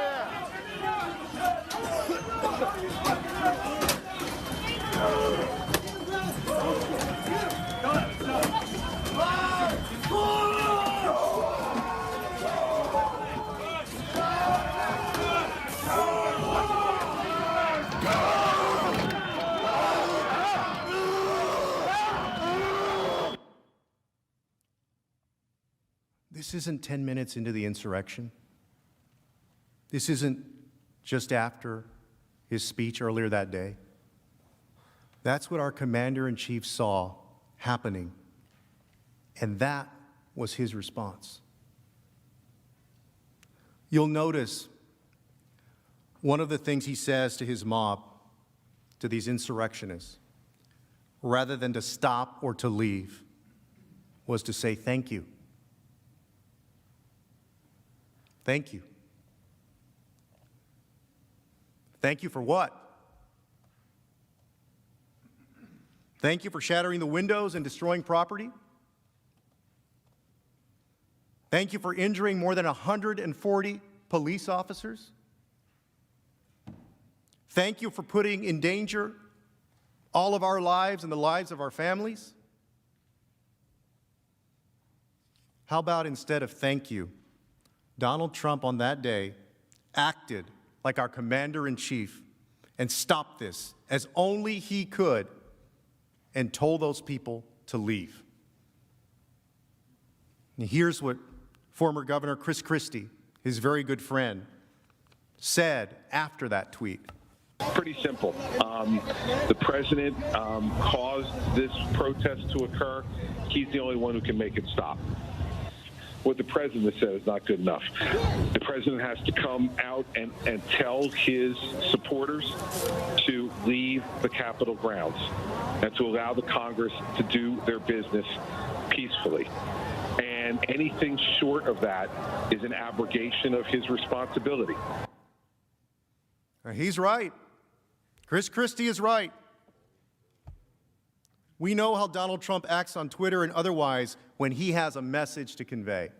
In fact, I asked you to remember those tweets earlier this morning when he yelled on Twitter, "Stop the count." When he wanted to incite his supporters to show up on January 6th, President Trump tweeted 16 times between midnight on January 5th and his noon rally speech the next day. 16 times to get them to do something he wanted. And his message in those 16 times was clear. Fight. Stay strong. Be strong.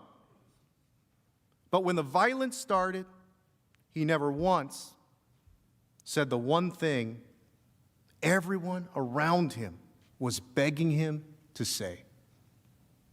Stop the attack. He refused to stop it.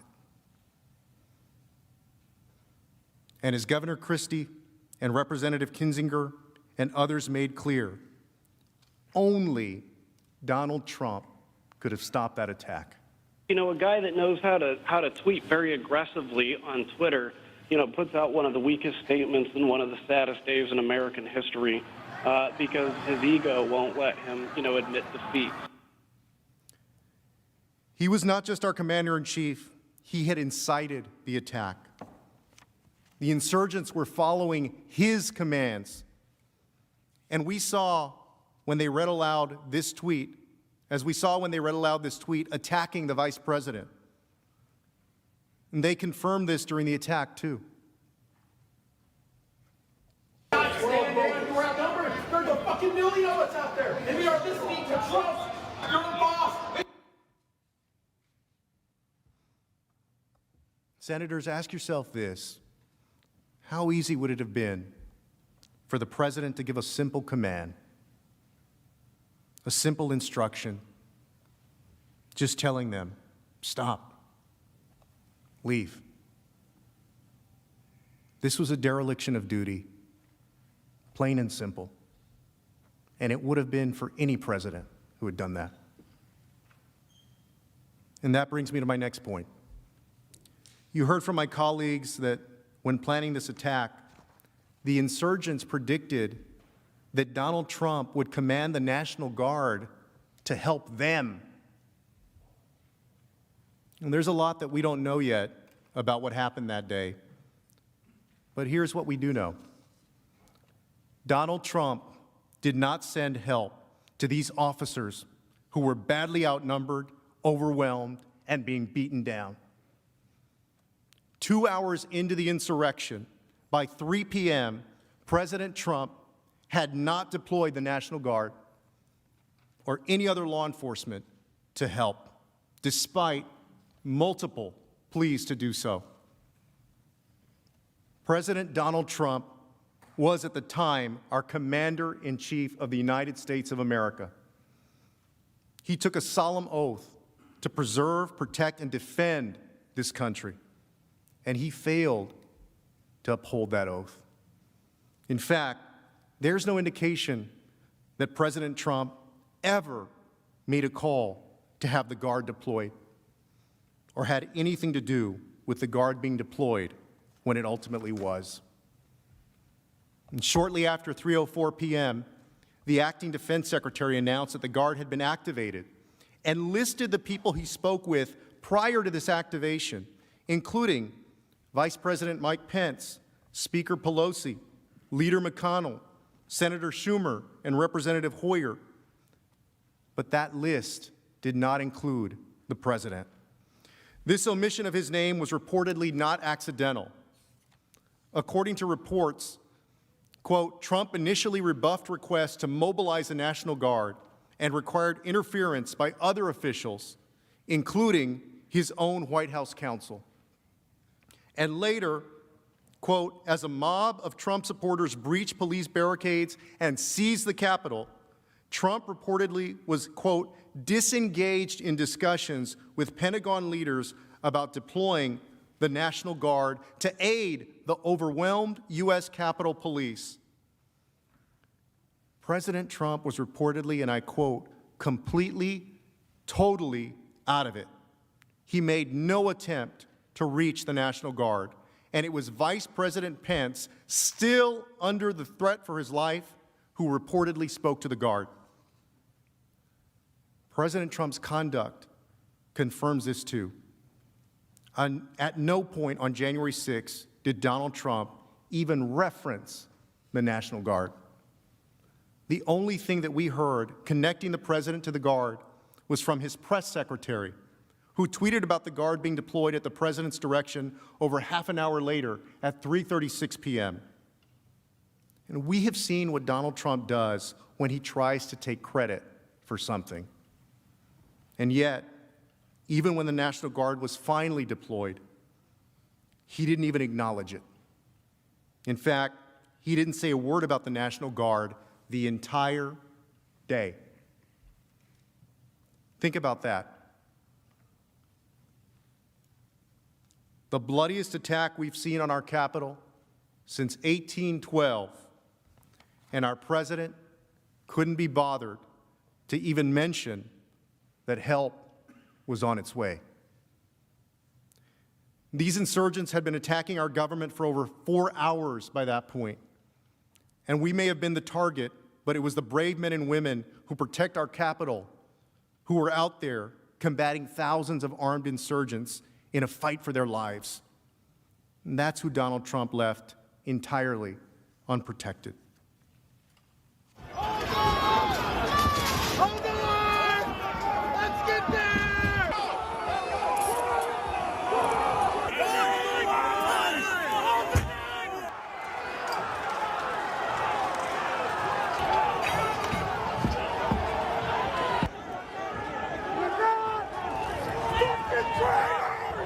I need some violence now! And this is hard to watch, but I think it's important we understand what the Capitol Police were facing, how severely they were outnumbered, while our commander-in-chief, whose job it was to protect and defend them, was just watching, doing nothing for hours, refusing to send help. If he wanted to protect these officers, if he cared about their safety, as he tweeted about, he would have told his supporters to leave. He would have sent help right away. And one brave officer was killed.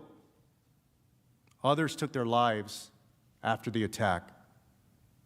More than 140 police officers were injured, including cracked ribs, smashed spinal discs.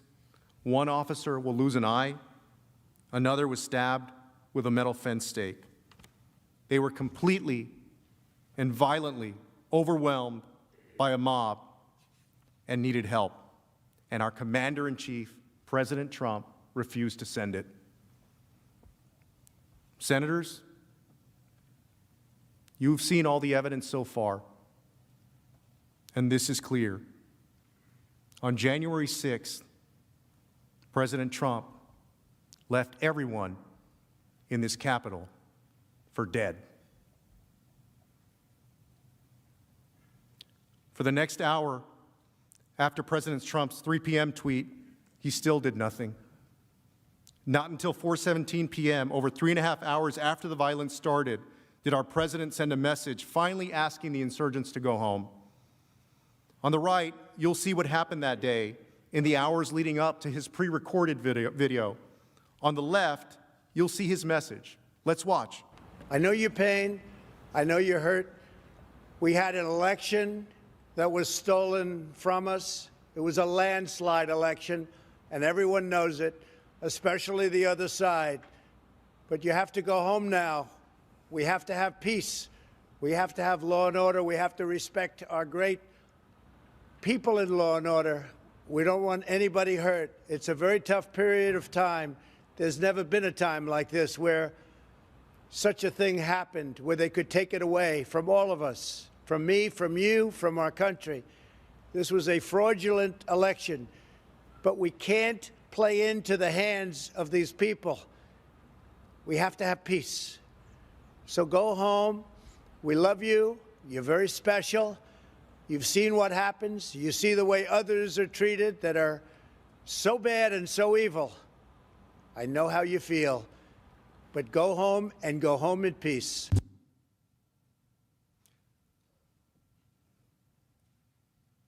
This is the first time our commander-in-chief spoke publicly at all since the attack began, over the 3.5 hours after it started.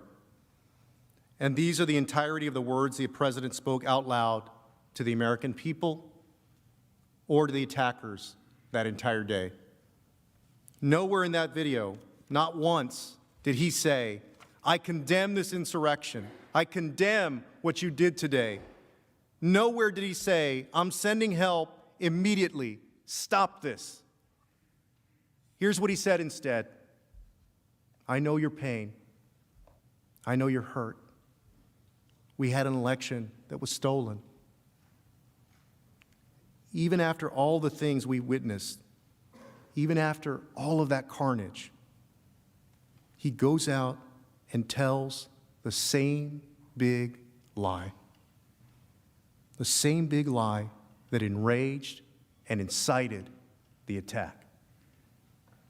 He repeated this while the attack was ongoing and while we were still under threat. And here's what else he said. Go home in peace. We love you. You're very special. Senators, you were here. You saw this with your own eyes. You faced that danger. And when President Trump had an opportunity to confront them as the leader of us all, as our commander-in-chief, what did he tell them? We love you. You're very special. This was not a condemnation. This was a message of consolation, of support, of praise. And if there's any doubt that his supporters, these insurgents, took this as a message of support and praise, watch for yourselves. Donald Trump asked everybody to go home. He just put out a tweet. It's a minute long. He asked everybody to go home. Why do you think so? Because, dude, we won the fucking day. We fucking won. How did we win? Well, we won by sending a message to the senators and the congressmen. We won by sending a message to Pence, okay, that if they don't do as their oath to do, if they don't uphold the Constitution, then we will remove them from office one way or another. I suspect you recognize that man. You'll hear him say that we won the day. Who won the day? We know that at least 5 people lost their lives that day. The House and the Senate were in life-threatening danger, and so was the Vice President. And think of everyone else here as well. Who won on January 6th? That's not a win for America, but it is a win for Donald Trump unless we hold him accountable.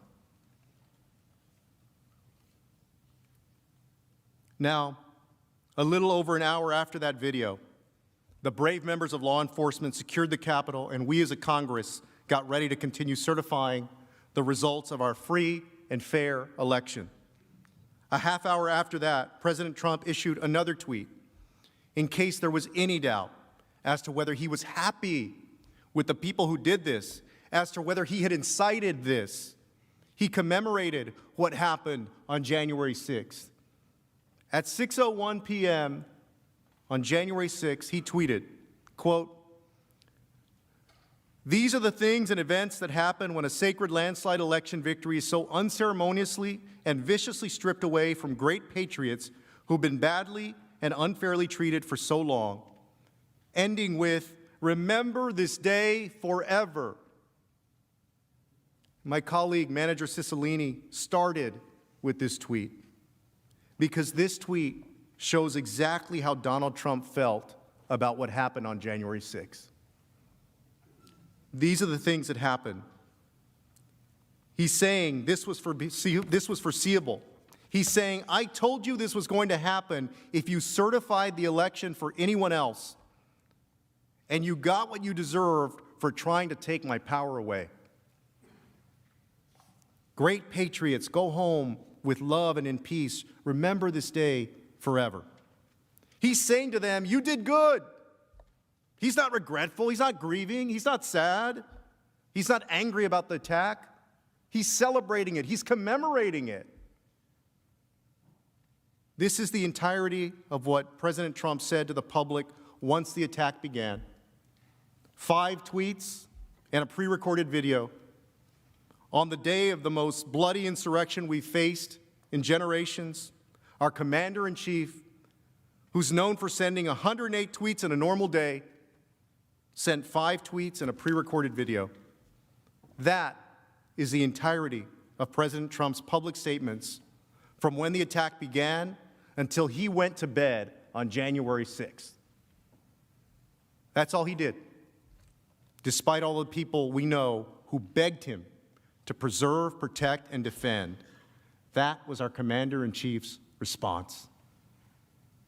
He began the day with, quote, "Our country has had enough. We will not take it anymore." And that's what this is all about. And he ended the attack letting us know that we got what he forewarned that morning. We will, of course, each of us, remember that day forever. but not in the way that President Trump intended. Not because of the actions of these violent, unpatriotic insurrectionists.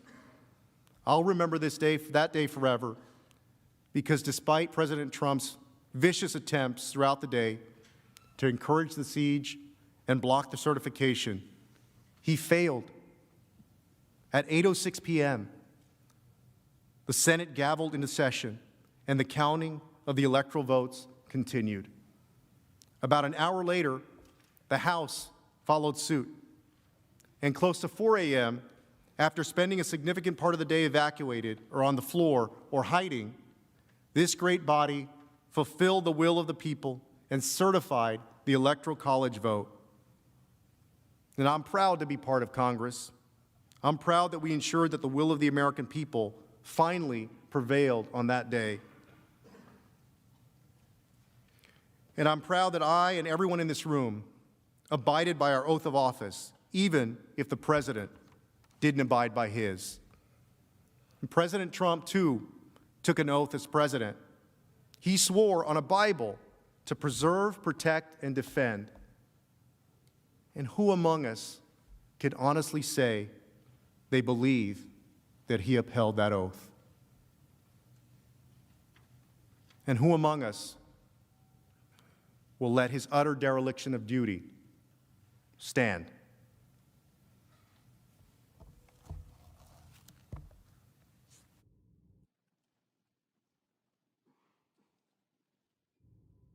Mr. President, the managers are prepared to recess for the evening and to finish our opening statement tomorrow.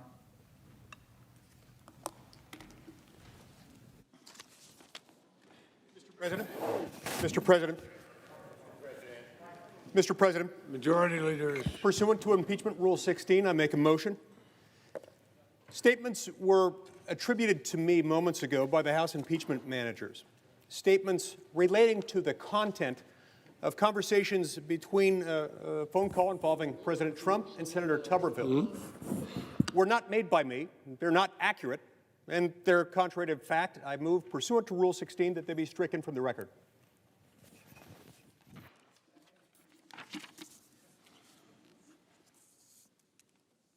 Pursuant to Senate Resolution 47, Section 4, parties' presentations are not limited to the record provided for in Section 1 of that resolution.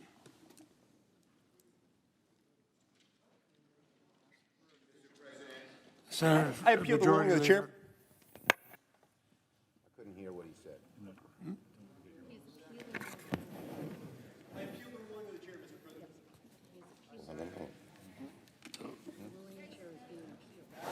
Mr.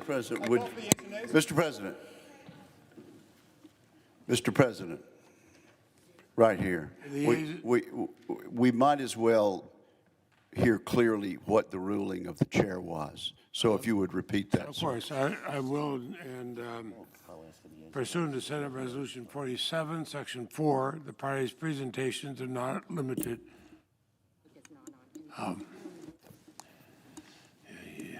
There you go. Pursuant to Senate Resolution 47, Section 4, parties' presentations are not limited to the record provided for in Section 1 of that resolution. The senator from Utah has appealed that ruling. Is that correct? Yes, I have. Have you? And the yeas and nays have been requested for sufficient. And what is the question? Is it, shall the ruling of the chair be sustained? Is that the question? Yes. Yes. Is whether the ruling of the chair with respect to No. And what, may I ask, is the ruling of the chair? My point was not about whether it's appropriate for them to make characterizations. My point was to strike them because they were false. The question is whether the ruling of the chair that Senate Resolution 47 applies to this situation is correct. The question is whether Senate Resolution 47, Section 4, is correct. The parties' presentations are not limited to the record provided for in Section 1 of that resolution. Mr. President, that is not my motion. You've ruled on a motion. You've ruled on something that was not what I moved. What I asked was, statements were attributed to me repeatedly, as to which I have personal knowledge because I am the source. They are not true. I never made those statements. I asked that they be stricken. This has nothing to do with whether or not they're based on depositions, which they're not. It's simply based on the fact that I'm the witness. I'm the only witness. Those statements are not true, and I ask that you strike them. President. Let him rule. Mr. President. No, who's talking? Joe. What is he doing? The yeas and nays were asked for on an appeal. Mr. President. The Senate will vote on the appeal of the ruling of the chair that this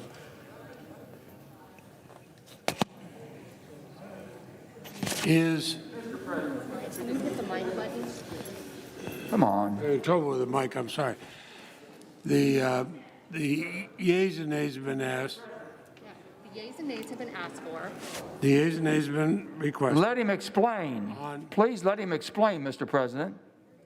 Why is it false? What was not false? What was false about it? Mr. President, I ask unanimous consent to answer the senator's question. Debate is not in order under Senate Resolution 47, Section 4.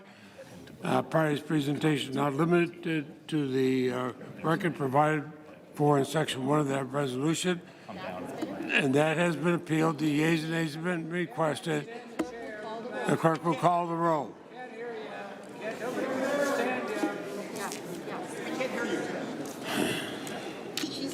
Ms. Baldwin.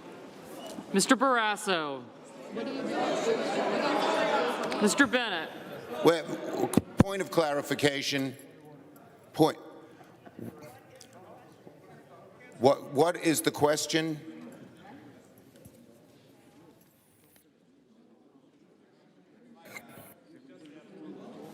We're not allowed to here. Yes? I suggest the absence of a quorum while we work this out. Clerk will call the roll. No objection. Clerk will call the roll. Ms. Baldwin.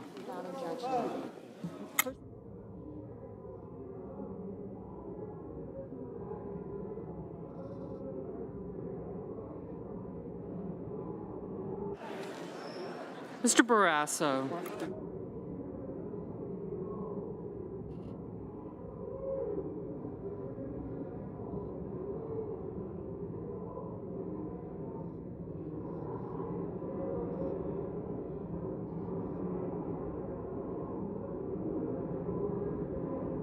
Okay. Mr. Bennett.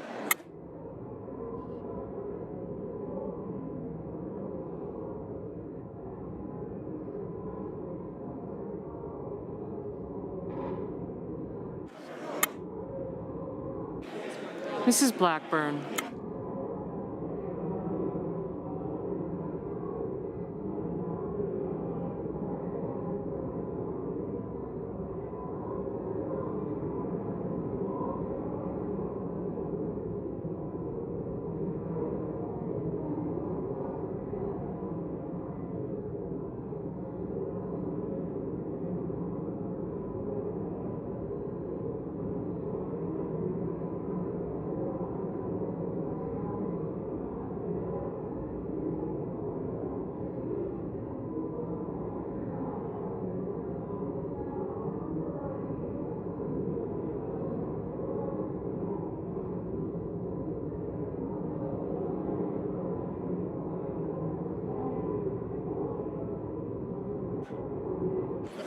Mr. Blunt.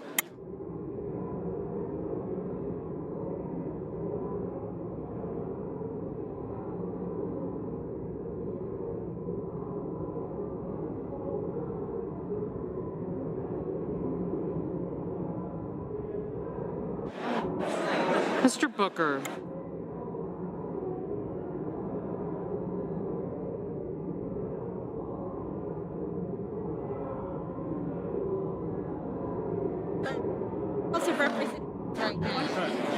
Mr. Bozeman.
Mr. Braun.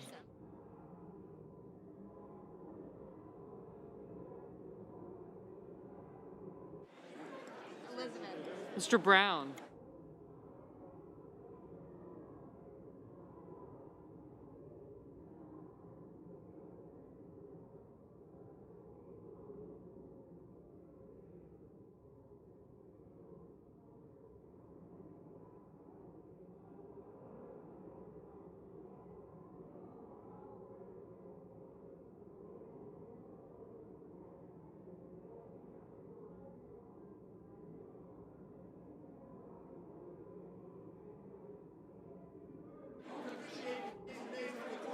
There's a quorum call. There's a quorum call underway.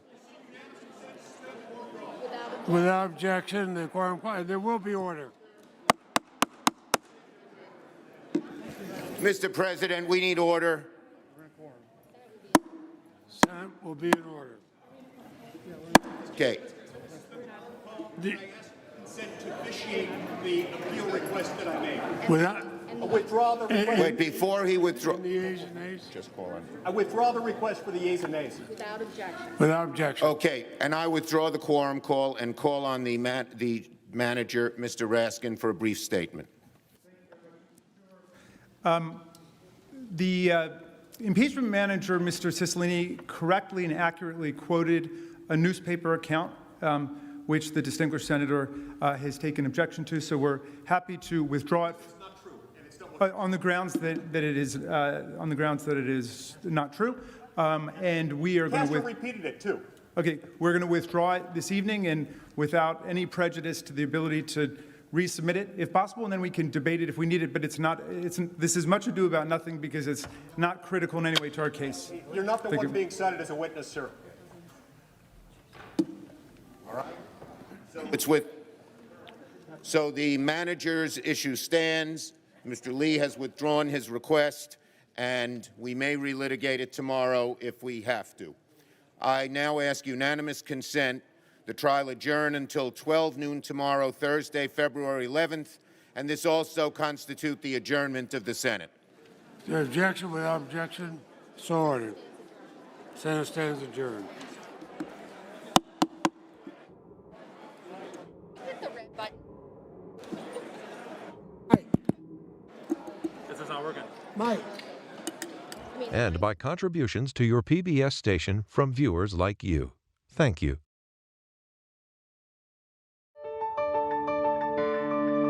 You're watching PBS.